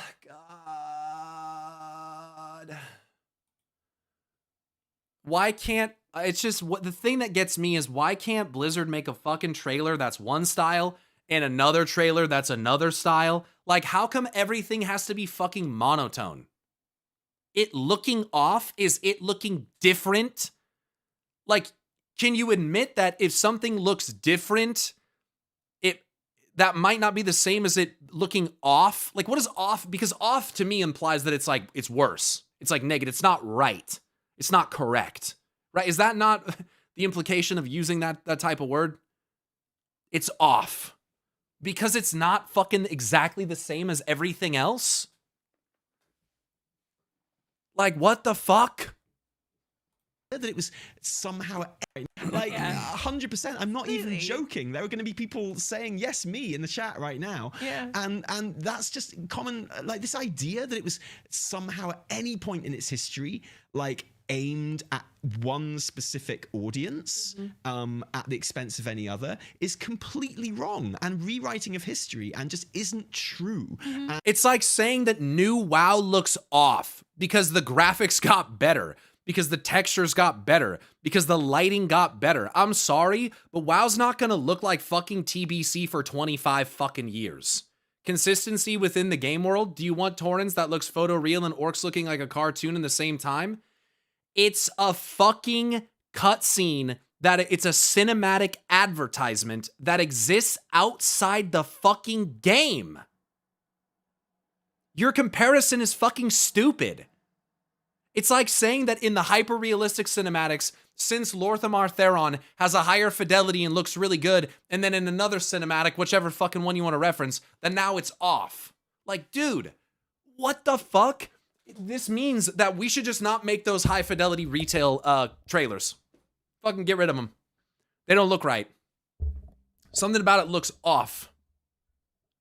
The comparison you make, it's literally not even in the game world. They have had the disparity or the parody or whatever the fuck in their cutscenes forever. Forever. You just want it to look like it was rendered in the game. You want to know something? People are also hypercritical of those cinematics and say they look like shit. So fucking pick your poison. Pick your fucking poison. And, you know, like, an important thing that Ian says in this interview before they get to that bit is like, yeah, the goal and the idea has always been to open new avenues of play and find new ways that people can engage with the game, whilst importantly maintaining the things they've already got and preserving the magic that they've already got and the audience they've already got. There's no talk of like, oh, we want a new audience. We want to like, it's like, no, we want to find. Why didn't these people complain about the classic cinematic that didn't look anything like the game? Because they weren't yet fucking indoctrinated into this cultural fucking movement that looks for things to bitch about and every fucking situation that they possibly fucking can to validate their perspective about something that they don't even fucking like anymore. It's fucking insane. That's fucking why, dude. Because the internet has given the fucking voice to people to be in these communities who the identity of the community itself is to shit on everything. Literally fucking everything. They don't like anything. Everything looks off. Everything is not what they want it to be. Therefore, everything is objectively fucking dog shit to them. And because the internet has fucking brought people together to be part of this fucking crazy fucking borderline cult mentality, that's why this is everywhere. They're literally manufacturing reasons that they will not apply universally to other examples because it doesn't fit their narrative that this is some kind of modern fucking issue so that they can be outraged in a way that's not even fucking genuine. Instead of complaining about shitty game mechanics and things that actually fucking matter, they spend their time bitching about cinematics for a fucking game that they not one, don't even fucking play anymore. And two, try to assert that it must look the same as the game while also denying that all of the fucking trailers for WoW didn't look that way. The same argument can be made about you and your opinion, except my opinion and the things that I'm analyzing can fucking exist within the actual confines of reality. I don't have to sit here and manufacture fucking issues to be upset about, right? I can reference, I can pull fucking quotes, I can show you the proof for the things that I'm trying to fucking claim. I don't just sit there and tell you, well, it's the way that I see it, so it's just the fucking truth of everything. I recognize that my opinion differs from other people and that we're not all the same. Are you capable of doing the same fucking thing? Because there's ways to be analytical about stuff, and that's not what's being done. If you're going to come up with a fucking reason for which something looks off to you, right? And then not apply that same rule in other situations because it clearly doesn't fit your fucking agenda, I'm gonna call you out on it. And then if you're gonna be like, well, your opinion, we're talking about your opinion right now. I'm not even talking about my opinion. We're analyzing the fucking accuracy of whether or not what you're saying is even true. Yes, hence why I don't spend 80% of my stream complaining about other people's opinions and prefer to discuss my own. So what you're saying is that you don't care to look at other people's opinions and try to understand why they have them, or even consider the possibility of contesting them and trying to get them to see maybe where some of the flaw with it comes from, and you'd rather just sit and just talk about your own opinions constantly? That's what you're saying? So you're literally sitting here trying to ridicule me for sitting and saying my opinion in argument, but now, because you're gonna backpedal like a little fucking bitch, you're gonna try to make it out to be that, oh, well, I wouldn't really care what other people thought. I wouldn't sit and talk about them. I would just sit and continue to spout my opinion constantly, which is completely different. Yes, very different. Yeah, very different. Fucking insane. New ways for our audience to engage. Well, they do specifically talk about new audiences. Yeah, no, exactly. But it's like, there's no talk of replacing an audience. No, exactly. There's no exactly. pivot No one in is tone. to be There's no replaced. yeah, exactly. It's just and I just think, Yeah, sounds like you're being reasonable.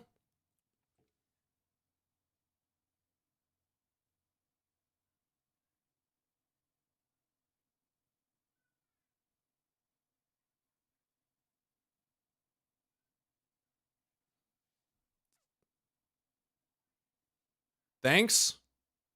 way too much is being made of this Chris Metzen thing. I think people are using it I to can't take any of that fuel seriously. like stuff that they're already angry about. Yeah, exactly. It's so transparent. It's so is. dumb. It really it's is. low IQ. Yeah, sorry. I know. Like, especially, you know, and you have to remember that. You have to remember we are like talking to gamers, and like we're all gamers here in this room right now. Yeah. But man, you know, if your reaction to seeing this interview is like, oh, actual comment, oh, who are these new people that they're trying to cater to? Moms? Yeah, it's like It's mums like- have it's like, always wait, played WoW. It's like, wait. Did you just say that? I got news for you, buddy. Moms play video games. Moms fuck. Moms do all kinds of things. Like, sorry. Can you give me a heads up on that fucking thing? That'd be. Sorry. No, but like it's just so funny. It's like Common sense is forbidden, chat. I fucking hate chatters like you. You just chime in with your one dumb fucking singular note comments. Get the fuck out of here, dude. I hate that type of fucking comment. I just, yeah, obviously it's just common sense, which we don't have here. Shut the fuck up. It's that same type of fucking disqualifying shit that we saw on Twitter earlier. It's exactly the fucking same. It's exactly the fucking same. okay, this is like the level of engagement that you're getting here. Like the brain, like 2 brain cells rubbing there, Like- working really hard. It's like, yeah, You you're can some- catering to people like that. You can sometimes get People away- are just mad that it's not specifically and only made for them. That's it.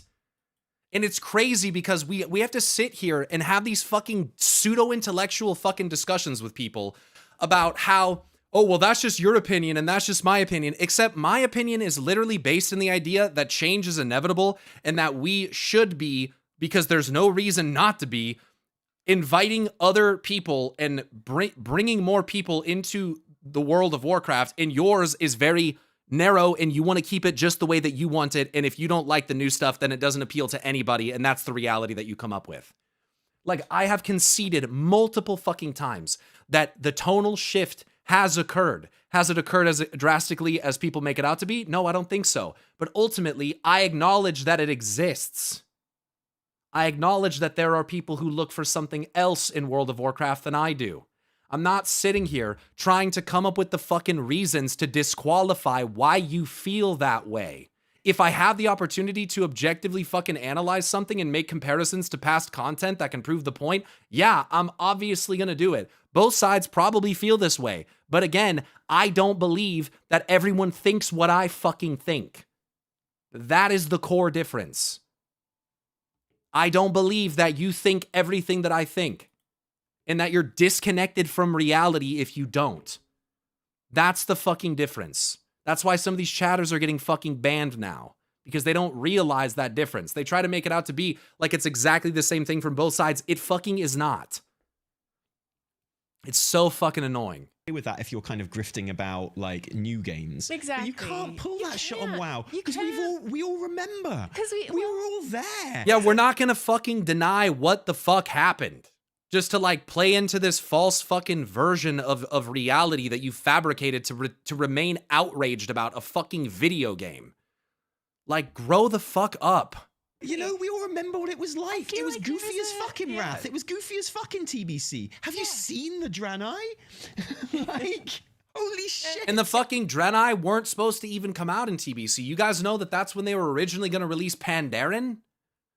That's when they planned to drop pandas. Imagine, WoW would have been dead in fucking TBC, right? Because they would have done Pandaren. Yo, Joeller, thanks for the year resub, dude. Appreciate that. Thank you. Yeah, I mean, like seriously, right? So, it's weird. There's this kind of like angry segment, just like churning, and that's always going to be there. But one thing that I liked in this interview, you know, when they're talking about like reaching, you know, speaking to new people, activating new audiences, celebrating like delves, you know, and Ian is like, look, when you know we were announcing delves and we were sharing them. The majority of our like content creators of people in the community were like, this isn't for me. Like, this is not for us, because they consider themselves maybe a bit more hardcore, a bit more serious, right? And he's like, however, and he refers to this as like the silent. He calls the majority of the audience the silent majority, or the silent plurality, which I really liked, because that kind of sums it up a little better, because it's all of these disparate groups. But we need to remember that like not everyone is like us. Not everyone listens to WoW podcasts. Not everyone consumes. Most people don't, right? Most if you're listening to this World of Warcraft podcast, you're players. already like one of the top 1% WoW consumers. Oh yeah. Like, well done. yeah, No. you made it. You're top 1% at last. Yeah. So you know. I think we can get kind of stuck in an echo chamber with any kind of online media or like social media like this. It can feel like, Yes, and people are in fucking echo chambers and they don't even realize it. And part of their echo chamber is fucking telling people that they're also in an echo chamber. It's the same fucking format as the argument of, well this side's also bad, or what about this too? And it's like, dude, the advocation from some people is about escaping the echo chamber regardless of wherever the fuck it exists. It's not that the left or the right are fucking better than one another when it comes to being pedophiles. Fucking lock them all up. It's like, stop trying to make it about picking fucking sides, man. God fucking damn. It's about freeing yourself from your own goddamn cognitive dissonance, you fuck. Like, God. you're only hearing certain voices amplified over and over again. But they have the analytics, they have the stats, they know what kind of people play the game, they know how long they play, they know what kind of money they spend. They have all this information. Yep. Ian and Holly have this information. And you see so much shit on, like, people, again, games got its all-time low. Like, where are you getting that from? Like, obviously, whatever Blizzard is doing is fucking working, because they wouldn't do it if it didn't. Like, it's not smart business practice to do something that's hurting your fucking bottom line. Like, what kind of logic is that? You're just making shit up because you want to believe that the game is failing. That's bad pause. But ultimately, it isn't, which is why you have to fabricate that, because it isn't fucking true. And you don't have any proof that it is. None.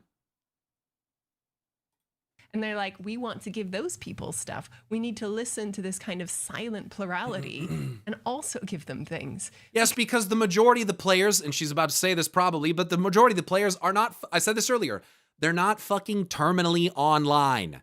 And so am I. So are a lot of you. But we are not the fucking majority. Asmongold is not the majority. The people that follow him are not the fucking majority. Get that out of your head as soon as you possibly fucking can. You, nor I, nor any of us are in any way an accurate representation of the majority. Because they're funding our massive game, which needs a whole lot of money to continue for the next 20 years or however long it was. And which makes a whole lot of money as well, let's be real. Oh my God. And that's the thing, like, this isn't to suggest that... Let's not forget. This isn't to suggest that I agree with every decision they make. No. Oh my goodness, if you've ever watched any of our shows, you know that's not the case, right? Mm-hmm. And also, by the way, far be it from me to pretend that, hey dudes, they're a big corporation who need to make money, is any kind of an excuse against bad art, okay? It never is. It's bad.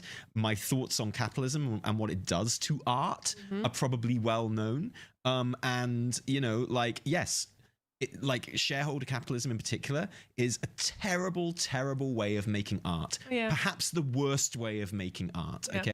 I mean, yeah, I do not disagree. And also, someone made a good point. Even if you're in the majority, most people are different from you, right? We may have a majority on one particular thing. There are all types of majorities and minorities depending on what we're talking about, right? So everyone that is in the majority is not always in the majority on every single issue. That's not true.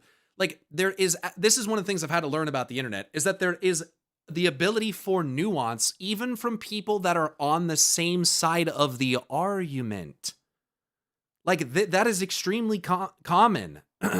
There's people that are more liberal that vehemently disagree with some of the other things that liberal people think and do, depending on the viewpoint, right? So again, it's not just like,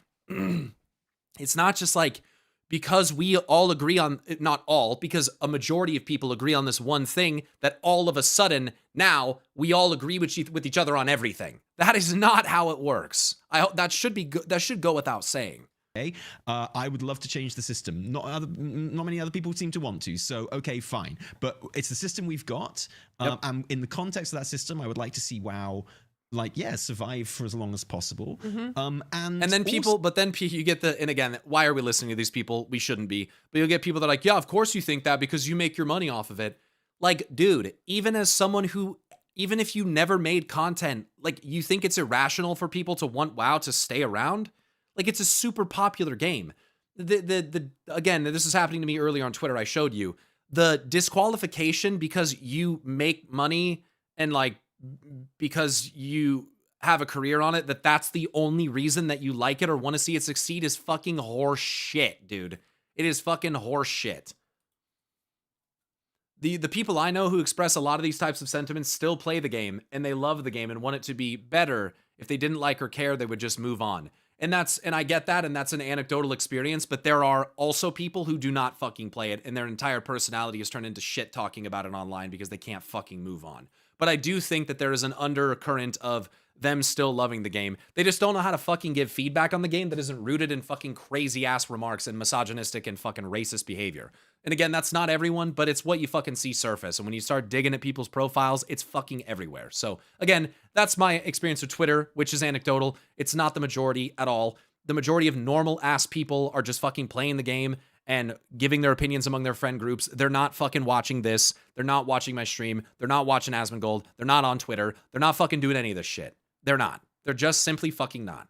It's the same reason why, again, the bubbles that we live in become representative to us of our whole fucking world. But when you leave those bubbles and you go outside and you start talking to people who are just living normal fucking life out there and aren't involved with this stuff, they have no fucking idea what you're talking about. And Jesus, they are lucky to not. Because that way they don't have to fucking get involved. They don't even have to fucking with any of it. So when I don't think the art is good, I'm more than willing to call it out and say so. But we're talking about housing here, which is amazing. Yeah. We're talking about like some of the changes in WoW over the last few years, which on a gameplay level have elevated WoW way above what it was for 15 years at least. Like the changes that came in Dragonflight and were magnified in War Within have made gameplay-wise, have made WoW a better video game than arguably it's ever been since vanilla, which you can never recapture that magic, as I think we've proven, right? No, exactly. There's no going back, right? You know, and like that's a good thing. That's good art that they're making there. And we might have,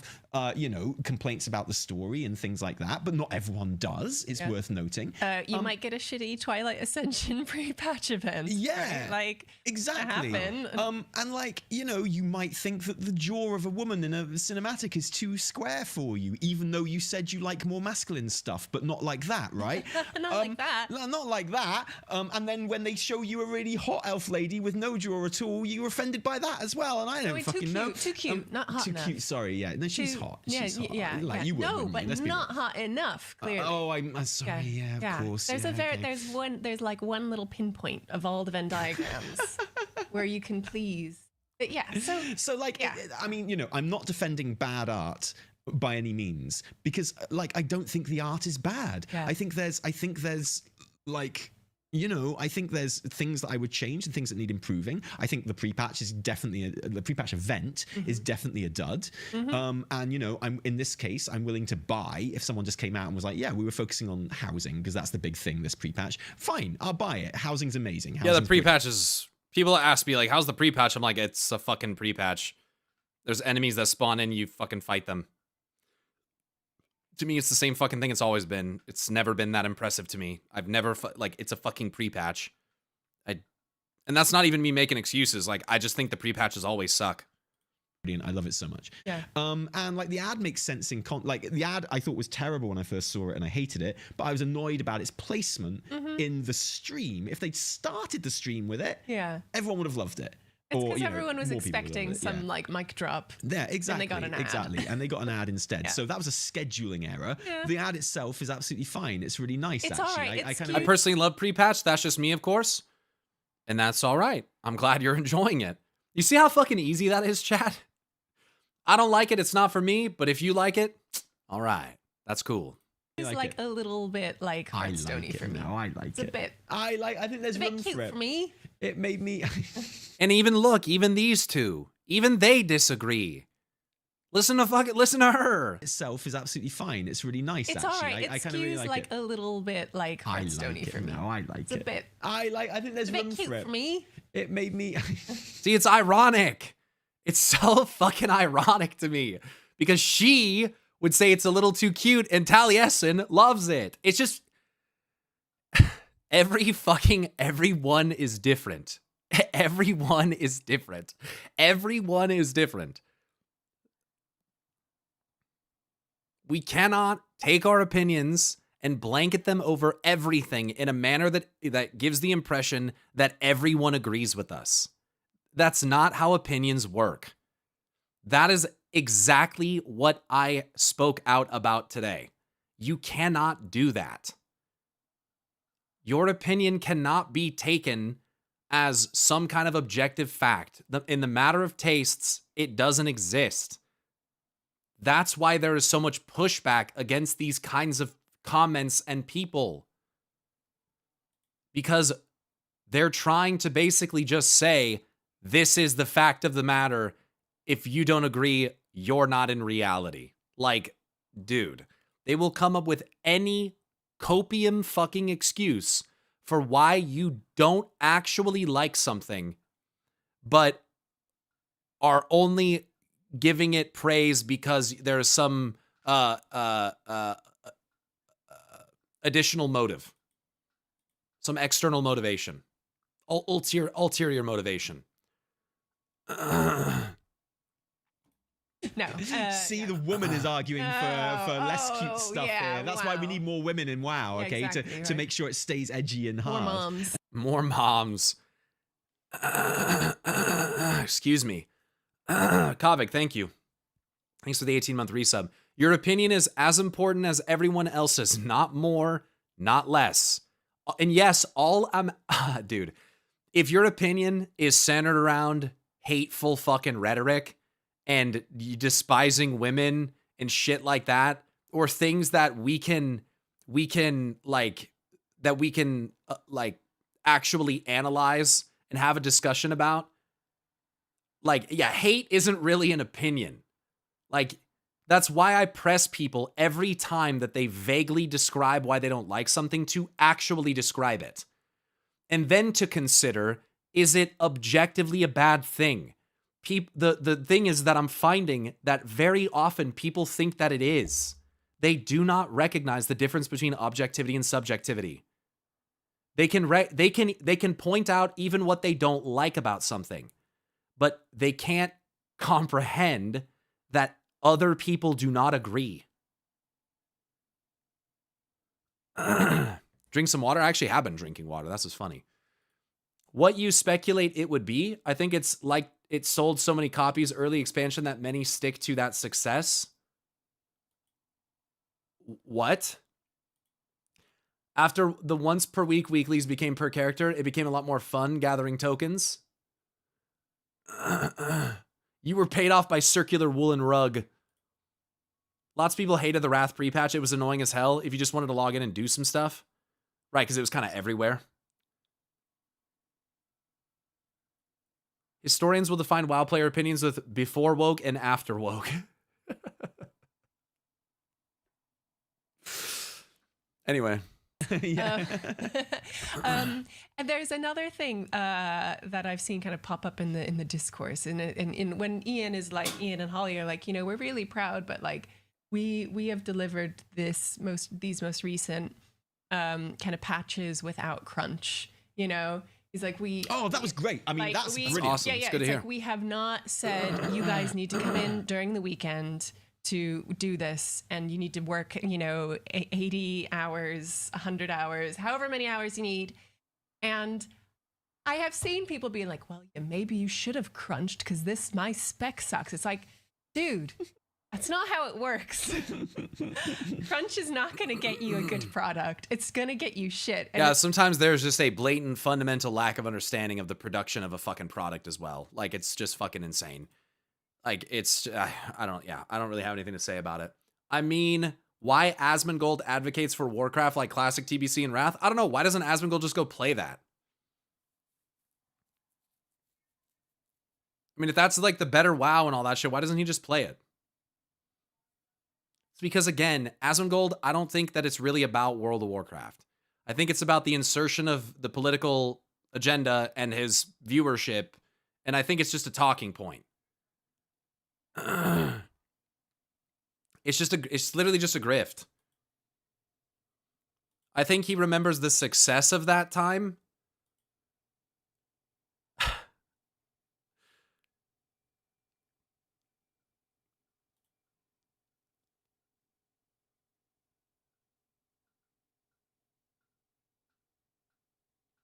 It's gonna get you like Bro, that is just what you believe. Asmon doesn't even play WoW. He just knows that a really loud part of his community still secretly really cares about our hobby, but they cannot admit to it. Does Asmongold still play the game at all now? No. Does he game at all? I think he does sometimes. I think he does sometimes. Asmon didn't even play Wrath when it was around. Wrath Classic when it was around. He stopped after Nax. I had an alt in his guild back then.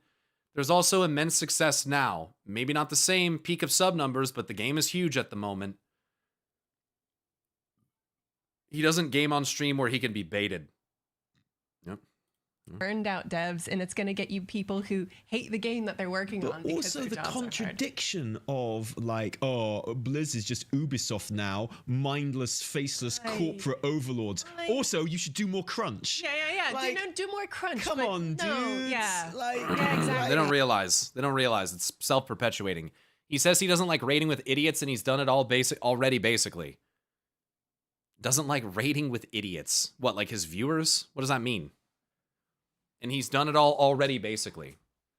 So then what you're saying is that if it went back to the what it apparently was in TBC or Wrath, but it was retail, he would play it again. And he would be happy. I mean, if he says so, if you say so, I have a hard time believing that. It's known that he was carried through every single piece of current content. He hyped Kingdom Come so much, but then got killed over and over again, didn't want to learn and rage quit. I did see that. He doesn't like the time sync of Classic, if I remember correctly. He enjoyed it when it happened, but not anymore. I mean, I guess I get it. I don't have any...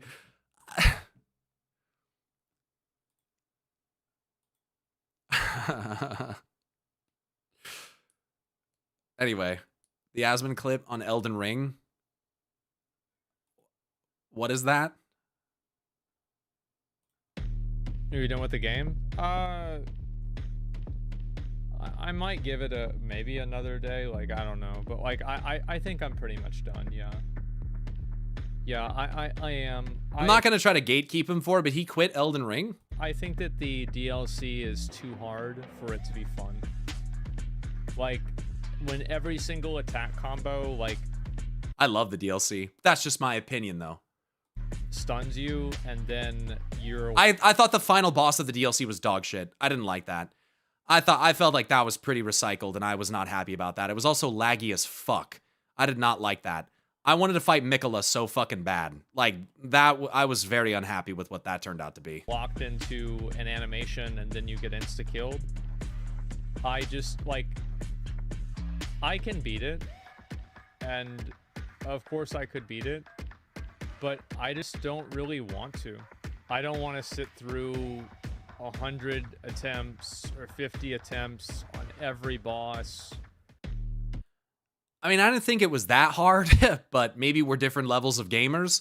I will say I can understand the sentiment because I didn't finish the E33 DLC because it's very fucking hard.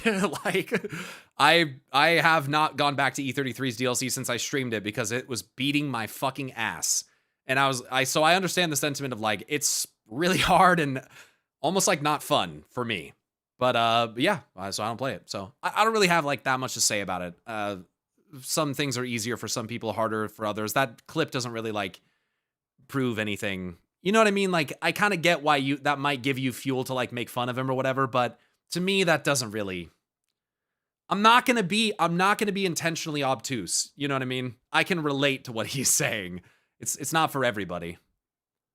At least have some consistency. No, you know, like, there is no keep your argument straight for like 1 minute. Yeah, I know, and that's the thing. He says he's not good at WoW anymore. Well. To be honest, I don't think I'm that good at WoW anymore either, bro. I used to be such a sweaty little motherfucker, but I was also an asshole, dude. I would not have wanted to raid with me. Not when I was the best that I was. No, because the ego that accompanied that was not good. It was not good. No. Bro, we're aging, which is why WoW changes, but then they're so mad when WoW changes for people. Good faith? I try to, Kenny. I genuinely don't. I try not to argue in bad faith because it's one of the things I criticize about other people. When you argue in bad faith, you inherently cannot be a discussion. There just can't be. There can be no dialogue. Other things that I thought were kind of enlightening about this discussion, I thought it's really cool that Holly's like, we're really open with like Minecraft and like Elder Scrolls. Is it Elder Scrolls that she mentioned? She's like, Elder Scrolls she's Online. like, we go hang out with the Elder Scrolls team all the time. We go chat with them. We go see what works for them. And it's like, that is cool. I was like, and some people hear that and they fucking hate that. They hate that. Because again, ultimately, and to a degree, I understand why, but they want the game to just be made for them. Like, when it comes to a game being successful, having massive commercial success, especially like this far into its lifespan as it is, if you can get your game in front of that many people, that's ultimately like, this is the job. As long as they still enjoy what they're doing. And again, if that makes you feel abandoned because they moved on from what it once was, then that genuinely sucks. And I'm sorry. But they have classic versions of the game that are there to meet that need. That's why it's there.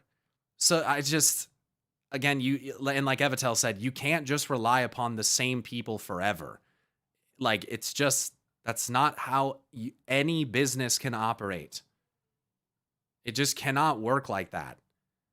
And you might be angry. I get it. You might be angry that you feel like the game was once, even if, like, let's just say, yeah, tonally, it's softer, it's woker, it's all this stuff. Eventually, though, man, we do get down to the point where it's like, I'm sorry. Like, there are people that like this, and it might turn out that there's more people that like that than people that like what you're into. And I guess, like, it just gets to the point where it's like, you're gonna just have to deal with that. Like, in the quote of perhaps one of your favorite characters, times change. Like, it's just the way it goes. It's the way it goes. This happens with every fucking thing.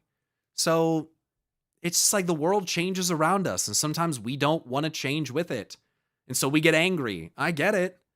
But screaming about it on the internet's not going to change it, because they are going to continue to try to make content primarily for the most people that they can. And like, you got to just be able to accept that. Man, the Anduin Thrall trailer. So yeah, I mean, even if we set aside, even if we just concede all of the points, obviously, if people prefer the more, like, inclusive, diverse, still war in this game, which again, we can still argue those points, but I'm conceding them for the point of the discussion.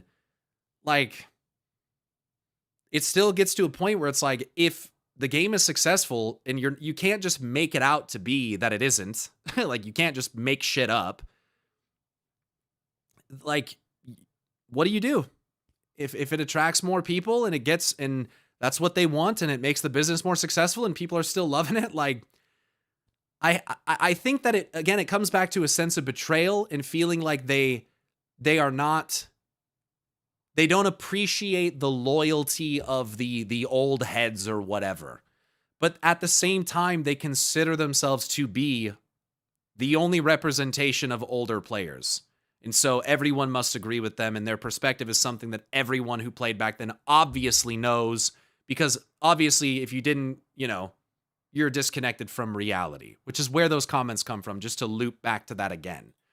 Also, you don't have to play WoW. The discussion often starts from the point of, I have a right as a human to keep playing WoW. And you fucking don't. I quit late Shadowlands and started playing, in my opinion, better games, and I have never been happier.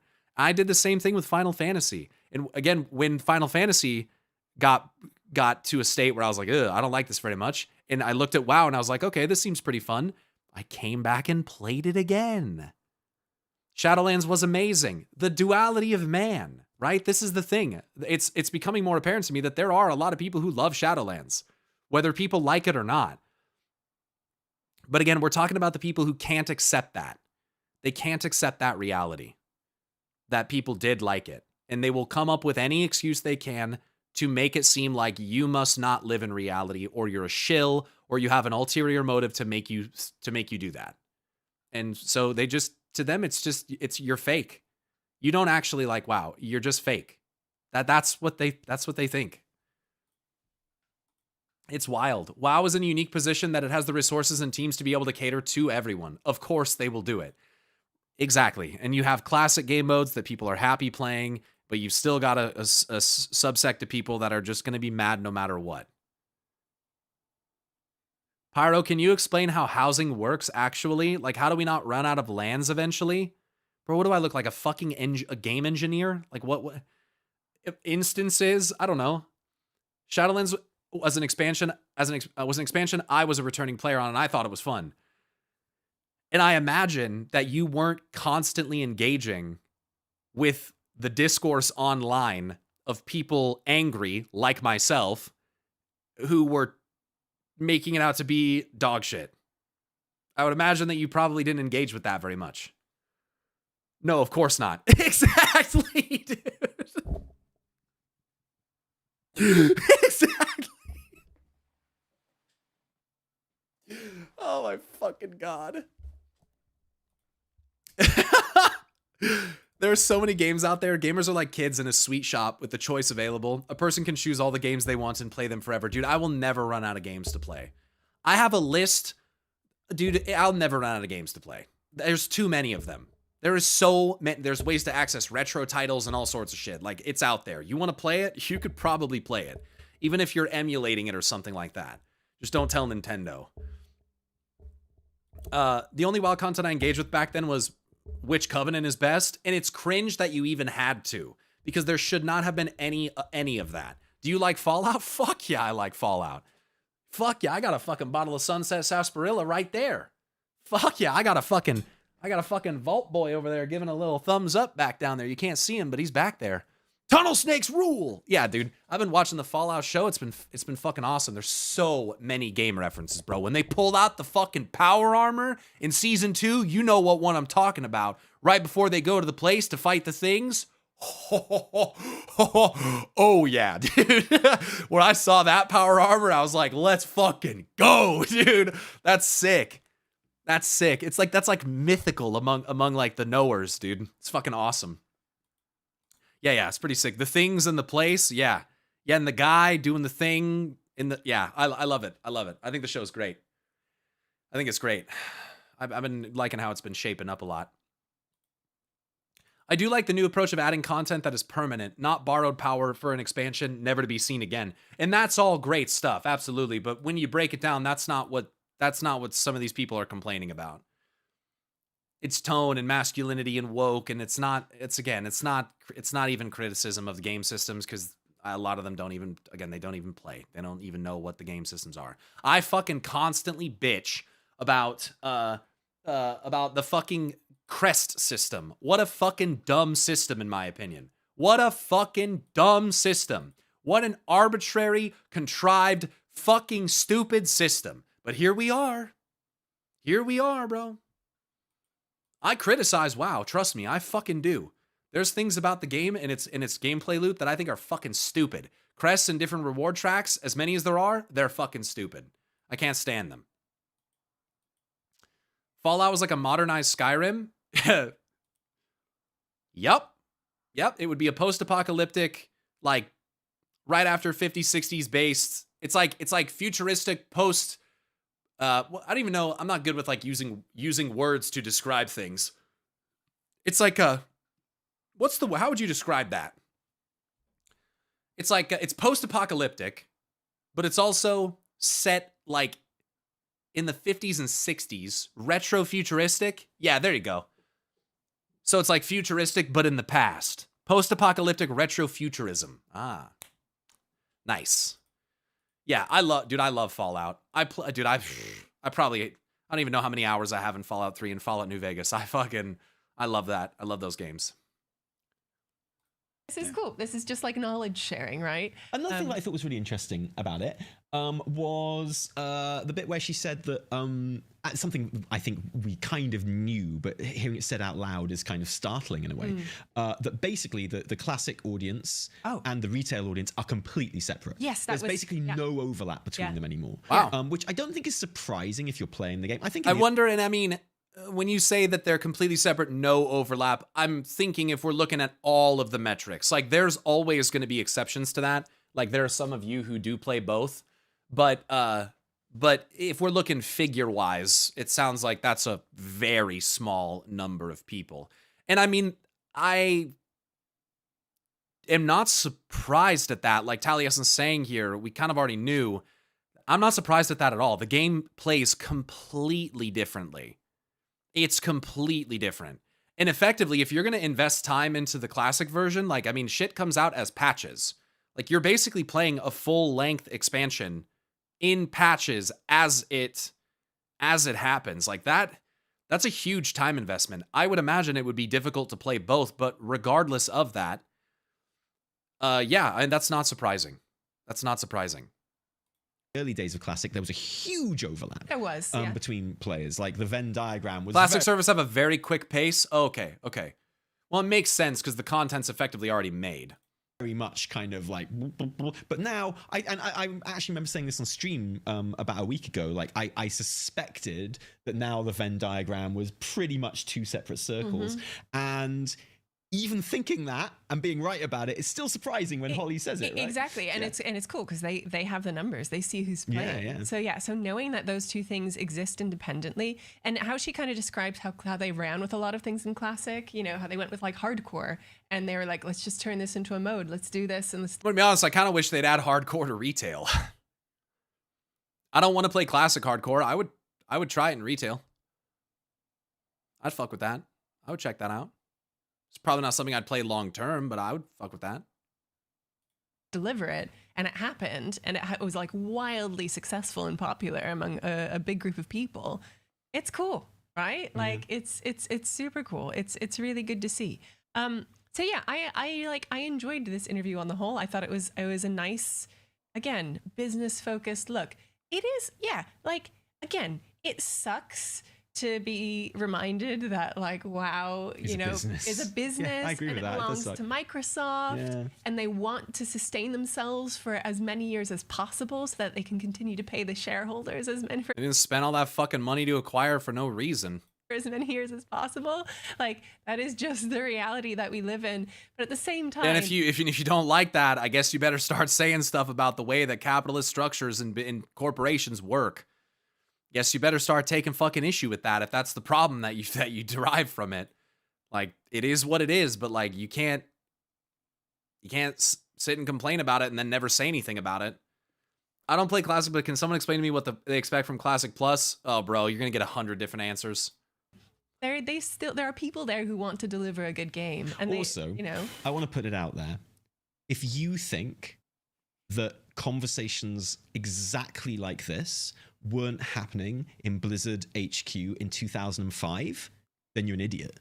Like, if you think when all those subs started pouring in from WoW, or even before that, like in the early 2000s, if you think they weren't sitting there in 2004 and 2005 having conversations literally exactly like this, you know, I bet that thing about I wish we hadn't called it Warcraft is something Chris Metzen's been saying for 20 years as like his little joke sort of thing, right? If you think they weren't having these business conversations in your golden age of 2005, then you're just naive. Of course they you just were. don't understand. Of course like, they were. And that's okay. I envy you. Yeah. Because the world sucks. I wish I didn't understand it. Yeah. But I mean, they always did because it was their job to work out how to do this stuff. Yeah, exactly. Exactly. It is like many people's jobs to figure this out and finesse it.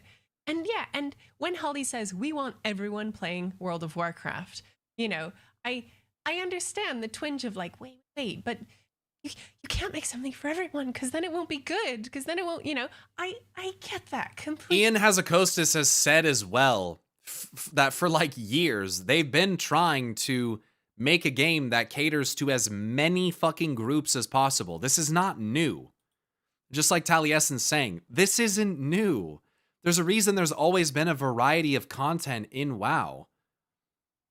Because everyone is not playing the game for the exact same reason. I remember watching an interview with Ian, I don't remember what expansion it was even from, where he was basically saying, like, there's a lot of different kinds of players that play WoW, and they have metrics and analytics on all of this engagement, of course. But, like, trying to constantly design for everyone is difficult. But it's something that we try no matter what, because ultimately, like, all of the players together collectively matter. It's not just a situation of only one group that we can cater to, like, and it is a lot. Pet battle's gone. Can someone fucking correct this guy, please? I don't have the energy. Vanilla WoW had a ton of cut content. Classic Plus for me would be the fully realized original game with a bunch of QOL stuff with content after that. So it almost sounds like old school RuneScape. It's kind of like how I'd feel about classic Warlords of Draenor. It's like, dude, don't just give me Warlords of Draenor again. You got to put the stuff in there that was missing. You got to put the stuff in there that's missing. Because there's supposed to be a lot of shit there. That missing raid or fucking 2, however many it was supposed to be. You have that in retail and also in Season of Discovery. You get new spells, new dungeons, new raids. Right, but they want to experience it with the systems and design of Classic. That's what people have to understand. There's a difference between just getting new content and getting new content. Like, again, any fucking RuneScape players here. Anyone that played RuneScape 2 up until the Evolution of Combat came, and then they turned it into RuneScape 3. Anyone here that experienced that? Because that's the perfect example. Trying to sit there and say that RuneScape 3 is the same as old school RuneScape is fucking delusional. It is not the same at all. They are completely different fucking games. More so than even Classic and retail. Like, drastically different. So the idea is that it's not that people don't want new content. They want it in the context and design of the old game. That's why old school RuneScape is so popular, because it still retains that quintessential energy and items and balancing, which RuneScape has always been so fucking good for, of the old days. There are still armor pieces that you'd get back in 2007 that are viable and important now. Like, it's not just forgetting and moving on, but ultimately that's a different discussion, but they want it with that feel, that vibe, that look, because ultimately, even if it is higher fidelity, not everyone appreciates something or likes something that is higher fidelity just because it's higher fidelity. So even though WoW's graphics have, in my opinion, always been kind of cartoonish, some people feel like it's more obvious and exacerbated with the current World of Warcraft versus the old days. So they prefer that aesthetic. I feel a similar way about RuneScape, but I also play HDOS because it still retains that base look with just some better textures and lighting and stuff like that. So it really comes down to preference, but what I'm trying to point out here is that it's just important to be able to deliver new content in that context. Does that make sense? I think their comments are mainly about the animations. Yeah, whatever. Animations, what the fuck ever. I just don't care. The old animations to me were stiff and uninspired and don't look very good. So that's stupid thing. Again, it's just an opinion. Some people prefer that. I imagine they prefer it because it's nostalgic for them. Not that the only reason why they could prefer it is that it's nostalgic, but I imagine that is a pretty big part. So yeah, like, I look at new animations and I'm like, wow, that looks way fucking better than it did even 10 years ago. And I'm happy about that, but not everyone thinks that. Not everyone likes that, so. But she's not saying that. She's saying they want World of Warcraft to offer, like, as many play styles as possible. They want World of Warcraft to support the many different types of players that already exist. It seems such a weird thing for WoW players to get upset about as well, because if ever in the history of mankind there was a game that literally was for everyone, it's World of Warcraft. It's not a specific niche game. It never has been. It's like literally one of the, like, you've got Minecraft and you've probably got like a COD somewhere, and like there's basically very few games in the history of mankind that have been for more people than World of Warcraft. Like, it's always been that way. It's been around for so long, and it's been around in so many forms. It's like there's so many gameplay modes and ways of engaging with it. Do you think you'll give Classic Plus a go? No. No. I'm not interested in classic gameplay at all. To me, it's sluggish, it's tedious, it's too much of a time investment. I'm just not interested.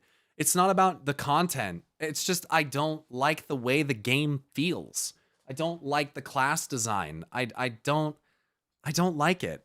I like the updated places in WoW and like updated org and updated Stormwind, and those are probably gonna get updates again here soon. Like, I like the new areas and the races and classes that we get to play. I played through those expansions when they were the only expansions that I had, questing through old vanilla zones. Because when I first got WoW, I didn't just like start in Mists of Pandaria. I made a panda and started running around Jade Forest. Like, that's not my experience. I started back in like 2012, and I started with just the battle chest. So I just had vanilla, I had TBC, and I had Wrath. And my first experience of WoW is booting up the game and just leveling alone through classic zones, through TBC zones once I got to that level. And back then, leveling was much slower. It's not like it is now. Leveling didn't really get fast until like Warlords of Draenor with bonus objectives, and then the tunings that came after that. Leveling back in MoP was still pretty slow.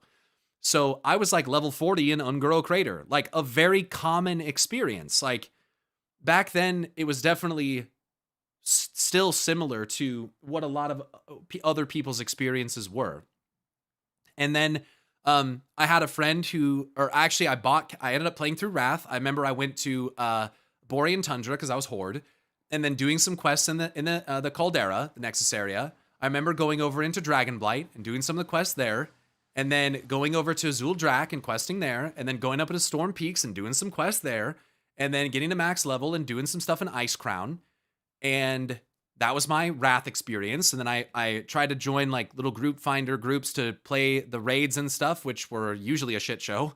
And I went through all that content alone, just playing, interacting with random players, and like I met some friends through groups that I joined, and then I had some friends added that I'd play with on Skype and stuff back in those days, or even like Ventrilo, or even TeamSpeak. And I remember that I got Cataclysm. I was playing Cataclysm, and I was leveling through Mount Hyjal. I remember doing the quest there, learning about like the Firelands and all that stuff. And I remember doing a bunch of quests in Deepholm, and some of Vashir. Evidently not that much of it, but some of Vashir. Going and messing around in Uldum and being like, wow, this is kind of disappointing. like fucking like Indiana Jones. Like, really? It just didn't really like hit for me.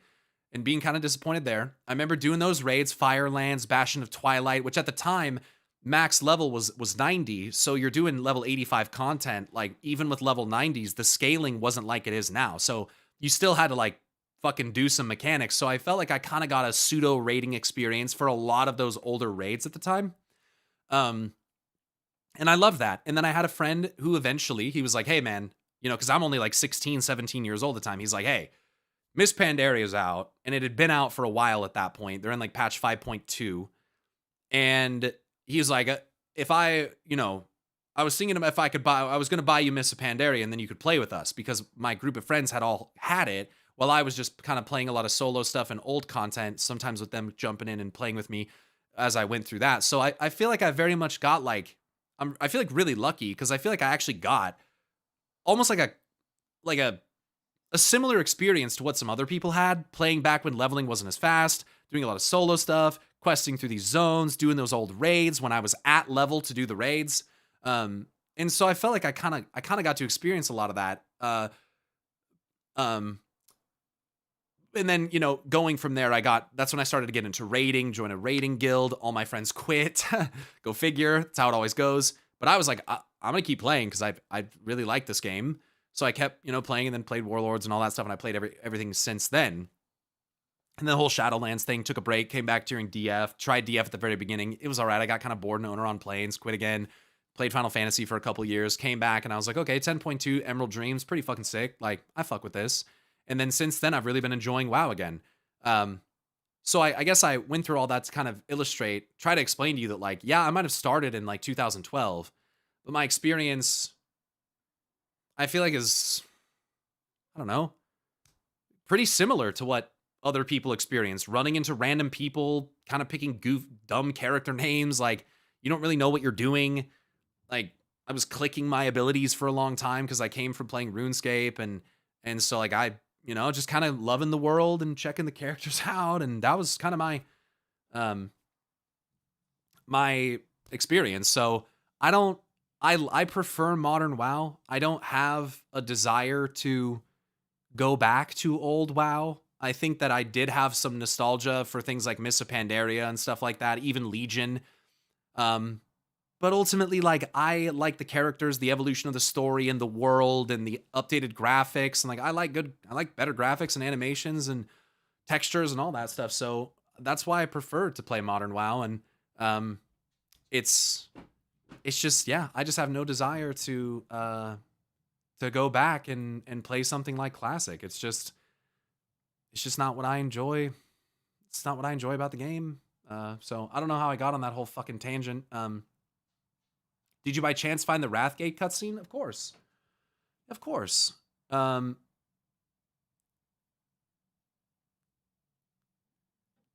So people don't remember how Mop had slow leveling. It was pretty slow. So I think I kind of started talking about that because the question about Classic Plus. But yeah, I just not for me. What brings me back to Classic is the quests I never got to complete.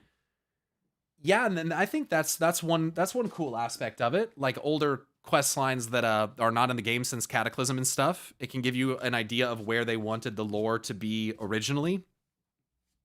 But ultimately, those things aren't in the game anymore for a reason. So yeah, I have enough to do in retail that it's just what I want to play. It's also where all my characters are. I mean, it's where all my mounts are. It's where all my transmogs are. Like, I like transmog as a system. You can call it sunken cost fallacy, but it's like, I like it. I don't make myself play it because I don't like it. I genuinely like it. So I almost put up a Ventrilo server for the meme last month. Is it wrong that I thought the same thing, Lamau? It's just so simple. Yeah, Discord is constantly trying to reinvent the wheel. It's pretty fucking annoying. I don't feel the MMO in retail anymore. What I liked about retail is covered in Fellowship. The MMO stuff I get in Classic. So what you like about retail is just Mythic Plus is basically what you're saying? Yeah, I mean, I everyone's experience is different. I definitely feel the MMO in retail, especially as a guild leader. I mean, we're a community. We have our housing area. We have our raid. I actively choose to engage with people. I choose to be part of a community. I choose to be the leader of a community. So I can't align with your perspective, although I hear you. But I very much feel that sense of community. I think my problem is, sorry, terrible pause. I think my issue is that when I play Classic, I feel the same thing. I don't feel the MMO. I don't feel a connection to me and other players. In fact, when I play Classic, I feel very isolated. Like I don't know. It's not like when I just log in and play it, it just like, and maybe that's because Classic is not the same as it was in vanilla. Like the player base isn't the same. It's completely, it's different. But ultimately, I kind of feel like lonely, when I'm playing that game. Retail's nice because you pretty much can beat the game every season and gives you a break in between to do other things. Yeah, and that's what I do. For me, it's contrary. I feel more engaged with Classic. In what kind of ways? Like, and how so? IMO Classic is so solved that it feels like everyone's just going through a checklist.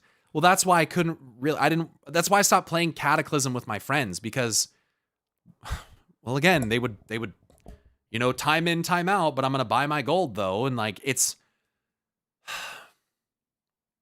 I felt constantly like, as someone who didn't play at the time of Kata and like played with those systems and knew, I didn't want to download Azeroth Autopilot. I didn't want that to be my classic experience.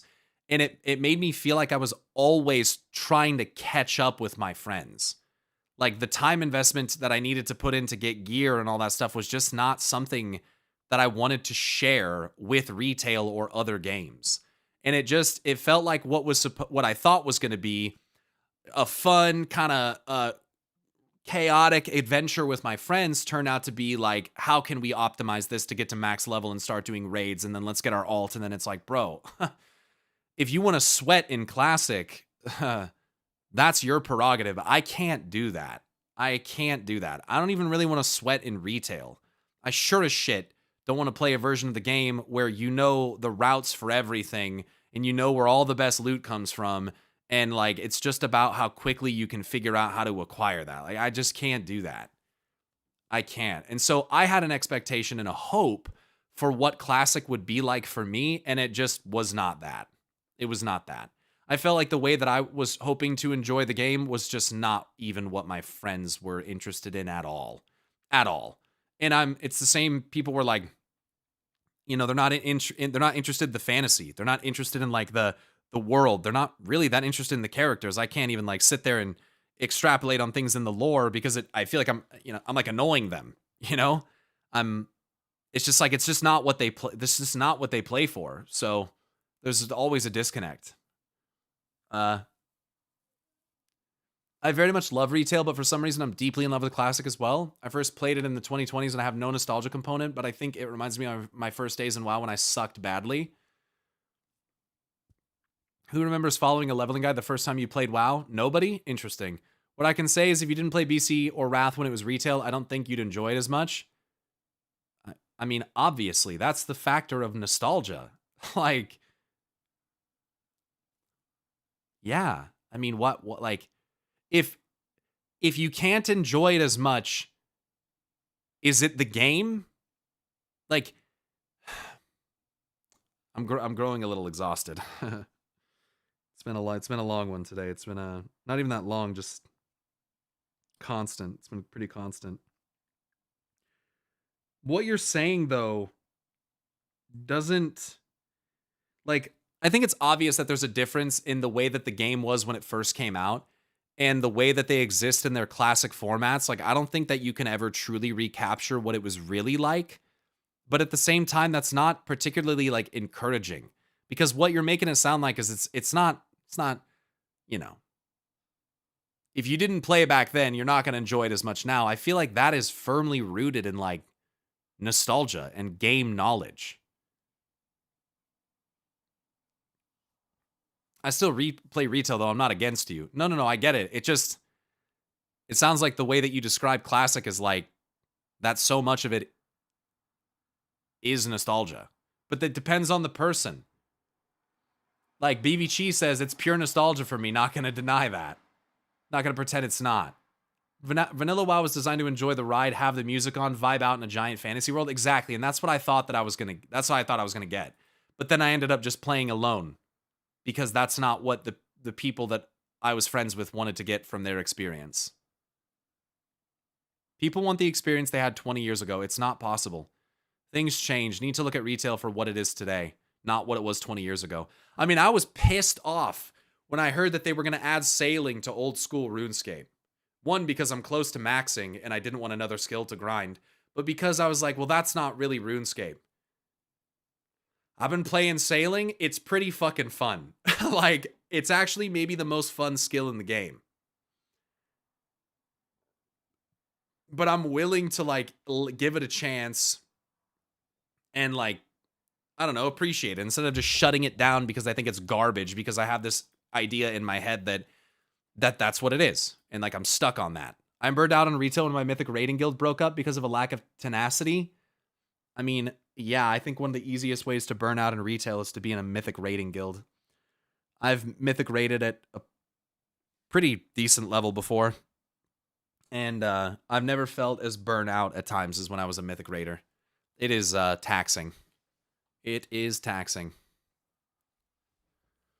I've been playing since Burning Crusade. I was almost 30 when I started playing. I'm almost 50 now, and while I get the appeal of Classic, I prefer something that's ever-evolving like retail. Makes sense. That's kind of where I'm at, too, is like, Classic to me is rather finite, and I do like the ever-growing, you know, aspect of it. Just force your hobby on yourself. Easy burnout. Not all content will appeal. Yeah, iteration. Yeah. Whatever word. Online socializing is also definitely different now than it was 20 years ago. Back then, you'd log onto an MMO to socialize with your friends. That's not what we do anymore. We have too many other ways with social media, Discord, etc. That's a good point. It's changed a lot. It's changed a lot. Well, what I'm getting from this discussion, which I appreciate, by the way, that this remains respectful. I'll read this one. I like retail, but I do understand Classic appeal. Yeah, same. Yeah, I'm in the same boat as you. For example, the idea is you have to walk to a dungeon and raid. You have to get all your buff. I mean, you kind of do that with like Mythic Plus still until you get the teleports. But yeah, I don't like the idea of getting all your buffs. That seems immensely tedious, and people that camp like buff spots to try to like fuck you over is really toxic. I don't want to engage with that, but I can understand why people might like that. And potentially lost all of them when someone gank you or getting killed by a mob. Yeah, that sounds just obnoxiously tedious, bro. Like, oh god, I can't imagine. Retail feel like, oh yeah, let race to endgame content, world quests, and whatever activities in the zone. I'm gonna be real with you. I don't really do like world quests very much anymore. They're certainly not as required as they used to be. I also think that the racing to endgame content is a bit of a mental thing in retail. I don't think you really have to do that. I think that's an attitude that's perpetuated by people that are sweating for no fucking reason. But that's just my opinion. And whatever activities in the zone, I'm not a huge Classic player, but you can see the appeal. Yeah.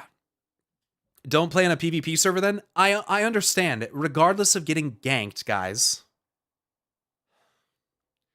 I don't think that going around and collecting world buffs to go to a raid, I don't think that's fun. Like, I don't think that's fun. That sounds obnoxious. Like, it doesn't matter if you're on a PvP server or not. That's obnoxious. We already spend 2.5 hours in the raid 3 nights a week anyway. I don't want to spend an hour prepping world buffs to get there. Like, what the fuck? How old do you think the female players of WoW are? Because for men, we know they're probably mostly 25 plus, but the women, can't imagine them being 25 to 30 plus.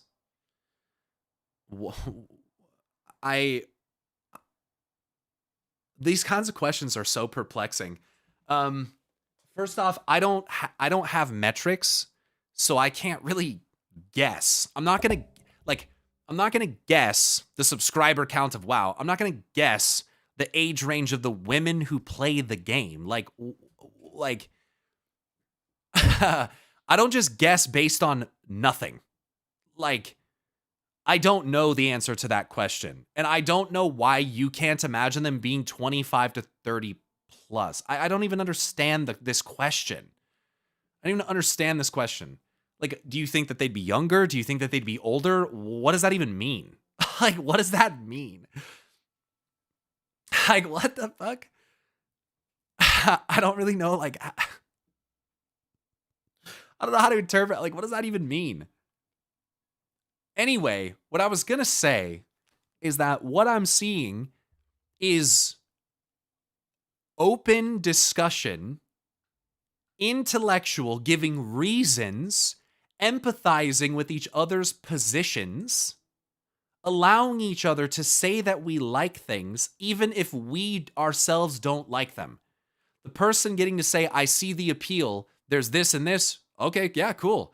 For me, I don't really like that, but I do like retail. You see how it's possible to have these kinds of conversations with people that aren't acting in bad faith?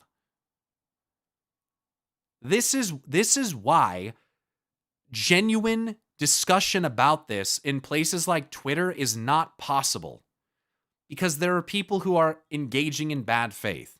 So I just want to say I appreciate the fact that we're able to converse about game modes that I like and you don't like, and game modes that you like and I don't like, and just be fucking adults about it. It's very refreshing, and it provides me with a sense of renewed hope that we aren't completely fucking cooked in the brain by social media. So fucking thank you, all of you, whether you play retail, classic, both, or neither, for being able to engage in these conversations in a place like Twitch, of all places, and not be ripping each other's fucking head offs and not be telling each other why you should hate the version of the game that you don't play. Fucking thank you. God damn, I love the community that we have somehow managed to fucking put together here, because holy shit. Seems like we've got fans on both sides who respect the enjoyment of the other players and aren't intent on stating their opinions as facts and trying to ruin the experience of other people. Fuck yes, dude. I'll take fucking, I don't even know how many people are watching. I'll take 150 people like that than 10,000 that are just blabbing their fucking mouths about nothing. Here we go. Actually now, and they're just supporting those people. Like, I was talking about this a little bit when you were up downstairs. I was going to say upstairs. But yeah, but how housing it has just activated and monetized, sadly, like a huge group of players. Like, it is now getting their money and their time and like their neighborhood work and their designs. And you're gonna spend your money on what the fuck you want to spend it on anyways. No one should be telling you how the fuck you should spend your money. So people are mad that they've monetized it. Just get the fuck out of here. There's enough people that will happily spend their money on it. No, they're not a fucking victim. Like, they're choosing to do it.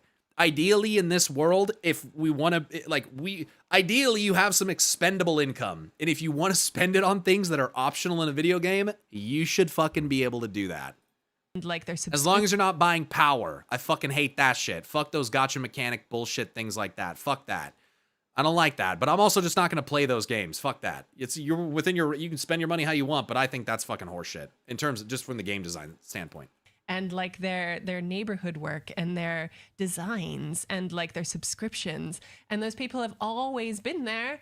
And now they're probably putting a bit more of time and money into the game. And you know what? That is good for the game. Yeah. This is anecdotal, but how many of you have spent the majority of your time doing housing since it came out? You can buy power in WoW 2 with buying gold and use the gold to buy carries. Yeah, and you can get gear from that. If you really want to jump through all those hoops to be able to do dog shit damage in a group anyways because you're a fucking idiot who doesn't know how to press their buttons properly, then you do you, boo-boo. That's on you, I guess. But like,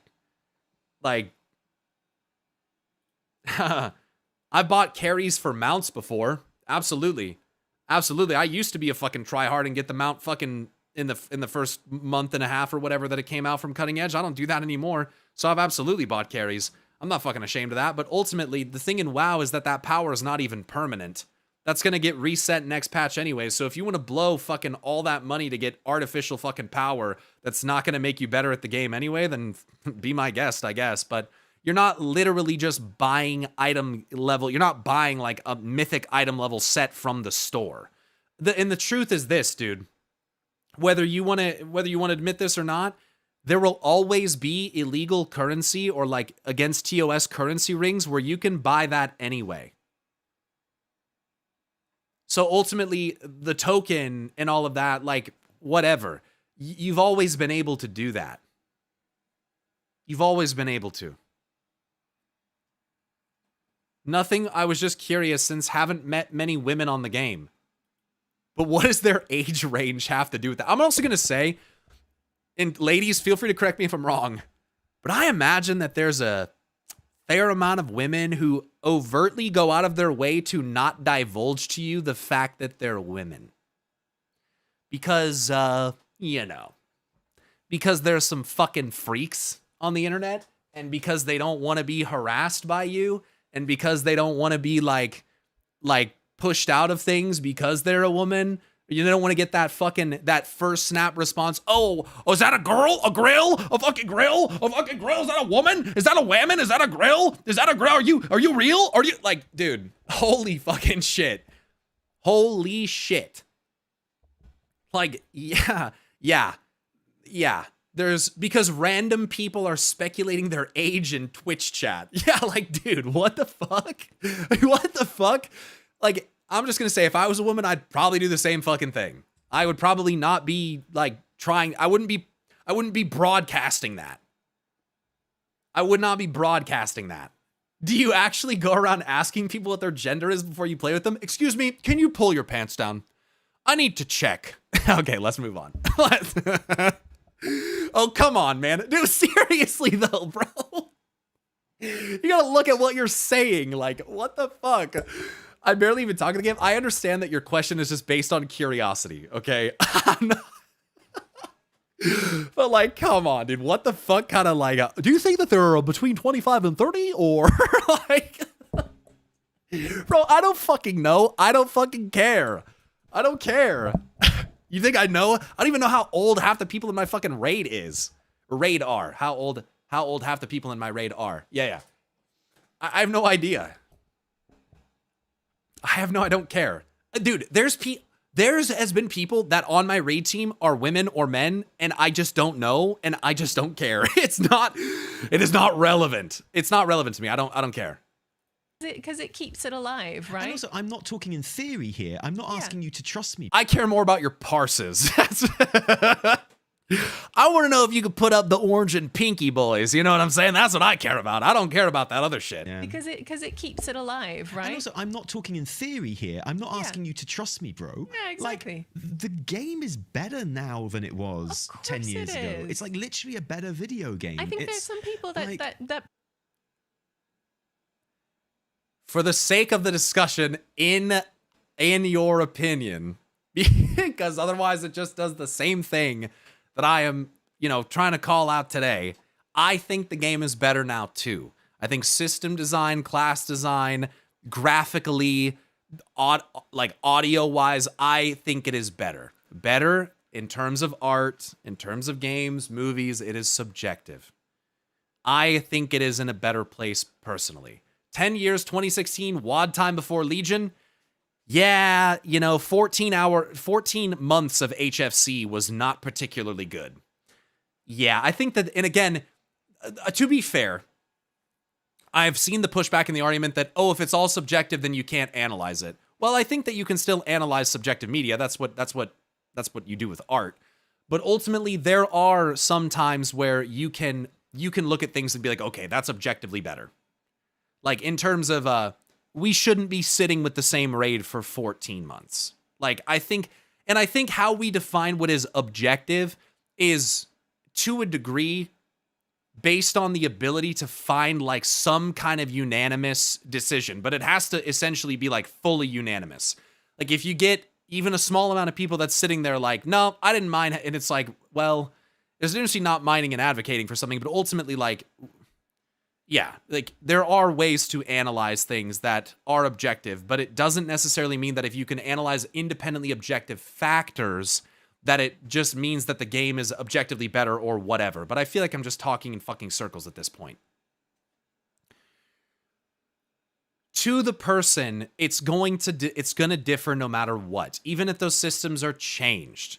It doesn't, even if it's more streamlined or whatever, it's always going to depend on the person.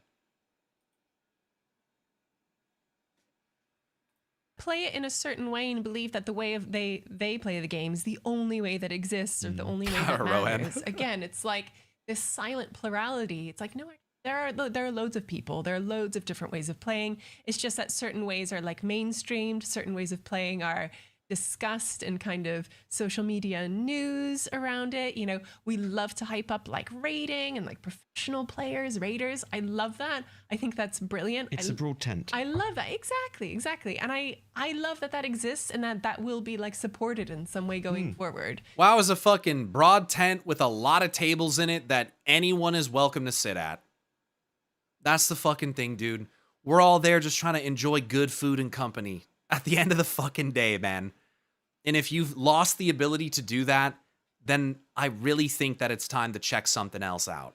To try to find some kind of new experience, because you're never going to be able to go back to the way it was. Never.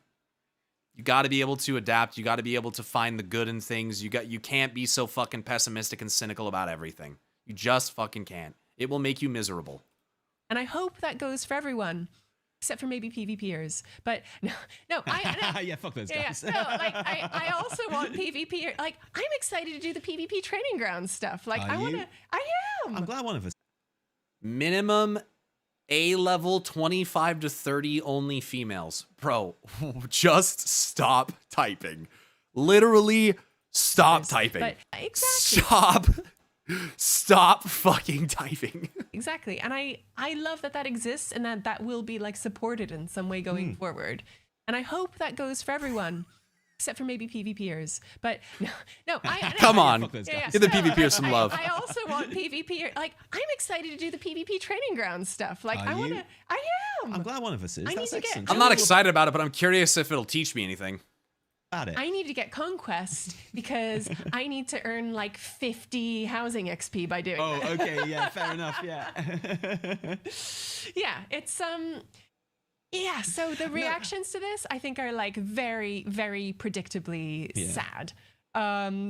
But that's just how they're gonna be. But I think dooming over this snippet, this Metzen clip, dooming over the whole we want it to be for everyone is like so juvenile. And you know, like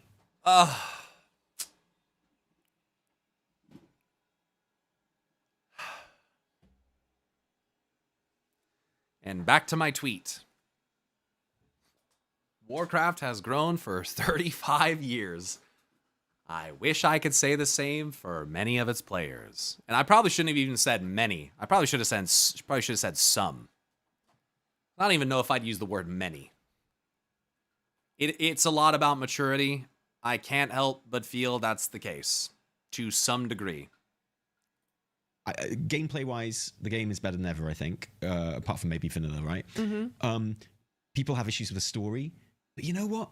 At least there is a story now. At least there's a story. There just wasn't before. There was shit before. Like, there was nothing, right? you know, there was no context. Yeah, what is the story of vanilla?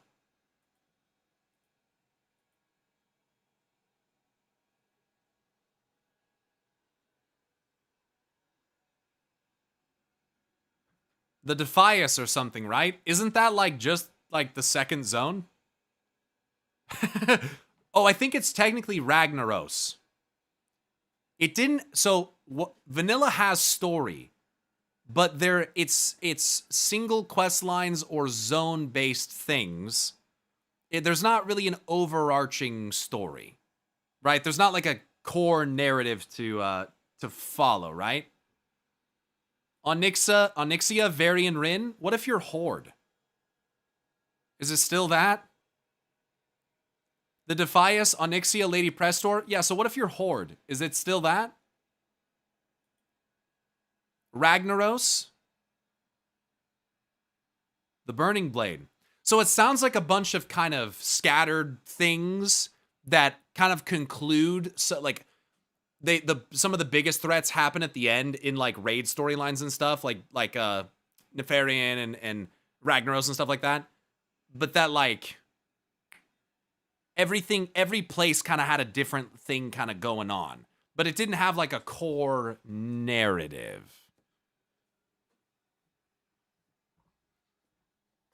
I mean, that can still be cool. That's cool though, I think. Well, the thing is, that's still a thing in WoW. That's still a thing.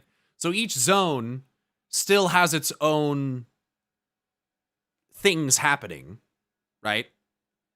But then you still have a core storyline that happens that goes through it. But then when you like, there's a bunch of like the Kobis and stuff with that, like that you can get deeper into in Hollowfall or the other things happening with the Arathi, like Ajkahet. You could learn more about that culture and have there's still things happening there, but they're maybe a little less. I wouldn't say they're a little less. I would say they're a little less isolated in that it feels a little more connected between. It's still kind of following certain thematics and stuff, but what's happening up top with the Earthen and their stasis lock is significantly different than what's happening down in Ajkahet, right? Because it sort of feels like Classic is almost. Tell me if I'm wrong. That the makeup of like the quests and the zones are basically it's like if zones were like all side quests.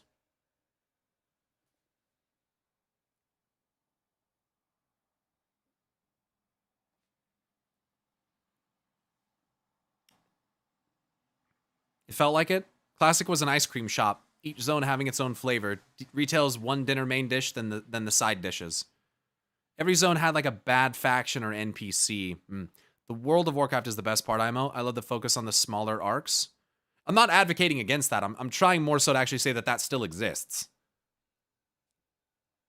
Classic also had 2 continents.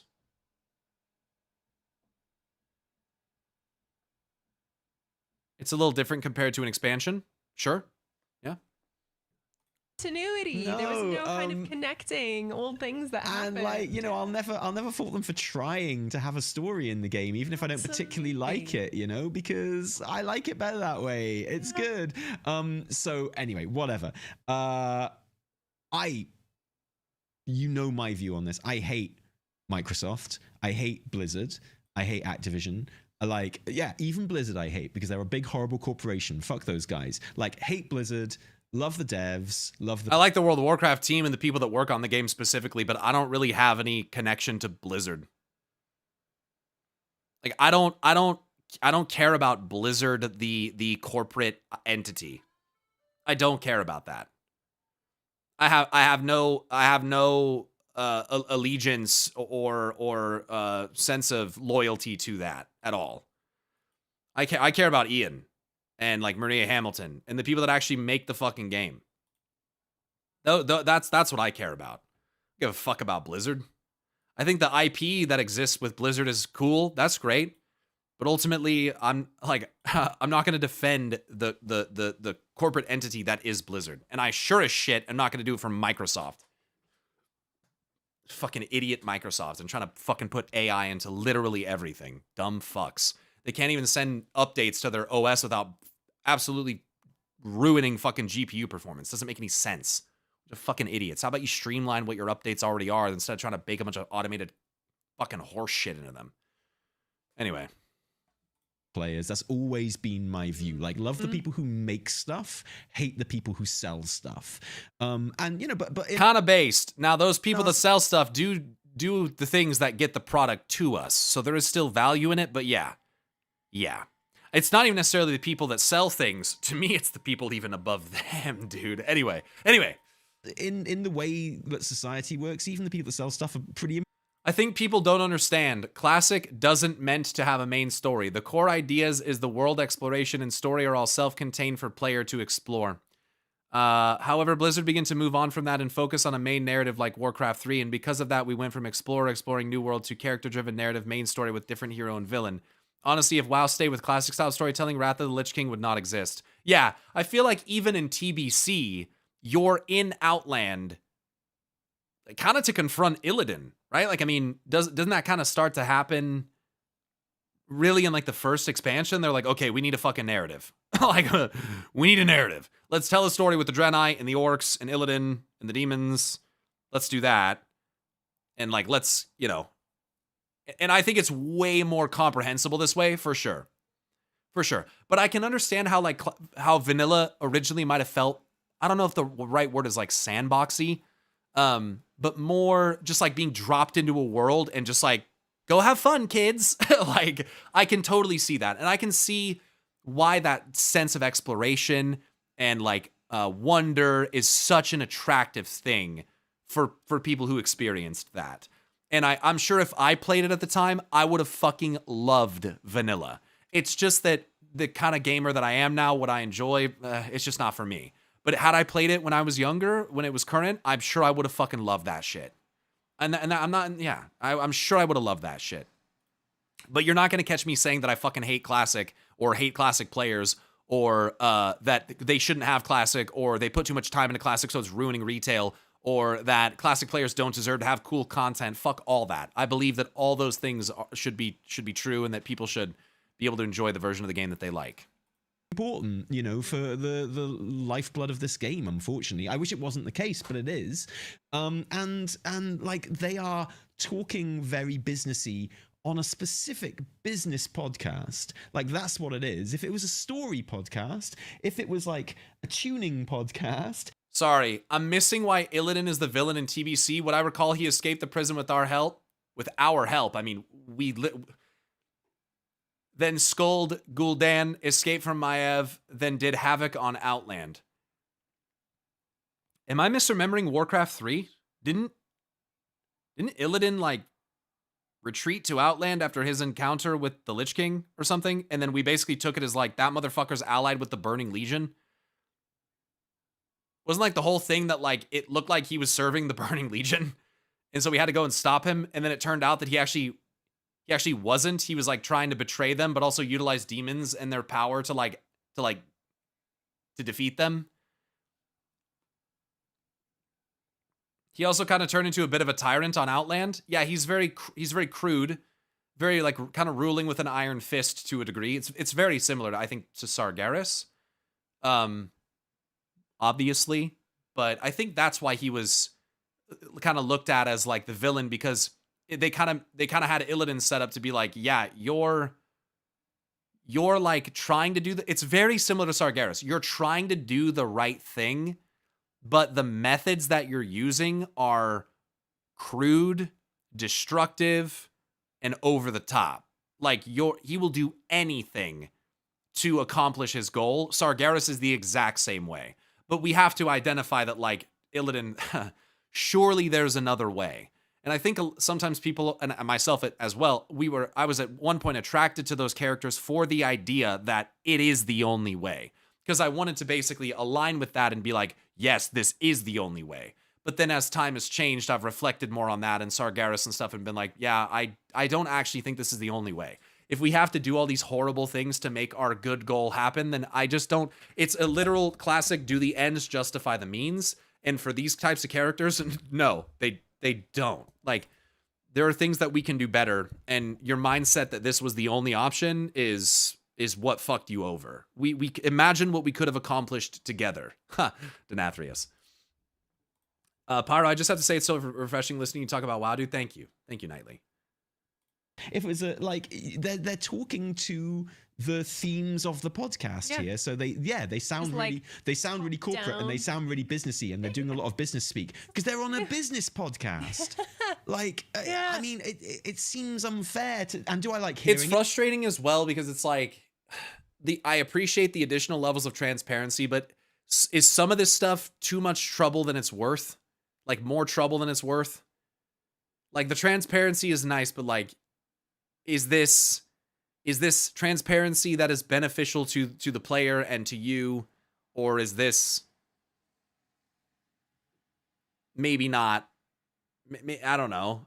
Sometimes there's a level of over transparency, over sharing, so to speak. I like it personally. I haven't actually watched the interview, so what the fuck can I say? But yeah, it's just like you do kind of open yourself up to this type of criticism. I guess as long as they're not worried about it, then okay, fine. But obviously some people are pretty butthurt about it. It's so risky. One wrong word and some of the community snaps. Exactly. That's what I'm saying. Classic didn't have a good story, but it never tried to have one. That's probably why people don't mind it that much. Yeah, fair enough. No, not really. Oh. Not at all, in fact. But it is what it is. I mean, I did have, in the very beginning when Holly first mentioned, like, we want to be everywhere and we want to be for everyone. When big kind of companies or corporations do that and say that, I feel the last one was literally like the metaverse, right? Right? Yeah. I think it's normal and expected to have like, dog, flashback meme, like thinking about metaverse, thinking about like pivots that companies have made that have completely fallen flat. I'm not familiar with that. I'm not familiar with metaverse. I don't think that's what Holly's talking about here. Like what she does talk about, which again, I feel like doesn't get enough coverage, is this new social team, like the live team, the social team that has a name. It was really interesting hearing her name all the different teams, actually. Yeah. But I think they're literally called the social team, and not like woke. Oh, sorry. I couldn't help myself. Online socials, but and this was mentioned ages ago when she kind of announced this creation. And it's literally the team that looks at the sausage team that is thinking about like people playing socially, which makes sense in an MMO, right? Like creating situations for people to engage with one another, like supporting how people engage with each other. That is cool. That's going to be essential for some people. in an MMO going forward. So always interesting to hear her kind of mention that. Well articulated. Yeah, the Nicely ambassador articulated. thing that was mentioned in the big Azeroth welcome direct. He who covers a lot does not squeeze much.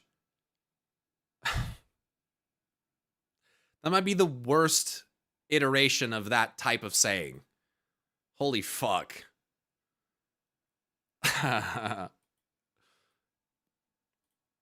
I never remember what these things are called. The big announcement we had last week, Azeroth Live, State of Azeroth, that's what it was called. The ambassador thing has to do with kind of communities and community members. I'm excited about want that. to, I did like- try to sign up for it. I doubt I'll get it. Huh? He's saying if they make a game for everybody, they make a game for nobody. It's literally one of the worst fucking variants of that saying or remark that is a thing. That's what he's saying.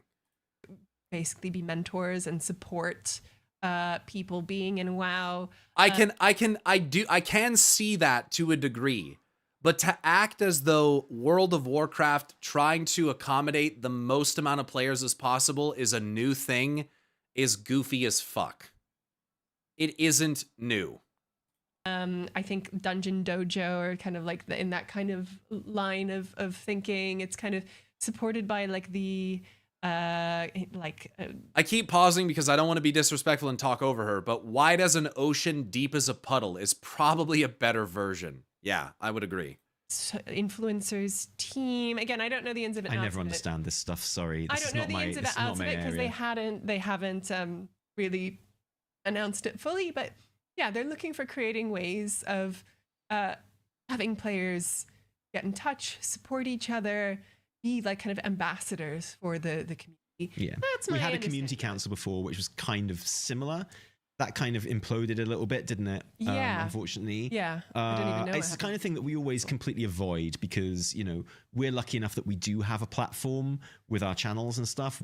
We can make our voices heard. We can kind of maintain a community ourselves. And so we would never really want to be involved with any ambassador stuff because, you know, as people that already have a platform, I feel like we'd be hogging it a little bit then and kind of like that's taking not it away for from us. Yeah, right? exactly. Like, So, and as such, I don't really ever finding- follow it very much. Yeah, exactly. I think it's really cool that they're doing that. They're finding ways of kind of like amplifying people. I don't speak very well English. Use the translator. Okay.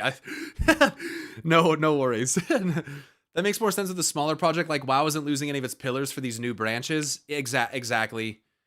That's kind of how I feel is like this. We're at WoW is at a level where you don't have to sacrifice the depth of the puddle, the depth of the ocean for the width because it's huge.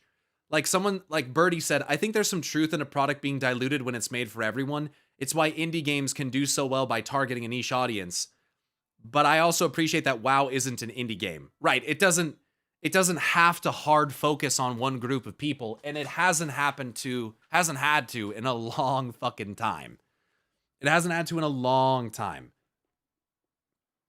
And that's the thing is WoW is so big that you can have depth and width. And so that's why I kind of feel like this statement is not it's like a platitude. It's like it's funny because they're saying that the game will be shallow, but the remark about it, the nature of the remark is, in my opinion, exactly what they're claiming the game is going to be. It's shallow and kind of general. It's very general. It's not like doesn't mean anything.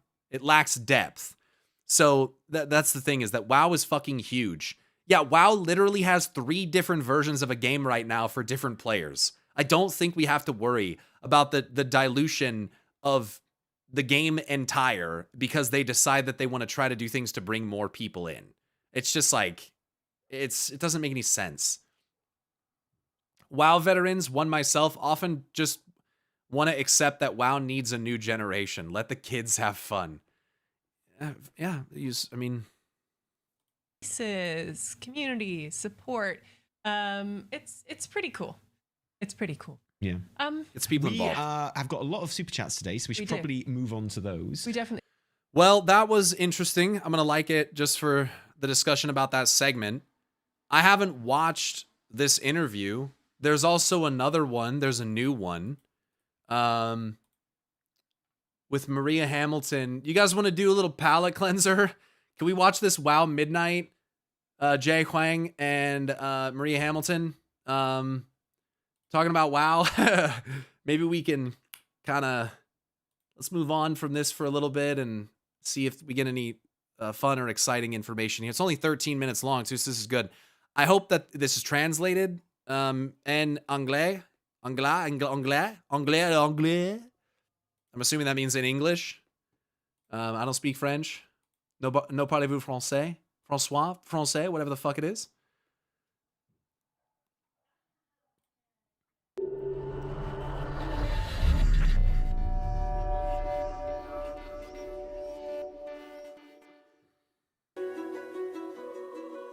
Were there any versions or features of the housing system that had to be cut because they proved too ambitious or technically challenging?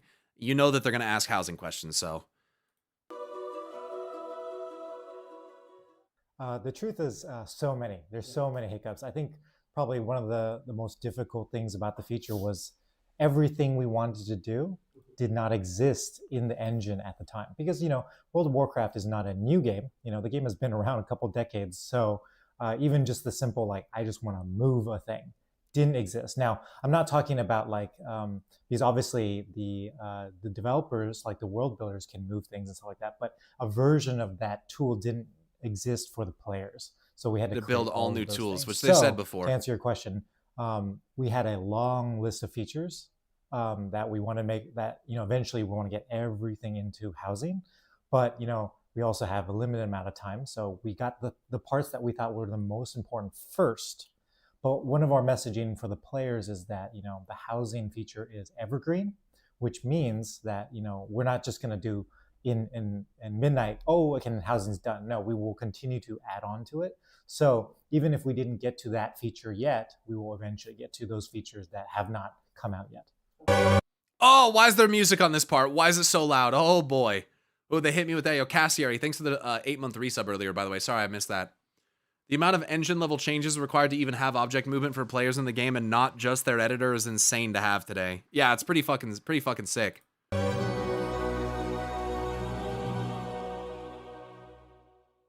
Yep, that's a great question. Like we were saying, this is just where housing's starting, right? We're just going to start here. What kinds of exterior racial customizations can players expect next? And could we eventually see... Fuck, I didn't see the question because I was too busy. And could we eventually see racial variants such as human houses inspired by Arathi or Kultiris architecture? Why do people ask the most obvious fucking questions? Like, yes, dude. Is that we want to make sure that every player race... Like, yes, listen. And class has something that can represent that visual look. So if you want to live in like a Draenei house eventually, or you want to live in a Mechagon house, or if you want to live in a Volpira house, you will eventually be able to do that. Yeah, I guess so. I wouldn't worry. Just give us some time. We're working on it, yeah. Okay. Currently, Shadowlands Covenants offer very few housing items that can be purchased directly. Do you plan to expand that selection both for the Covenant themselves and maybe even for older fact? Are all these questions going to be about housing?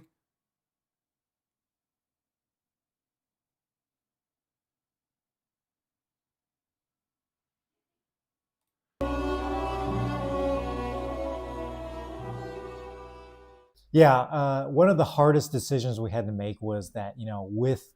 All I care about is lore, so I'm just going to say that this interview is dog shit, and this doesn't resonate with anyone, and the game is fucking dead. And if you don't see that, you're obviously intellectually dishonest, disconnected from reality, and a moron. So, yeah, where's the lore? 20 plus years of art.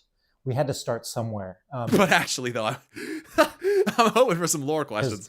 Not every single piece of art is just ready to go. Like, for example, if you go really, really far back, you might pick up a table and then there's nothing underneath the table, right? So because we didn't know we were going to make housing at that time. So it's like unfinished. Our first on the priority bottom. was just like I said, as long as you can play the race or class, we wanted to hit that stuff first. And then we'll hit the other stuff that you can't play later. So the 4 covenants, you know, we will grab some stuff for them, and then later on we'll add more and more until all of it is in. whatever editor decide, like, dude, there's sometimes where I watch a video and I think to myself, who the fuck edited this? Like, dude, audio balance, please. Consistent audio throughout the whole fucking thing, please. Please. When you have your headphones on and you're listening and you can see, and you have a decibel meter, presumably on your editing software, you can see how loud it's getting. Make it the same. Yep. Yeah, we'll continue to do it because it only makes sense. Like, I think... Sorry, what was the question? The sound just distracts me every time. Will professions from previous expansions be updated with new housing-related recipes?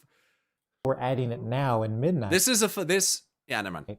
That, you know, there's a lot of other expansions that maybe a newer player might not be able to see and get to experience, but housing gives you a bit of an excuse as to why to go back and experience these things. You know, sure. There might be like a reputation currency or even just flying through those zones. Like, I know myself, one of my daily things is I go back to do a transmog run, right? Like, I might... Any fractals with housing? Yeah, pocket dimensions. Unironically, yeah, pocket dimensions.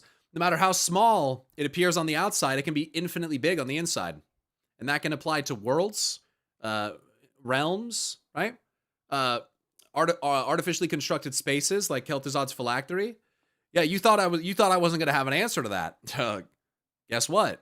Try to get invincible from Wrath of the Lich King. But on my way to get invincible, I'm picking up all the lumber that you need for those professions to build like something from Wrath of the Lich King. So we wanted to create those ways of like, there's a reason why you want to go back and do those things. Holy fuck. Ian Hazakostas mentioned during the State of Azeroth that mounts and pets will eventually be usable inside player homes. Can that also include features like weapon racks or mannequins to display armor and weapons? Yeah.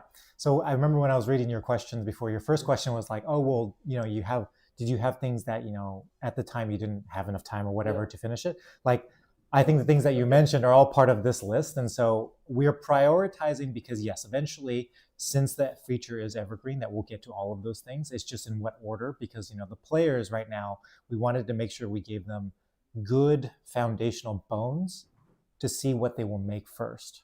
Right. And as they start to make stuff, you know, I don't know if you've seen some of the things that people made. People even made the Eiffel Tower and stuff like that. Dude, I thought I was creative. I ain't creative, dude. I see some of the shit people are making and I'm like, what the fuck? Like it's very crazy. So we want to make sure all of that is easier. Ollie there waiting for the load. That's Maria. Easier for players to do and make sure that's all solid before we keep adding the bigger, like newer features, because we don't want to leave things kind of in a weird state and then just only drop new things. Does that make sense? Yeah, so once, overwhelming, exactly. So I think gradually within time, all of that, you'll see all of that. Dude.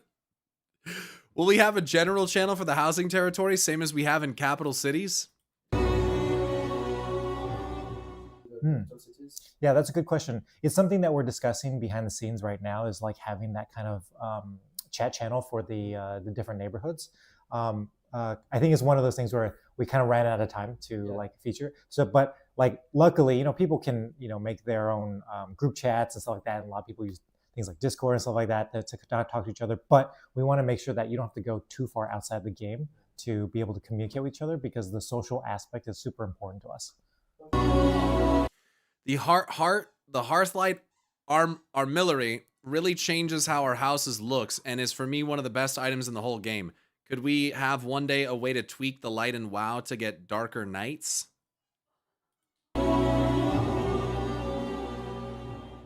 mean, I think it's possible.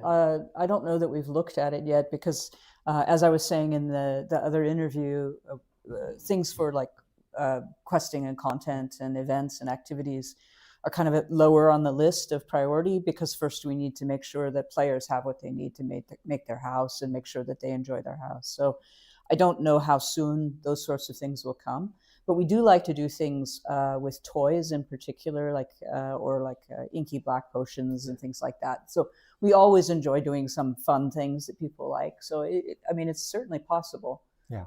One really interesting thing about housing is because it's not connected to player power. You know, I don't put a chair and I can punch harder. Like there's none of that. So we can try to do more experimental stuff like the armor light, like thing, like armor, like to change the lighting. And see, do players even like it? Because what if we made a big change, like changing the nighttime and make it really dark, but then half of our players can't see? You know, that might be a little dangerous. So I think allowing them to test the waters in a way in housing first, and if players really like it, like you were suggesting, you know, we can experiment with that in the main game too.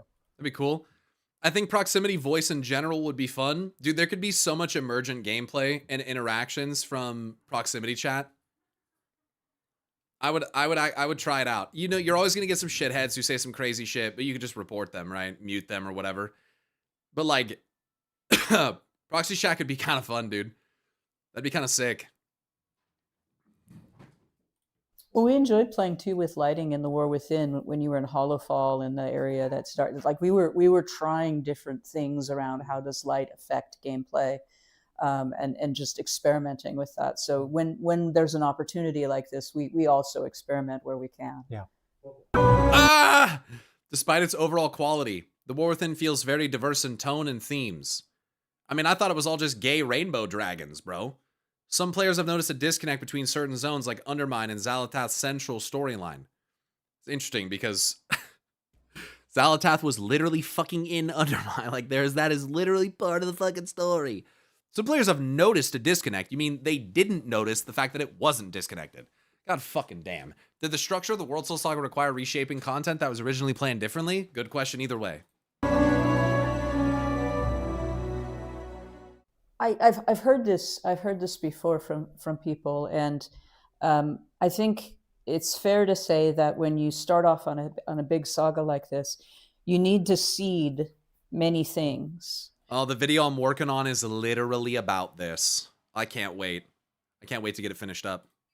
That will grow over time. Yep. And so sometimes the connections are not obvious at the beginning. I gotta give this to myself. I gotta have this. I'm gonna put this in mod chat and pin it or some shit. I don't know. I'm gonna put it somewhere. Let me get this question here.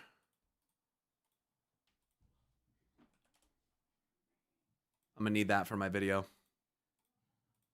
I've heard this before from people, and I think it's fair to say that when you start off on a big saga like this, you need to seed many things that will grow over time. And so sometimes the connections are not obvious at the beginning. They'll become more so later, but not right away. So Undermine, for example, we wanted to show the story piece that Xalatath needed to fix the Dark Heart, and she's not capable of doing it herself. Needed to take it to the goblins because it also shows that the goblins, as Noggenfogger suspects, worked on it just the same way that they worked on the Dragon Soul. That's important. The ones who could fix it. It doesn't mean that they created it, because that's what Noggenfogger thinks. He says allegedly, but we don't know for sure. But they do have the skill to repair it. But the goblins had their own problems going on, and Xalatath is not necessarily someone you can trust. So everyone who's made a deal with Xalatath, you don't fucking say. It hasn't gone well for them. Every time. Like every time. So by the time we got to Koresh, I don't think anyone was surprised that did not go the way we hoped, right? So some of that is seeding character. Some of that is seeding in patterns that we want you to recognize. Some of that is seeding in just the piece that said, hey, she did not have the power to fix the Dark Heart. Yep. She's insanely powerful, but that was not a thing she could do. She needed this, but then this other faction stole it, and then she needed it back. So it also taught us things like the whole Undermine patch was really important in the aspect of, well, just giving the goblins some fucking spotlight for once. Plus, it was underground, and it was great. There was literal fucking sun and moon painted on a fake sky on a dome above us, which is an obvious allusion to the fucking sky above. And also, we learned things like the fact that Kazhamite can basically, like, not necessarily neutralize black blood, but it can stabilize black blood. It's such an important fucking thing. It is something I'm talking about in my video. Wanted to introduce that idea of some limits to her, what her power is like, what she's after, and that may be the most brain dead question I've ever heard. You only had to be barely paying attention to realize that it's connected. But Shandel, people see Earthen and Arathi and Nerubian, and then they see Goblin all of a sudden, and they're like,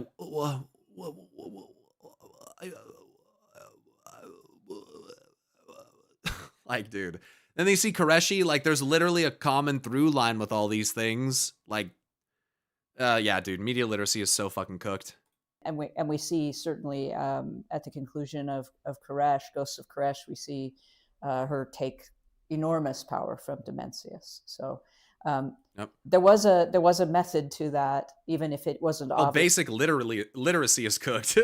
Yes, to us, and I expect you'll see more cases where you wonder why are we here? What is it? But there's a reason. It's been planned. Yeah. And again, I'm gonna make a video about it, and it's gonna be actually in my video, I think, in the one I'm working on. But what is Xal'atath really doing? What is the plan here? And I, as those of you that have watched my stream a lot recently, I think there's a pretty good idea. We have a lot of transference of energy, of transmutation going on, trading one thing for another. And I have a pretty good guess, I think, as to what is going on here. Why she needs our world soul. I think. I didn't play Undermine much. I didn't know the connection until my friend corrected me when I said UM's story didn't have anything to do with the story. Yeah, I mean, if you just play the main story, it's pretty obviously connected. Like, I don't really know what to say to that. Like, I'm sorry you didn't notice it, but it was kind of a main focal point of Undermine. Like, from the beginning to the end. So, yeah.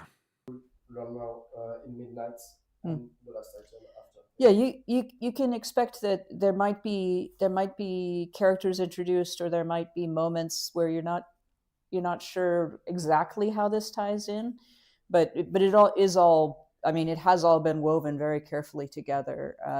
If not always for the character, sometimes for the theme, or sometimes for the little bit of depth that will add something later. It's the first time we've been able to plan something this thoroughly, because we have such a long runway, that we can actually have you see a character and then not see it again for a while. And we're also trying to supplement that with like a Ridicron, our lore walking. So we've been adding a lore walking. Usually lore walking is going to tell you about something that's going to be important. Not always, but usually. And so we're trying to make sure we're getting... Yeah, like the Lich King thing? Not really. But the Xal'atath one, pretty fucking important. Would recommend. That information out there for players too, so that they recognize, oh, wait a minute, didn't I learn something about that in lore walking? So yeah, we're using the opportunity to just make sure there's lots of information out there. It helps with people that missed some of the content, missed some expansions, didn't had to take a patch off or whatever. There's lots of reasons why people take breaks from about certain things. The Xal'atath one I've used as an example. If you didn't play a priest, you didn't know about the dagger. You didn't have that background. So even in by BFA. doing that lore walking, everyone now knows about the dagger. Oh my.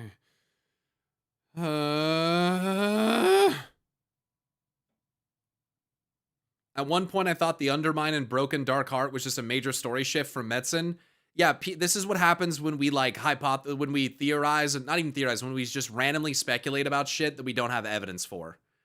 You might even call it like a conspiracy theory. Like this, we can't just like make assumptions like that. There's nothing that indicates that. There's no proof of that. It's just like a headcanon that we come up with because for whatever reason, I don't know, dude. I don't know.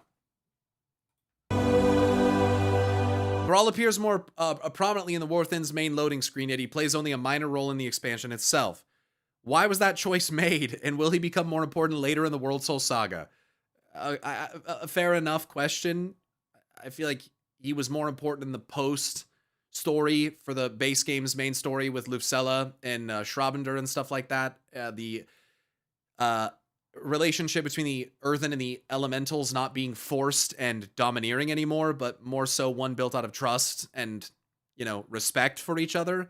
And sometimes Schraubender is stubborn and doesn't listen that well, but that's how dogs are. That's how cats can be. That's how our animal friends are, right? Like, they don't always listen. Sometimes they have their own, like, you know, attitude, and, you know, people that have dogs and cats, like birds and all that, you get like, they have their own personality. The thing is that the old Earthen ways taught to Arcadus by Ra how to bind those elementals. It's not like that.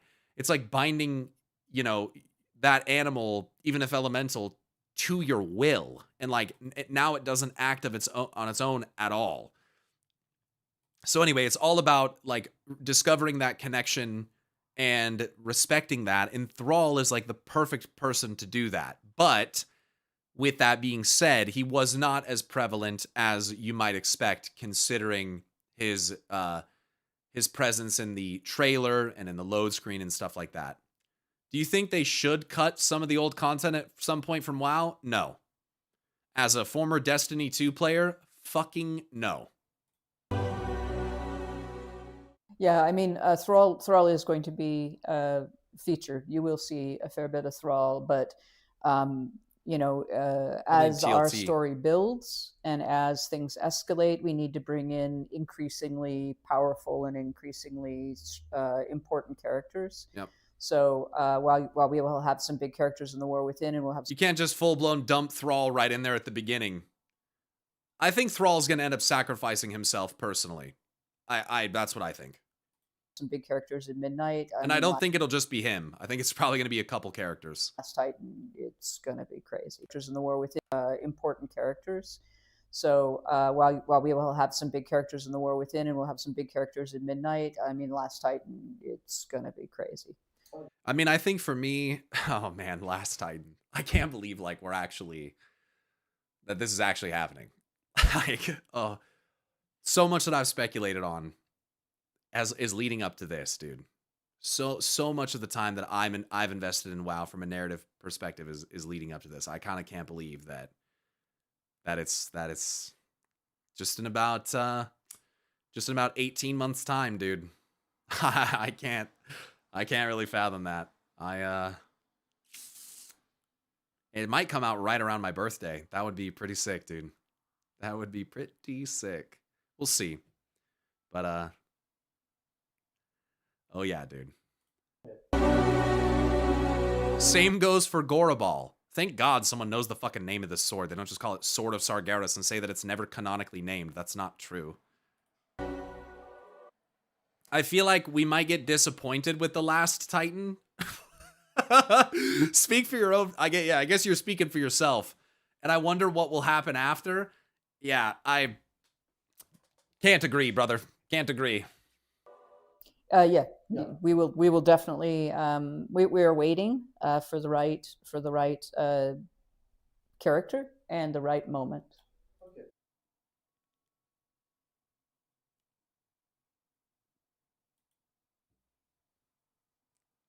Someone's gonna wield that fucking sword. Someone is gonna wield that sword.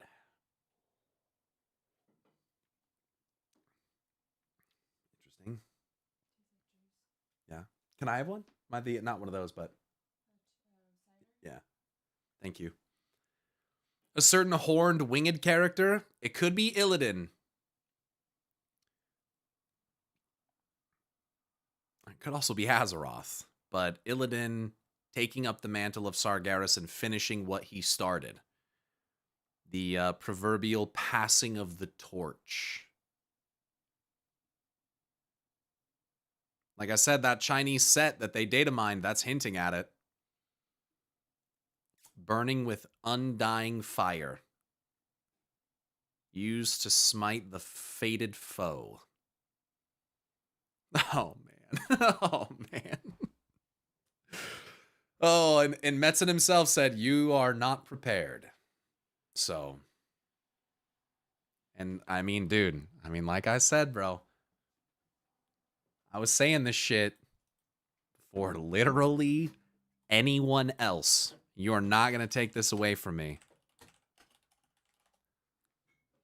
7 years ago,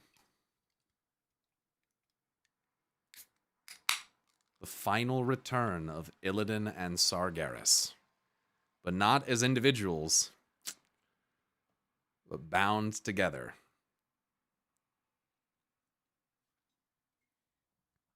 I cannot fucking wait. I came up with that when I was still living at my parents' house, bro. Oh, man. Oh, man. Oh, the long-term payoff, dude. The long-term payoff.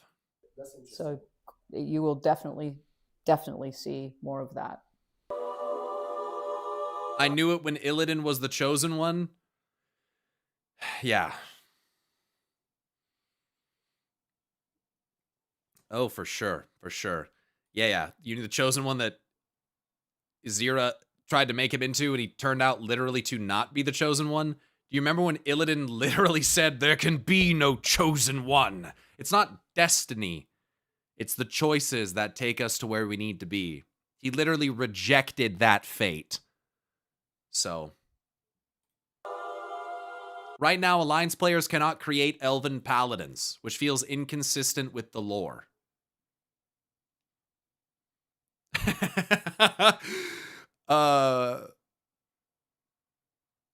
In what way does that feel inconsistent with the lore?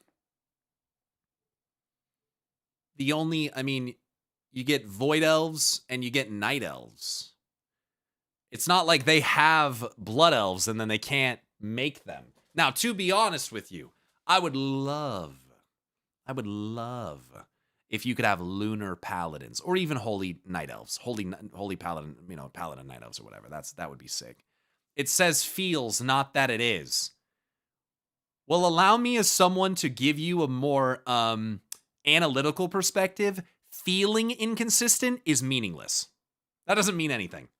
That is useless. I can't answer that question, but I will say that hope springs eternal. Wow. Yeah, she just said that shit. Hold up now. I can't answer that question, but I will say... Which means yes. Which means, yeah, dude, if Elune is their patron goddess who literally brings down holy fucking light, even if it's the holy light of Elune, and she is related to the creation of the Naru, they're fragments of her children, they're whatever the fuck they are, and they can serve as conduits for Paladin's powers, then there is no reason why Elune cannot basically provide holy or lunar empowerments to create Paladins of other races like Night Elves. There's no reason. That hope springs eternal?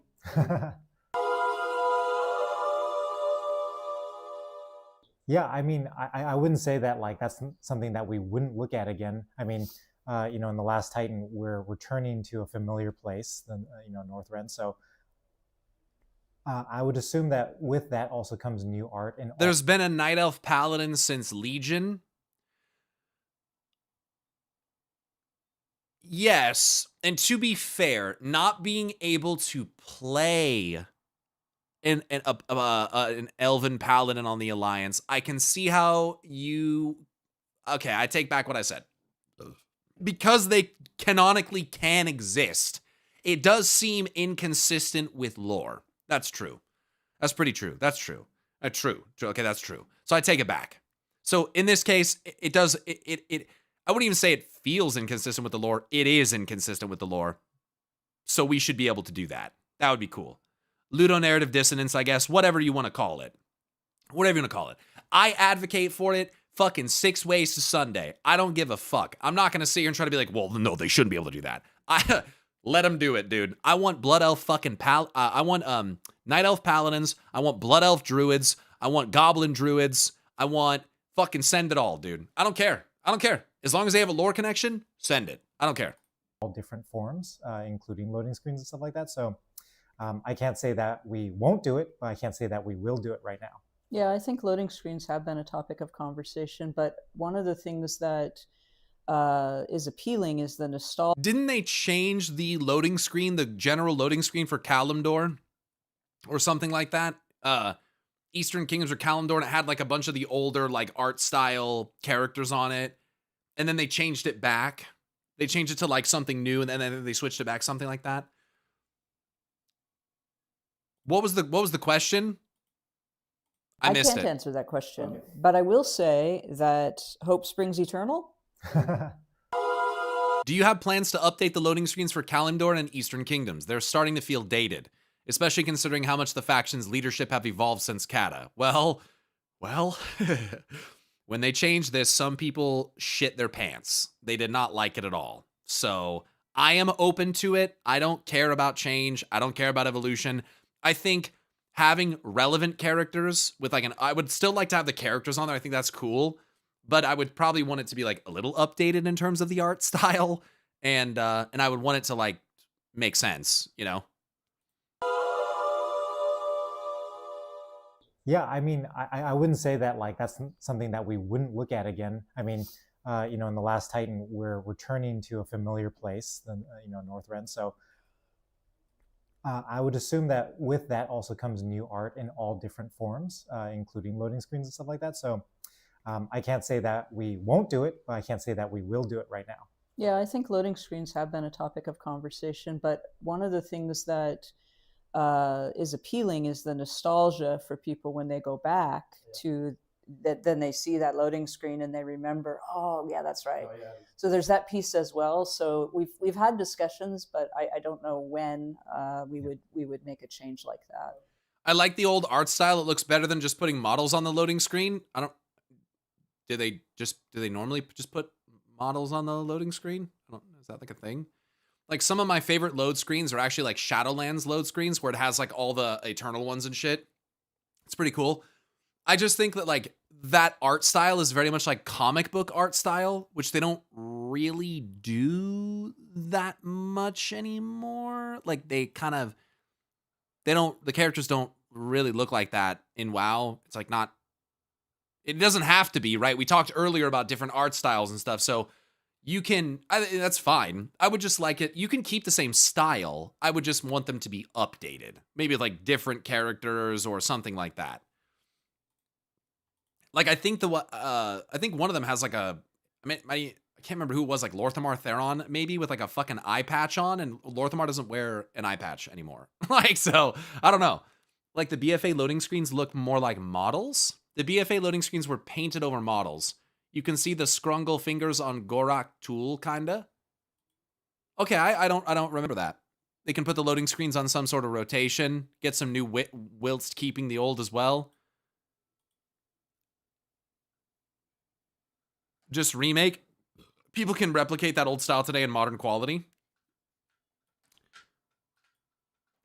Could it really be that much work? Or did they keep it for next expansions? I'm sure they just is something they want to do in the future. A couple of them are painted art on models, yeah. Some are art pieces. Okay. Again, I don't think that it has to be a consistent art style all the way through. We literally had an argument about that earlier. So even if it is the comic art style, I don't really give a shit. But I think you can still have it be the same style and update it. Because we're aware that, you know, like with some of those older ones, I think they're locked to a certain ratio too. You know, like our screens are now like wider, and some people have screens that are even wider, and they can, our newer loading screens can stretch, but the old ones can't stretch, so they have those black bars. Yeah. So we know about that. Yeah. Well, I know the ones from Kalimdor, the Eastern Kingdoms, they don't have the black bars like classic house. Right. So at least that's yeah, it's a little better. Yeah, a little better. When I tried classic a few months ago, Okay, I think that's the whole video. I linked it already, but I'll link it to you again. Yeah. Gives you that like, old OG feel. I'm gonna link this video on Twitch and YouTube. That was a good one. Good little palette cleanser there. That's nice. There was another thing.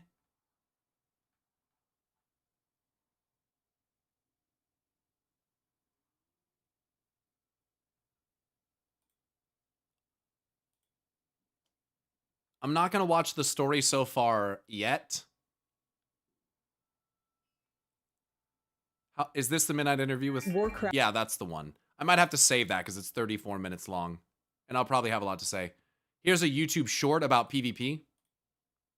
Xari is also rank 1 mage. Yes, and when he was doing rank 1 mage arenas, he had 1,000 viewers, maybe 2. Nobody cares. I watched Xari a lot when he was blasting retail arenas on 3.2k. He is insane player, by the way. But 1k viewers, right? Like nobody gave a shit. But like it's a bit sad though. Like if you actually sit back and think, Xari, Peekaboo, probably top 0.1% of players in history of World of Warcraft. Insane players, by the way. And it's a little bit sad to see that, you know, seriously impressive World of Warcraft gameplay doesn't get any views compared to leveling 75th character in classic WoW, bro. You know what I mean? Like, it's a bit sad though. They do 3.2k arenas, 1k viewers. Ultra hard. What is this guy's fucking character name, by the way? Female Brain? What? What? Hardcore 54. This is Pilav? Rogue heroic leveling, hitting a mob and jumping around Azeroth. 10k viewers. And then people complain about when Blizzard announced housing. Why the f did Blizzard use all these resources, time and effort into housing and not put more effort into developing PvP? Because nobody gives a shit about PvP, bro. If PvP was cool, right? Nobody would watch Xari level 72nd character in classic WoW. They would ask him to play arenas like he used to do. I mean, days of PvP are gone, bro. It's kind of sad, but like I mean, can't say that he's necessarily wrong. I think that there are people who care, but yeah, it's not as popular as it used to be. Why World of Warcraft looks the way it does.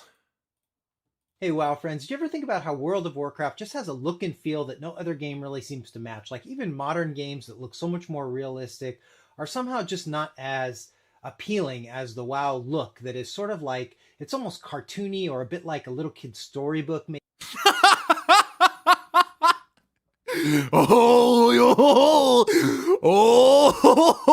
better be fucking careful. You better be fucking careful. Maybe, and for me, that's a huge part of what makes the game so cool. And a lot of that look and feel and atmosphere comes from two people. First is Bill Petrus. Bill was one of the lead concept artists on the WoW team. And back in like 1999 or 2000, he was painting the early zone concepts that set the mood and the feel of the entire world. He would go zone by zone, sketching out what each place should look like.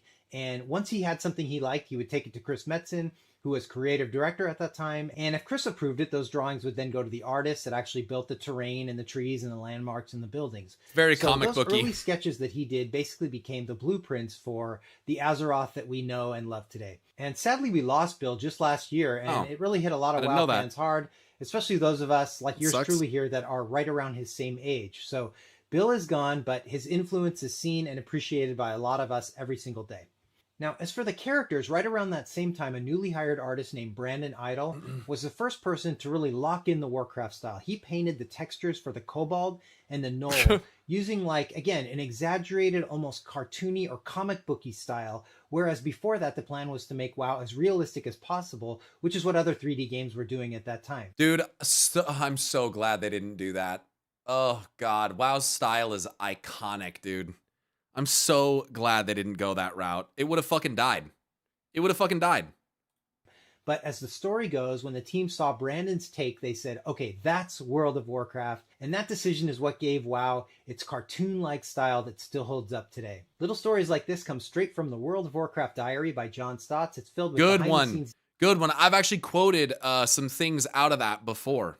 Details and amazing early development. Specifically about Chris's intentions for the original vanilla trailer and how he wanted it to focus on the cosmology of the universe and the creation of the world and how the Titans like built the world and all this stuff.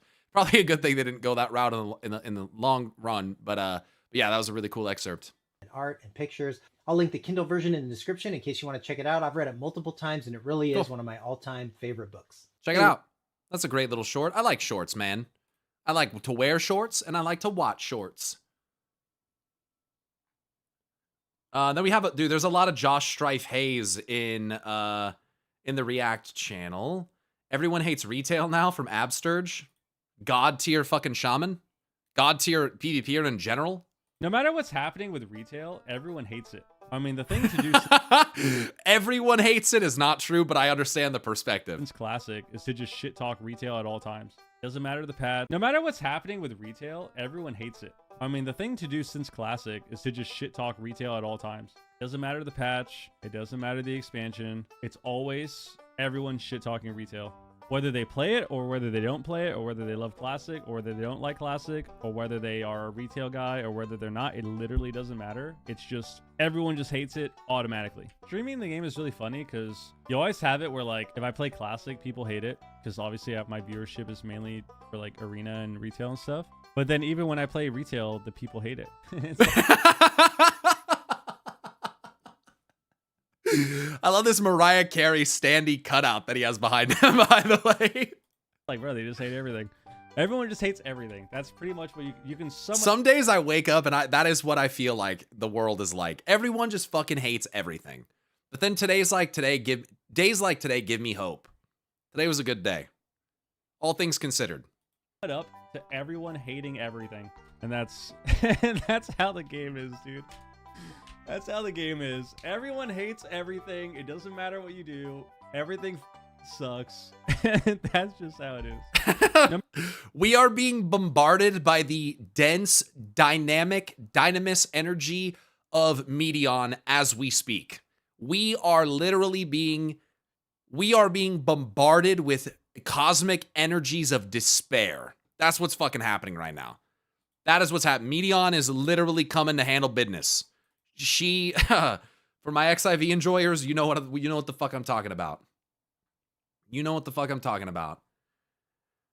You said Josh has had a lot to say. He had an opinion on gamers arguing about games they like/play, probably unrelated to anything you've experienced. He also has a video about Ashes of Creation. How long is this?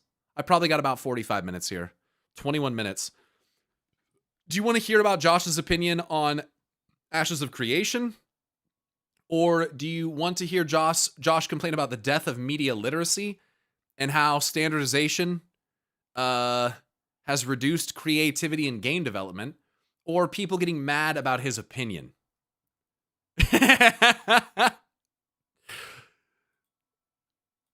Number 3? Pick number 3, my lord. Pick number 3. Let's start with number 3. Maybe we can do number 1 and number 2 and number 3. Maybe we save AOC for a different day. Let's watch 2 and then 3. Josh, why not RuneScape 3? I'm sure you've been asked this before, especially with the new updates and roadmap. Yes, I have been asked that before, but not always with RuneScape 3. I think people need to understand, when someone is playing a video game and someone else comes in and says, hey, why aren't you playing another video game? I think the most direct answer is, because I'm not. It's like if I'm playing old school RuneScape and someone comes in and goes, hey Josh, why aren't you playing Guild Wars 2? Or someone comes in and goes, Josh, why aren't you playing Baldur's Gate? Why aren't you playing World... My question back to them is, why aren't you? Why aren't you playing that right now, this very moment? The Warcraft? Why aren't you playing Expedition 33? I think sometimes people are really just trying to get your opinion. I think people suck ass at communicating. And sometimes I think they're just trying to say, like, what is it about this game that makes you want to play this? Like, why do you prefer this to this one instead? Like, they might be asking even for themselves to be like, which one should I play? But people fucking suck at communicating, dude. They suck. They suck at communicating. It's exactly what Ian said. People are unable to form their opinions nowadays, and they rely on streamers to make their opinions for them. Oof. Go cue Shaco jungle game right now. On it. On it right now. Dude, after I read his lore, though, but you guys might have to stick around for a while because Shaco has a ton of lore. Because this is what's happening right now. This is the now. In the future, who knows? Don't know. Not there. Not got there yet. Not sorted it. But right now, this is what's happening. Hey, why am I not playing Monster Hunter? Why am I not playing 5 games at the same time? What? That's a good point. Why am I not playing SSX Tricky? Yo, deep cut, dude. It's trick to rock, that's why I don't have this tricky. Dude, SSX Tricky is arguably the best snowboarding game ever fucking created. Okay? Just saying. If you didn't play Kaori, you kind of suck. Okay? Everyone, you know it, I know it, everybody knows it. That's a fucking sick game, dude. I love Tricky. Are there others? In fact, no. There are no other snowboarding games. That's the only one. Cause RuneScape 3 still sucks. Oh my god, Brody McBroface, we got him, didn't we? No, it doesn't suck. It's a fine game. You don't need to like it, but it's fine. I think as I get older, I'm just getting really, I'm running out of patience with the whole this video game sucks crowd. Because no, it doesn't. I've made an entire career from playing games that actually suck. RuneScape is not a bad game. You might not like it, but it is not a bad game, neither RuneScape 3 or old school RuneScape. I think I'm outgrowing the whole hate energy thing. There is so much, it's a very high school, very teenage thing. It reminds me of why is this such a common take? Me, Evatel, Josh, why? You know, it's 3 people, anecdotal, can't be that common, right? Just based on that information, but it's almost like maybe there could be some level of maturity connected to it. That's interesting. Console wars. Remember the console wars? Very teenage thing. It reminds me of the console wars. Remember the console wars? That's what I remember. If it didn't suck, then why are they fixing it? Because, Brody McBroface, a product can be designed in a certain way that doesn't necessarily have the consumer's best interests at heart, that has a foundation and a core of a good product that has unfortunately been strangled by a repeated layer of bells and whistles being added to it, which has in a way obfuscated the... Close, obfuscated, but yeah. Core experience of what it is. Almost like Cyberpunk 2077 or any other game that gets shipped with extra bells and whistles that don't fucking make it better, or gets rushed, or it's incomplete, whatever the fuck. Not me, by the way. And by going back to it and changing that... Yo, Nexon, thanks for the 11-month sub, bro. Appreciate that. Why? Thanks for the follow, by the way, dude. Can make it better again. It doesn't suck, because saying this sucks is the simplest, most basic, most derivative way of critiquing something. Yeah. The idea of going, this sucks, is a way of effectively not needing to think about or critique something in any kind of deep or meaningful way. And that's why I'm always asking for people to describe it, because again, we can find so much middle ground. We can find things that we agree on, that we disagree on. I might change my opinion, you might change your opinion, and that's how discourse is supposed to fucking happen. It sucks has zero meaning. It is not actionable, useful feedback. It might be valid as a feeling that you have, but that doesn't help anyone get over anything. Again, you have a plate of food sat down in front of you. You take a couple bites and your feedback to the chef is, it sucks. The chef is going to go, okay, what is it about it that you don't like? Or he might go, you fucking donut. And he might just, smack you across the face. He might ask though, what about it sucks? Is it too salty? Is it the texture that you don't like? What is it, right? You need to be able to articulate why you don't like thing and why you like thing. And if you can't do thing, it's hard for people to value opinion on why you like or don't like thing. Like, come on, dude. It's not that fucking complicated. You're supposed to learn this as a child. You're supposed to be able to describe what you don't like so that people can fucking make it better for you. Jesus fucking Christ.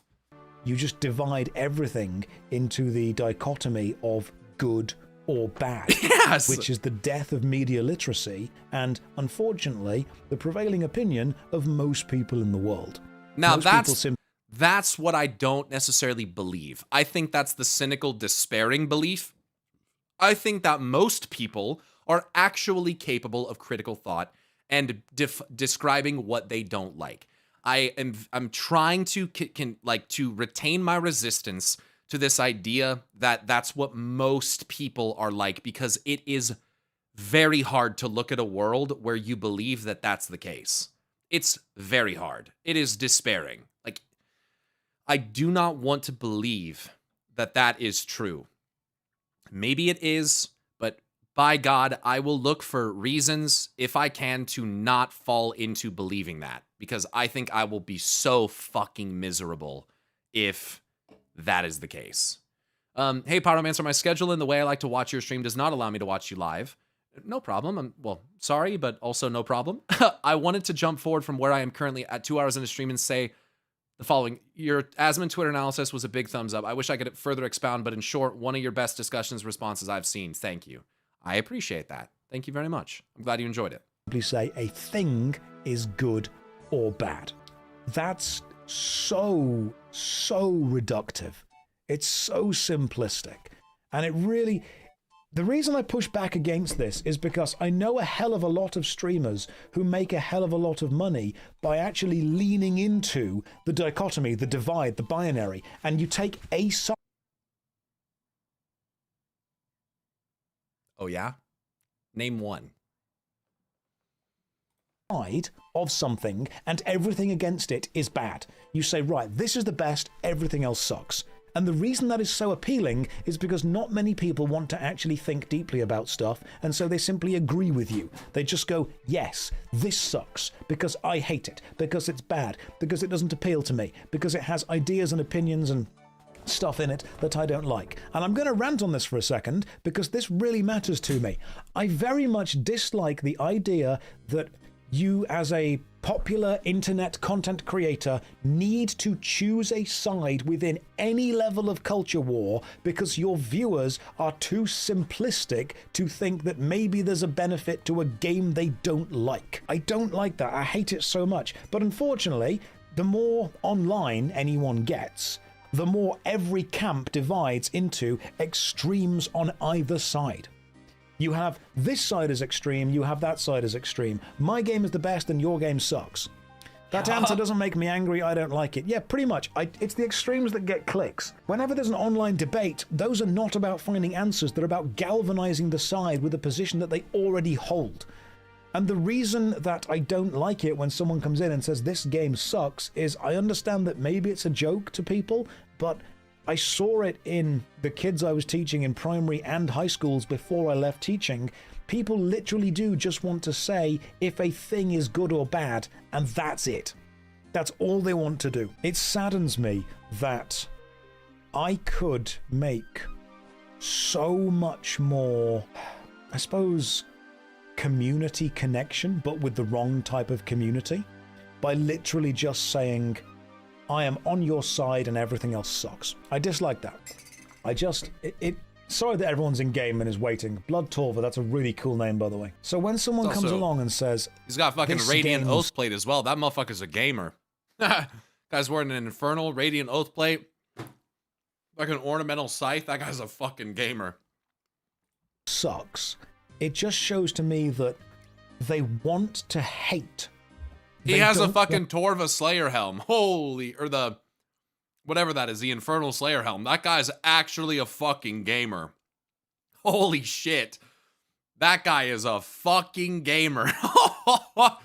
Wow. That's one of the things I love about RuneScape. I do love transmog and WoW, but in RuneScape, you can tell when a motherfucker's a gamer. Because you look at someone like this, and that's how you know. This guy's got a Yama pet.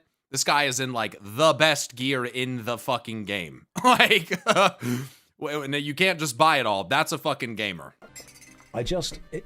Sorry that everyone's in game and is waiting. Blood Torva, that's a really cool name, by the way. So when someone comes... My classrooms are similar. Trying to get them to be critical in a world that isn't black and white. An important part of the job. Yep, it starts at home. It starts with educators. It starts when people are young. And if we don't address this stuff and make corrections and help broaden perspectives, they will harden into black and white. And we have endless conflict as a fucking result because people will not see each other's opinions. They will label things as good or bad or good or evil or whatever. And that's off we go. Off we go. The human limitation. I honestly think, dude, and this is just my like philosophy about the world. I think in many ways that is our evolutionary challenge at this point. Like, we have gotten to the point where we can make technology, we can make these incredible machines, we understand fission, fusion, these complex chemical reactions, we understand the nature of gravity, and much about the nature of the universe at this point. And there's much we don't know, but we think we know a lot, to be fair.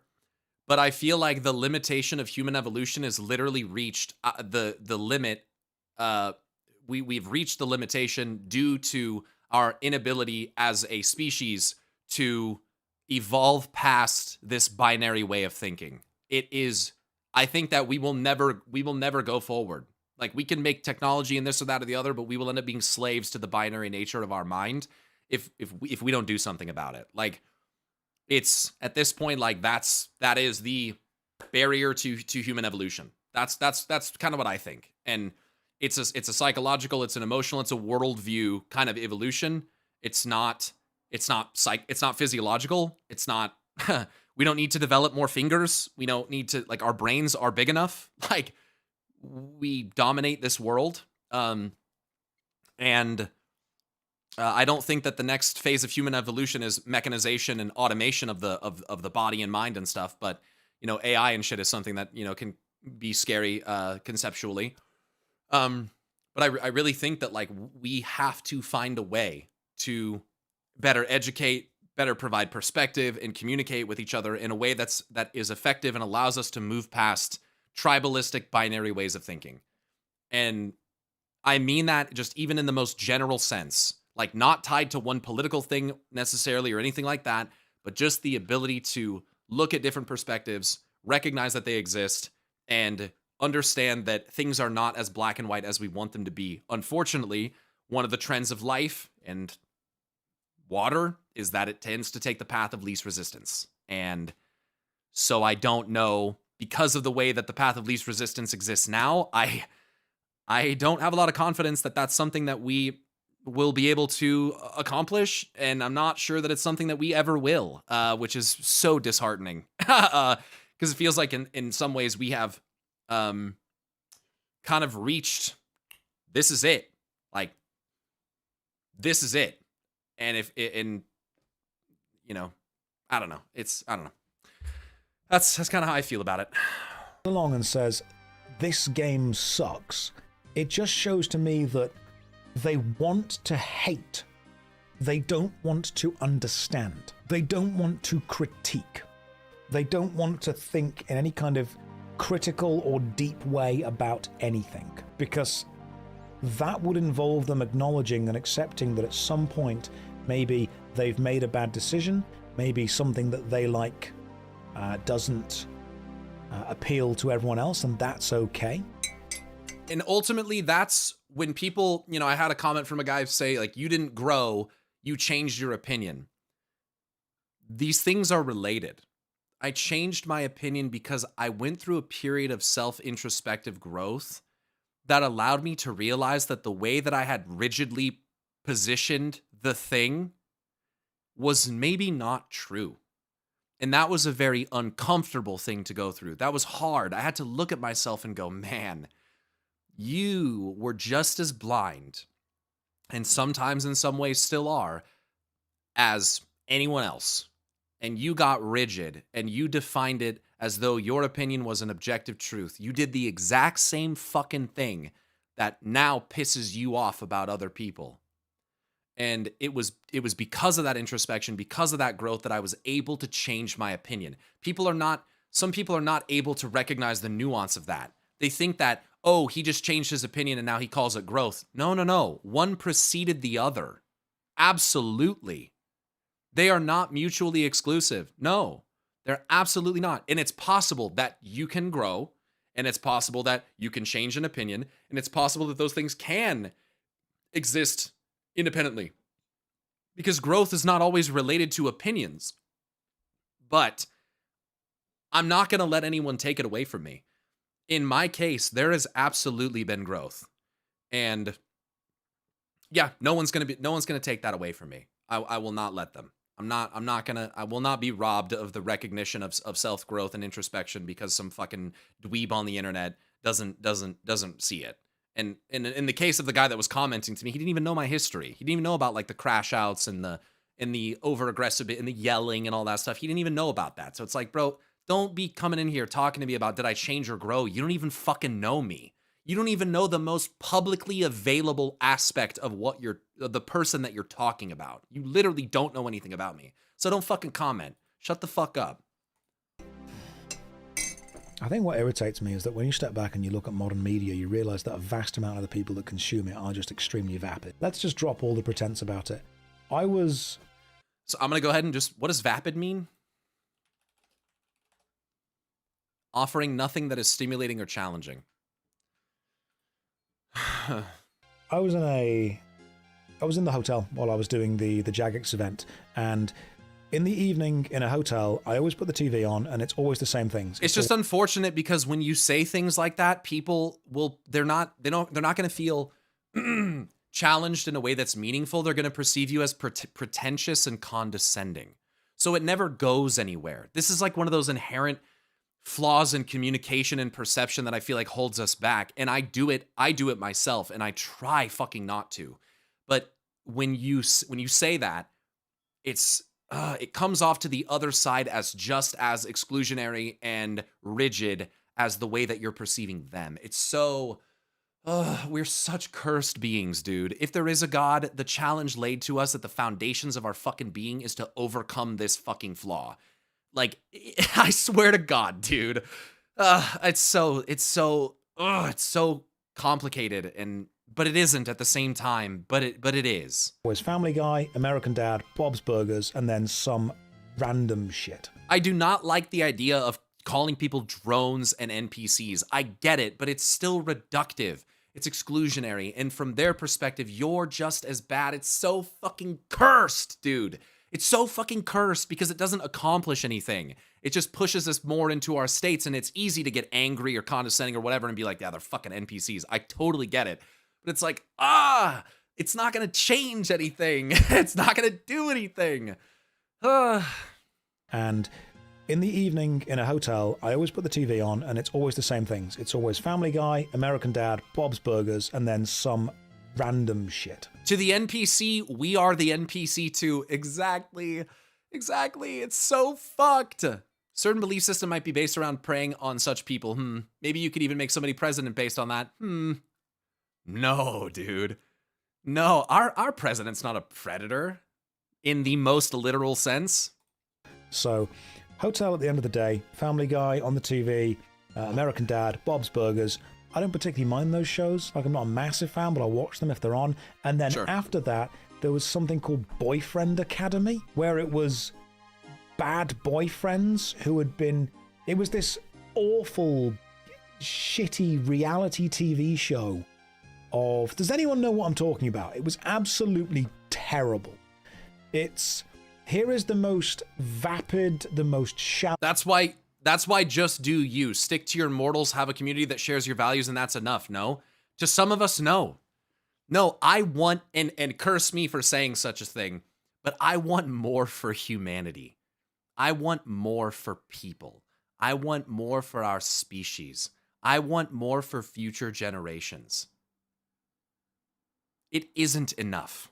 It is not enough to just fall back rigidly into your perspective and just say, well, it's not my problem. I'll be like, I just can't do it.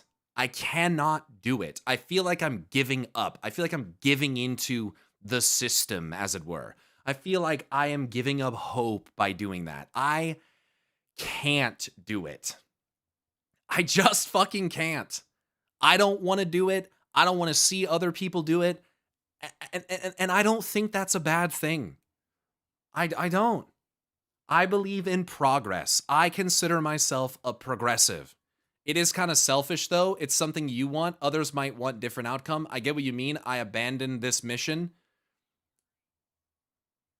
But you say that it's selfish, but the desire is entirely based in the betterment of other people's lives and perspectives. Now, you don't get to choose for people. That's what free will is.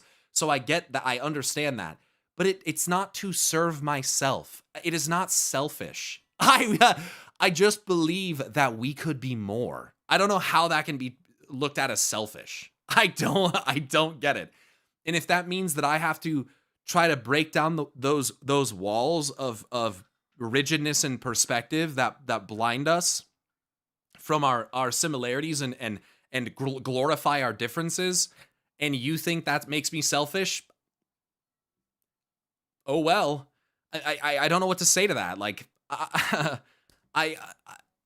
don't know what to say to that. Maybe not selfish. English is not my main language. I mean, your perception of good might differ from others. Sure, we can talk about the fluidity of morality to a degree, but I don't know how you're going to look at like the perspective of good being the betterment of all humanity as like a bad thing. I just don't. But again, it's the methods how we get there. I'm not saying we mechanize people, we take away free will, we eradicate the people that don't agree. That's selfish. That's evil. Yes, but that's not the premise. Like, so I can't. I just can't really get in line with that. We should stop wanting better because someone else might wants better different, I guess. I don't know, dude. I understand the premise of the argument. You have people that don't want to be a part of this collective. Are they the sacrifice for the good of the masses? Say I want to move to a farm and build myself up due to these beliefs. Would this be a form of giving up? Not if you're acting on those beliefs. No, I don't think so.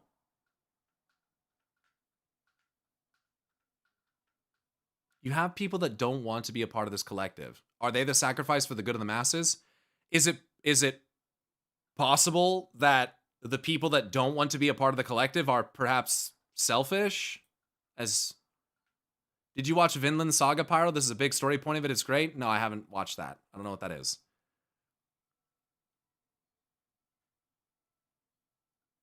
Everyone is kinda.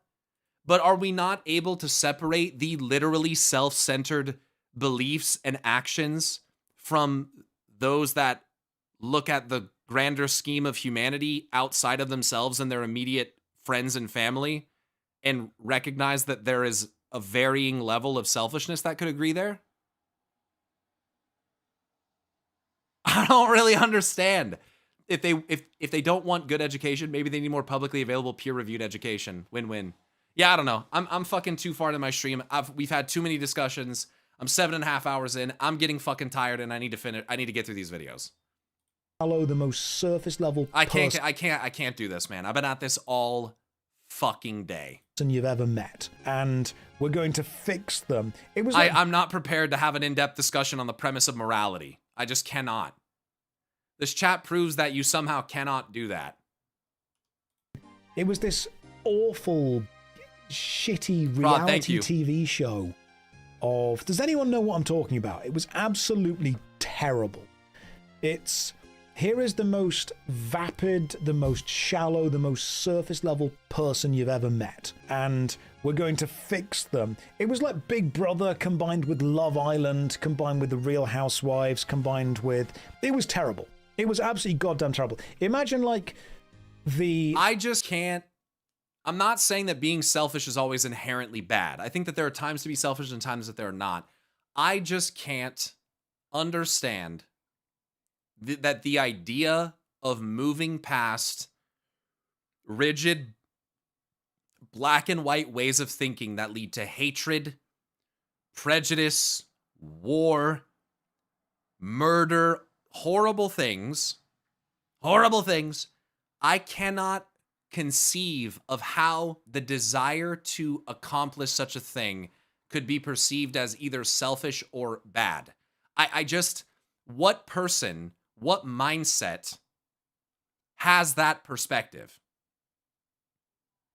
I see the difference, but I like to think that I have to let others be selfish anyway. I agree with you. I'm just more into there is no point, there is no right, and there is no wrong. And I find that to be a desperately tragic and sad existence. I cannot align with that. I mean, isn't that not nihilism? There is no point, there's no right, there's no wrong. This is all completely meaningless. Is that not nihilism? Horseshoe theory is in full effect due to the black and white nature. What does that mean? I'm not familiar with horseshoe theory. If you don't mind extrapolating on that.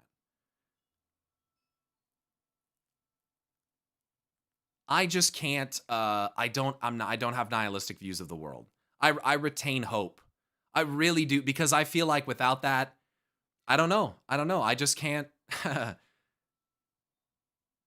I don't know. It's the made-up theory that progressive and conservatives meet at the same point. pendulum swing is the same, right? When on both ends of radical sides, as you reach the end of the horseshoe, you see them becoming closer. Which is kind of interesting because isn't that effectively a commentary on how the more that people are divided into their extremes, the more they actually become similar? That's why, honestly, I would say that I believe in the concept because I believe that extremism in any direction is not good. I'm sorry, like I've seen some extremism in all kinds of ways, and I perceive all of them to be bad. Like it's almost like the cosmic forces in WoW. They almost represent extreme ideological viewpoints and the inability to reconcile with one another, but in a way, it also illustrates how fucking similar they are. So when you get extreme left and extreme right, they're both fucking Nazis. That's kind of how I see it. Like, you're both not doing it right here. Like, we gotta, that's not where we find the middle ground. Like, that's not where it is. And the thing is, to find it in the other place, you have to have compassion, empathy. Patience is a huge one. Patience is a virtue for a reason. So it becomes really hard. It's really fucking hard, man. That's why it's like, to me, it almost appears as like maybe an insurmountable way. And honestly, like, when I think about that, it almost makes me believe in the concept of the divine even a little bit more, because it's like, wow, this is potentially literally an inherent unsolvable problem. Like, what a fucking concept. That is crazy. I think we exist in varying shades of gray. Everything is worth a thought and discussion, either external or internal, instead of just acting on emotions and relying on reaction and outrage, which that's part of why I hate social media nowadays, because it is completely monetizing reaction and outrage from everybody. Everyone is being targeted by this, which is where extremism is based, and I don't disagree with that. Most of the people I know who vote right have some left-leaning views, but they always vote Republican because there are only two choices. Yeah, I think the voting system and the way that we select candidates is also just, like, flawed as fuck. And that's why I always try to remind people that I have some conservative views. They might be more traditionally conservative, but I do have some of those views. Like, people try to make me out to be some fucking radical libtard. And it's like, no, that's not true. That's not true. I just think that both sides at their extreme are not so good. So I'm not even religious, but I think that Jesus fellow was trying to tell you and some others. Funny how they make other people angry and then they die. But still, people never stop trying. Why would we? A little bit. I'm not really sure I fully understand, but it is what it is. Conserved hard. I just like...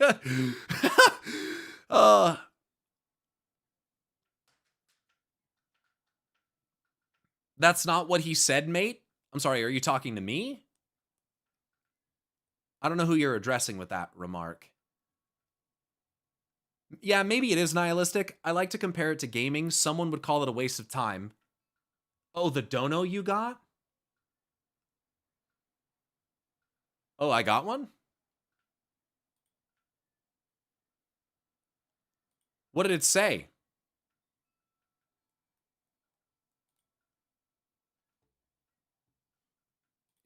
Did it come from YouTube?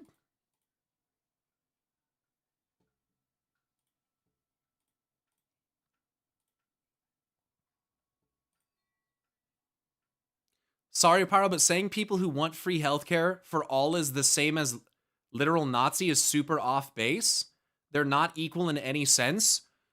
No, they're absolutely not equal. Jesus Christ. Bro, free healthcare for all is not a radical extremist view. You're not who I'm talking about. And if someone is saying that free healthcare is some far left radical extremist view, come on, man. You got to be able to separate what I'm saying. I'm talking about people that are okay, like that are on the left that are like, yeah, we should just kill them. Or we should just full-blown censor everything they say. Like, we should, like, I'm saying that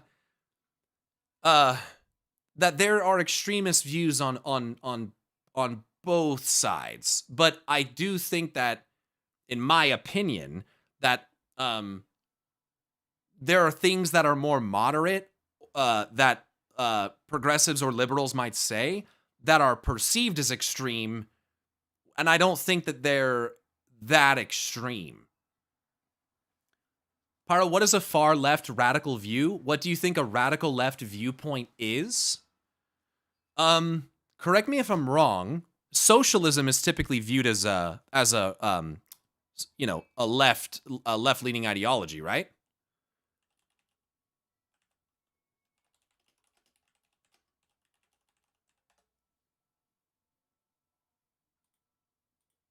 No, I'm conflating identifying nomenclature with actual political ideological alignment. So yeah, but again, what I kind of just described a second, like what I'm trying to say, it is true though. What is a radical left idea? Things like suggesting all right-wingers should die or that type of thing is extreme, and you guys are probably not saying those things. Socialism is left-leaning, yes, but what about socialism makes it radical? Guys, you are getting way too... This is part of radical behavior. You're getting way too fucking defensive right now. Like, this is part of it. Like, I can't even... You guys, I am a progressive left-leaning person. But some people are extreme. Like, to where... Like, they... An example is over-labeling, right? More too quickly, like throwing labels or whatever, right? You have to be able to recognize that your political perspective is not immune to extremism. Do I think that there is more, potentially, especially in the current United States climate, more radical right behavior and stuff like that? Perhaps, yeah, I think that probably is true. But, like, what I'm trying to say is that if you convince yourself, like the other people have, that they're on the right side and they're immune to radical perspectives, that's not healthy. That's what I'm kind of trying to say. Like, believing only your views hold weight, looking at anyone who's on the right and dismissing them because they're on the right, like, that is extreme behavior. Do you think that over-labeling on the radical left is equivalent to denying the Holocaust? I don't think the radical left is really all that radical.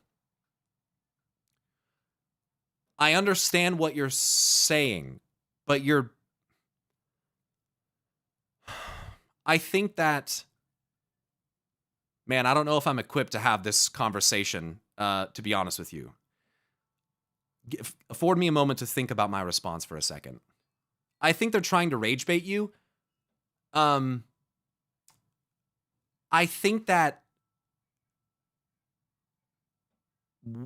what I am trying to point out is not that the left or the right is more or less radical than the other.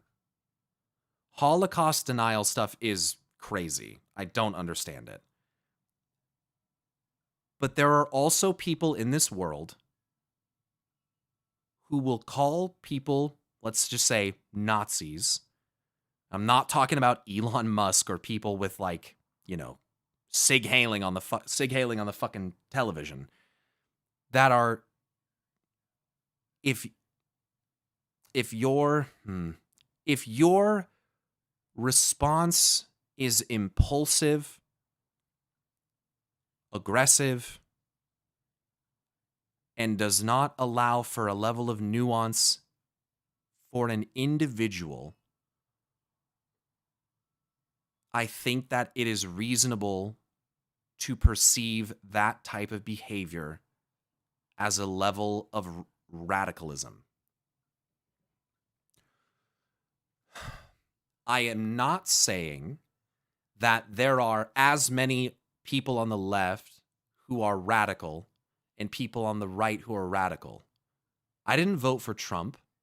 I'm not what I am really the basis of this premise is to, more than anything, try to illustrate that you are not immune to radicalism just because you are on one end of the political spectrum as opposed to the other. The Nazis were not socialists, by the way. They were not. That is, you can just look this up. Were the Nazis socialists? Based on historical evidence, the Nazis were not socialists. The National Socialist Party, hello? In the traditional or Marxist sense of the word, while the party's official name was National Socialist German Workers' Party, NSDAP, this is largely a strategic, populist, and deceptive label used to attract working class support during the party's rise. They were not actually socialists. For the record, I'm genuinely trying to understand how you think the far left and far right are both bad when one is significantly more harmful than the other. And I'm trying to get you to understand that I don't agree with either of them, and that one thing being less harmful than the other, but still harmful, doesn't just mean that it's good. That's it. They say the other side will say the same thing. And he's not even saying they're the same level of bad either, guys. Jesus Christ. Not at all. Not at all. I'm just trying to point out what I think is a logical fallacy flaw that people can fall into, that because I am on the left, I cannot be radical and I cannot have extreme opinions. That's it. Do you think that everyone deserves healthcare and housing? If so, congrats, you're now considered a radical leftist by the bulk of the US population.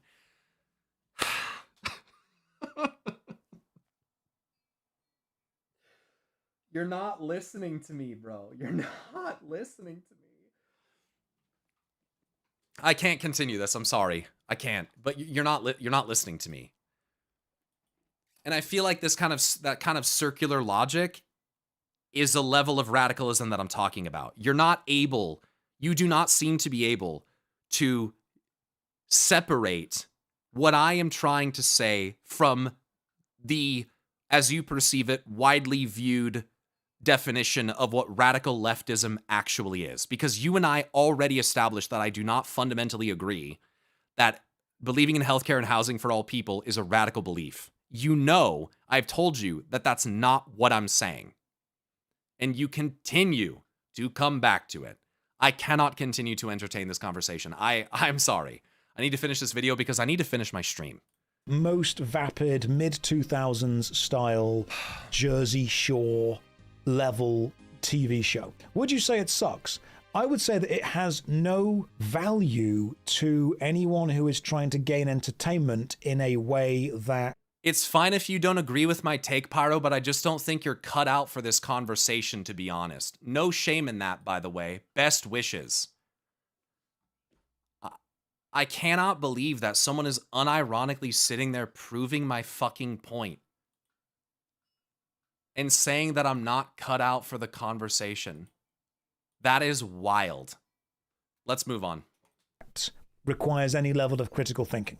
I would say that it does not appeal to anyone who wants to do anything other than feel angry, or it's drama porn.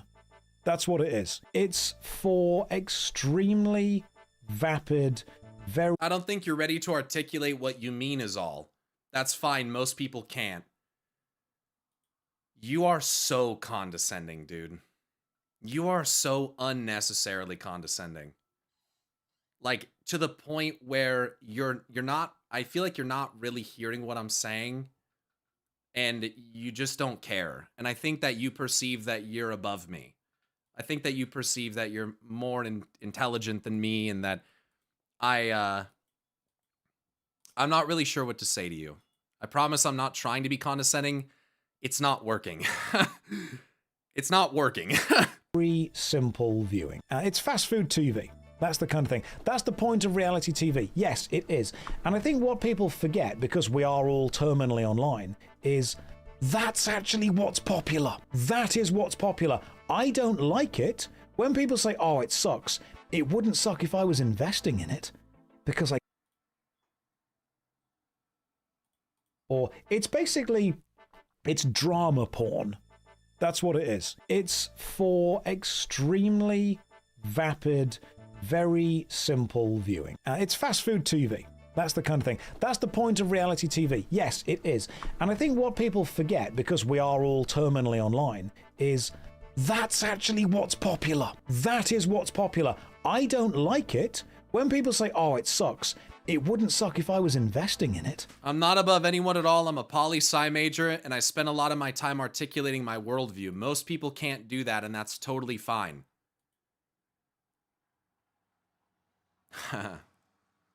I feel like I've articulated my worldview rather well. You just don't approve of it.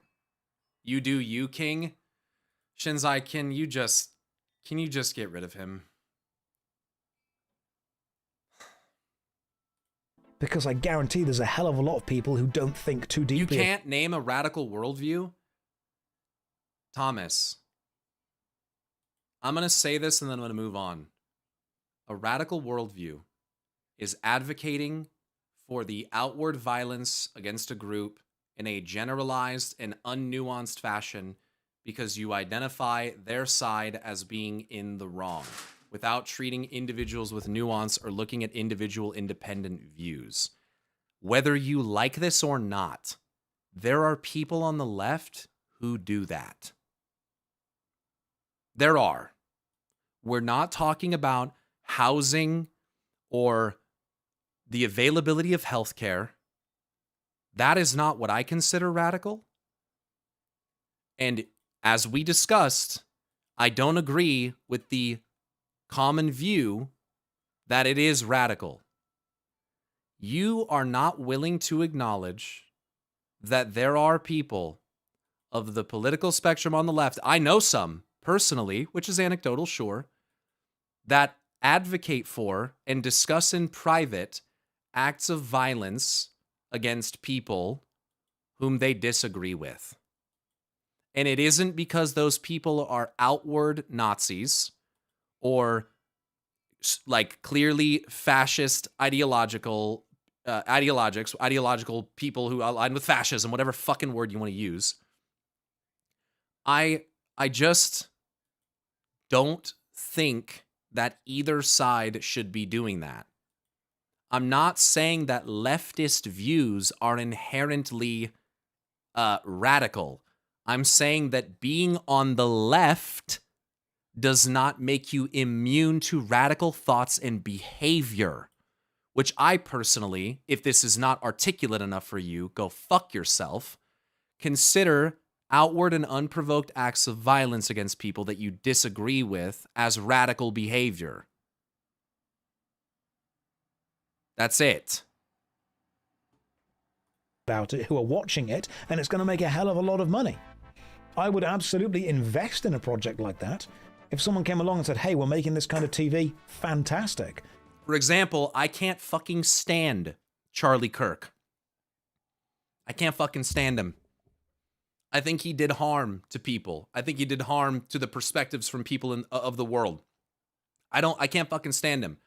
But if you think I'm going to stand around and cheer for anyone being assassinated, for violence being the answer, because rest assured, the idea is that it will be reciprocated against your side as well, then you're out of your fucking mind.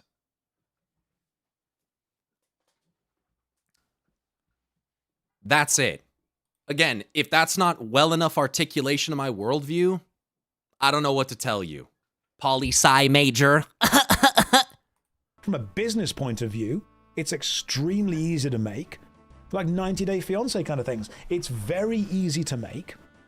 And it has a viewership out there. There's a whole subculture around it, absolutely. So anyway, what this was all linking back to was, just think about the news. Just think about what actually passes for entertainment. Just think about that kind of stuff. And let's be fucking honest. If we look at traditional conservatism, and we look at traditional liberalism, we can even take it and separate those ideologies and belief systems and the core of what they actually advocate for from any type of outward, drastic, violent behavior. So to be fair, it perhaps is, again, to clarify, it may not be the actual belief that is aligned with the concept of leftism or even necessarily being on the right. It's the behavior that accompanies it. And anyone who is going to get violent about it like that, I don't think that I can say that I agree with that. Fuck me, dude. There's some fucking annoying, fucking condescending ass cunt fucking debate bros out there, man. It's so fucking annoying. Around it. Extremely easy to make. 90-Day Fiancé kind of things. It's very easy to make, and it has a viewership out there. There's a whole subculture. I'm sorry. How controversial can you possibly fucking conceive of the idea that we should not be violent toward each other? Like, how fucking crazy is that? Why is that so hard to wrap your fucking head around? I gotta stop. Absolutely. I would absolutely invest in a project like that. If someone came along and said, hey, we're making this kind of TV, fantastic. From a business point of view, it's extremely easy to make. Like 90-Day Fiancé kind of things. It's very easy to make, and it has a viewership out there. There's a whole subculture around it, absolutely. So anyway, what this was all linking back to was, just think about the news. Just think about what actually passes for entertainment. Just think about that kind of stuff. Most people don't want high quality entertainment. They want fast food for the brain. Most people don't want entertainment that challenges them in pretty much any way. Most people don't want complicated entertainment. They don't want well-made entertainment. They don't want deep or well-designed entertainment. They want something that simply distracts them, that makes them angry, that gets people, dramatically engaged with that kind of stuff. That's quick digest drama. So sometimes modern entertainment irritates me. Yeah, but not you guys. You guys are the intellectual elite who want to watch a British guy rant about the state of the world while playing old school RuneScape. Pyro's correct here. For example, for people in EU, when we look at your political ideologies in the US, it's all shifted to the right. Like your perceived center is more right than our perceived center, and what Pyro's saying seems easily apparent to us in Europe. That's just not true. It's actually far more left. Our center is far more left. I can't. Children's point-and-click game.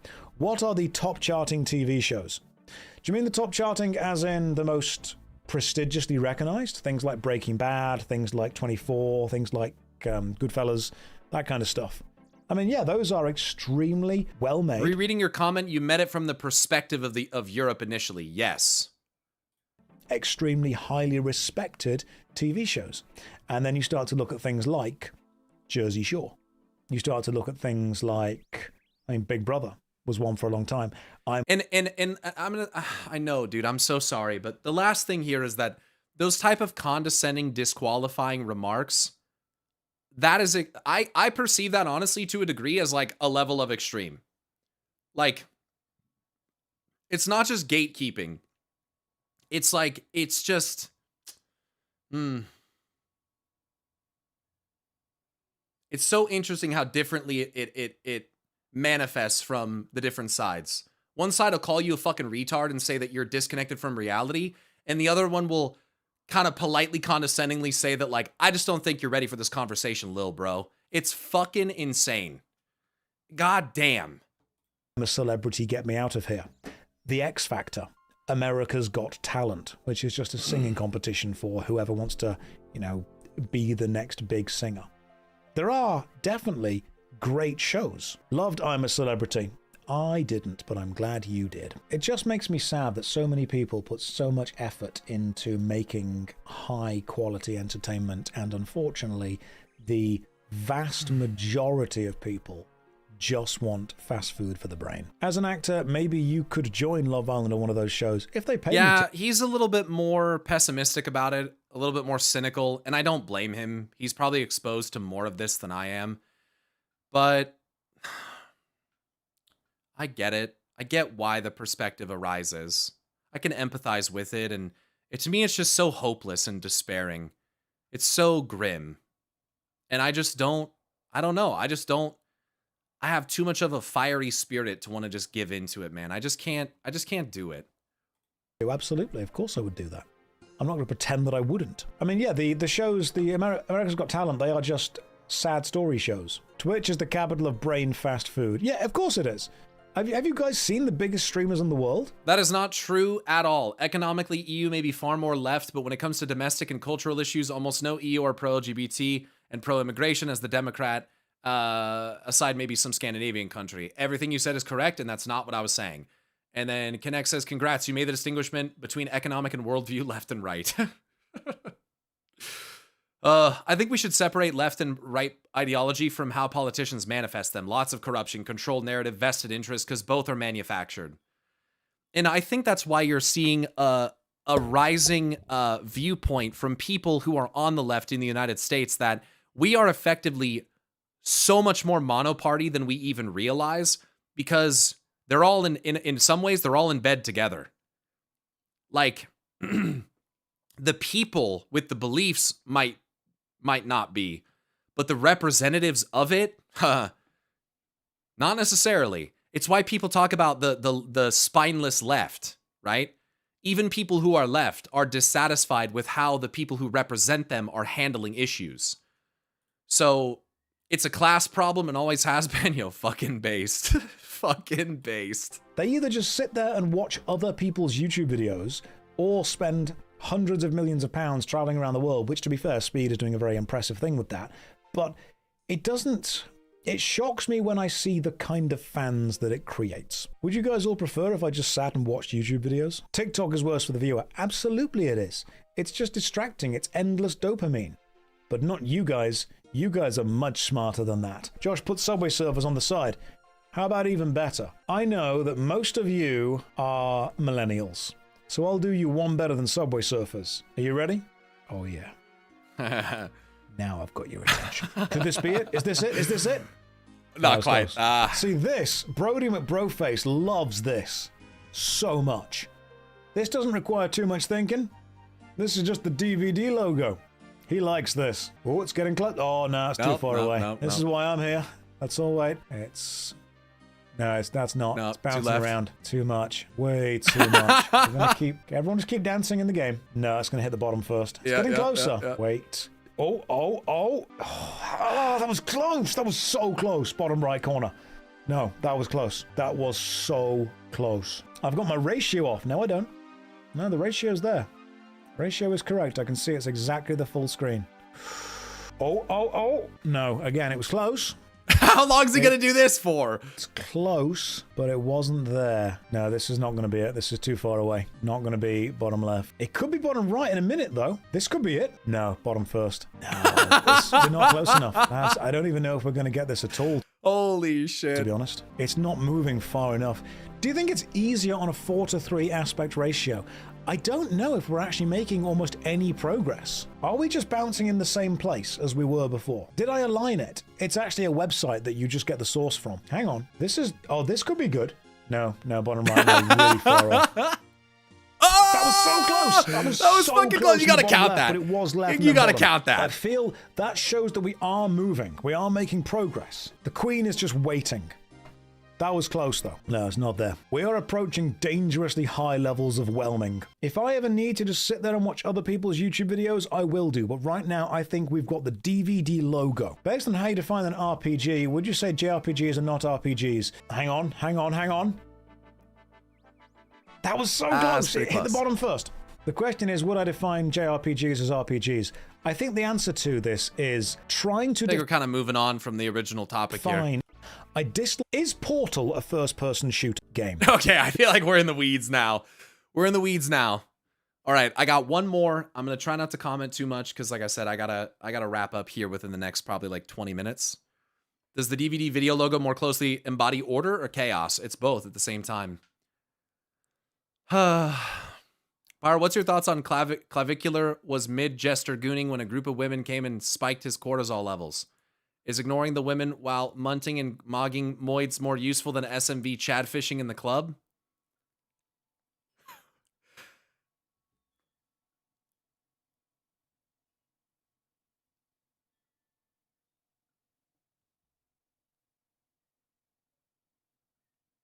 What? I had a hot take a few days ago, which got people very angry, because Visa put a clip up of me streaming and saying it was about the fact that video games aren't an investment. And people didn't like that. People took that the wrong way. They said, well, actually, if I'm choosing to spend my time on anything, I'm investing my time into it, and it's making me happy, it's bringing me joy, it totally is an investment, I should be happy with that. And I had to explain... Are you more spending your time? Isn't an investment that typically something you'll see gains and returns on in the long run? You're not like investing your time. And this is going to be kind of a, I feel like this is going to be kind of a debate, bro, semantic conversation about the difference between investment and spending. Look, the word investment in this case doesn't necessarily mean that you were wrong to spend your time doing it. Right. It means that you're wrong to think that the time you spend in it has any value beyond the time you are spending in that moment. Right? If you spend an hour playing a video game and you are entertained for an hour, fantastic. If 5 years down the road that video game shuts down, you can't retroactively look back at the hour that you were enjoying it for and say, well, that time is wasted. It's not. The time remains spent regardless of what happens in the future. If you enjoy spending the time doing the thing, then you have set that time as enjoyment time. You've had a good time. If circumstances change in the future, and those circumstance changes are able to retroactively make the time you have already spent bad, then were you ever actually in the moment? Were you ever enjoying something in the moment? Were you ever there? Were you present? Or were you effectively hoping that time you spend now becomes time that remains relevant forever? Because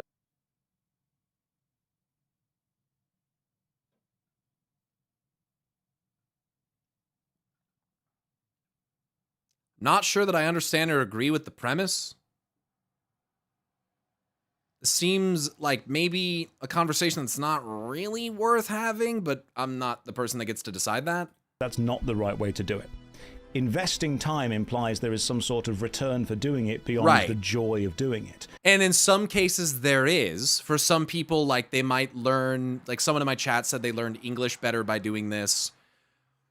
For me, like obviously it helps my content creation. There's a return there, but those are also additional specific circumstances that it's investment. Like if you just isolate the video game itself and you remove content creation, analytical processes of learning, identifying fantasy tropes and shit like that, and like you remove language and like if you remove literally any other perceived benefit as you would receive from the time, then it's not really an investment, because investment implies, like he's suggesting, return on investment, right? Like investment is to put into so you can eventually get out of.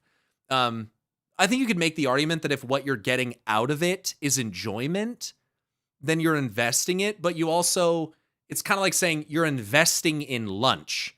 You spend $15, whatever, you get lunch, you eat it, you consume it, you've spent that money, you get an exchange for energy, but eventually there's not like a long-term basis of return on that transaction. Like it's more immediate. You have spent one thing for another. And so I think he's arguing again the semantics of like spending versus investing, but there are certainly nuances to the situations that allow you to get to call it an investment and get something back out of it. That's kind of why I'm saying, like, is this really even a conversation worth having? Like, what are we doing here? That's what I would say. And something that I have noticed, and this might be a clip, it is very difficult to create a soundbite. I think he's basing it on the assumption, which I think is relatively fair, that most people are not getting those particular semantic nuance situations out of it. They're not getting that additional benefit. If we're isolating it to I play video game and video game is video game, then I would agree, semantically speaking, that that's not really an investment. Have a good one, Shama. Becomes a popular, well-shared viral clip because a lot of discussion on psychology, human this thing nature, video game broke. design, and how it affects all of us cannot simply be distilled down into a soundbite. A lot of the discussions require a setup, they require a bit of nuance, they require a bit of critical thinking, they require a bit of, well, actually, there are exceptions to this. And when you try and create a soundbite that is simply punchy and powerful and viral and easy to share, you get a lot of whataboutism. People come in with, well, what about this? And they use the whataboutism as a way to negate the entire point of the original clip because the clip is so short. You say statement A, they come in with, well, what about statement B? Which does, taken in a very small vacuum, actually negate. They do clash. However, when taken in a much broader sense, when looked at from a larger scale, suddenly all these things do have a purpose and they do have a place and they do interact with each other, and it's much more complicated than people think it is. It is very difficult to engage people quickly with a statement or any kind of idea that is immune to criticism, because critiquing things is what we should all be doing. And if you think, you have said something, but my critique immediately smashes that down, therefore your thing is wrong, no, you aren't thinking about this with enough complexity. I have said something, your critique does challenge that, so we bring in more factors, both on your side and my side, until we eventually distill it down to the kernel of truth at the center of it. But people on YouTube Shorts don't want that. People on Instagram or TikTok or Twitter don't want that. They want an easy to believe, easy to agree with statement that confirms their bias already, that you just say, yes, this is true. Which is why when I say to people, hey, I don't particularly like World of Warcraft, but I can see that it has value as a game. They don't want that. They want me to say, World of Warcraft sucks. And they go, oh my god, yeah, it sucks. It's the worst game ever. And when I turn around and go, well, actually, while it may not have the mechanics that appeal to a lot of people, it is definitely filling a gap in the market that 1,000 or 10,000, 100,000, a million people enjoy playing at any given time. And therefore, there is value to a player base, even though there is no value to you. And then straight away they go, well, I don't agree with that immediately, therefore you are wrong. I can like a game and highlight issues with it. One thing that I have noticed about people that are terminally online is the people that need love and care and affection and attention the most often ask for it in the most unloving, uncaring, attention-seeking ways. I mean, and I would imagine that that is the result of the fact that they don't have it. Yeah. And I mean, yeah. The people that require the most care treat people in the most uncaring ways. Because yeah. I mean, I don't disagree with that. I think that's why, that's why they behave the way in the first place. Yeah, it's sad. And that's why I was talking earlier about, like, I don't know if the word is pity or what word I should use, but it does make me a bit sad because it's like, again, what's that person's life like? Why are you so miserable? But the thing is, no one can force you to do therapy and reflect and that stuff, you know? You have to be able to recognize it and want it, or you got to have people in your life that are willing to tell you. I was once told that hurting people hurt people or hurt people hurting people. Either way, but yeah. Because that's what they know. Childhood scars us for life sometimes. Yep. And there's people that think that they're just supposed to kind of shove that away and like kind of shoulder that burden. But the worst part about it is sometimes it scars you for life in ways that you don't even recognize. It's so inherently baked into your like cognitive processing and your behavior that you don't even realize that that's why it's happening. This is why I will always advocate for therapy, because sometimes we do things and we don't even realize we're doing them. That's what they understand, that's what's safe for them, that's what they do. So when you have people that are leaving horrible, harsh comments on YouTube, on Reddit, on Instagram, on Twitch, wherever they're leaving them, these people often need support. They need a level of love. They need a level of attention. They need a level of connection, but they are, paradoxically, the hardest people to love. The hardest people to give positive attention to, because time to have patience for, with them is so jarring, it's so grating. They are focused far more on winning the argument that they are having in their own head with you as the enemy. And in a way, this is kind of why, like, I say that, like, extreme behavior on both sides isn't going to solve it. It actually breeds more extremism. And you're not going to solve the problem of hatred with more hatred. It's not going to work. There are some people that just solidify into it. Well, I'm not going to tolerate them. I'm not going to this, that, with it. It's all just, it's hatred. You're not. And what do you think their response to that is going to be? They're just going to reciprocate that. They are going to reciprocate that. It's just feeding the problem. Than they are as engaging with you, which is why whenever someone leaves a really horrible, nasty, harsh comment on a YouTube video or a Twitch or a Twitter or an Instagram or Reddit or wherever they're leaving it, what they're actually saying is they have opinions and they have ideas and they have feelings and they've probably got, you know, pretty good knowledge about this topic, but they're also angry, sad, scared, lonely, difficult, isolated people. And this is how they know to connect. Now, it's jarring and it's horrible. In many ways, it's sometimes a little bit abrasive to try and engage with, but these are the people that need the engagement the most, which sucks because you are then trying to be a good person. You're then trying to be a connected person, but you are trying to connect with and trying to empathize with and trying to communicate with someone who is more bothered about attacking you than understand that you aren't attacking them. It's hard to show compassion to people who are the least compassionate. It's hard to show a level of compassion to the people who are more bothered about winning than connecting. Did Josh start a philosopher arc? We've always been in the philosopher arc. I just occasionally... Yo, same, dude. I have people say, I love when you get into the philosophical discussions, Pyro. Bro, it's happening most of the time, even if it's not outwardly obvious.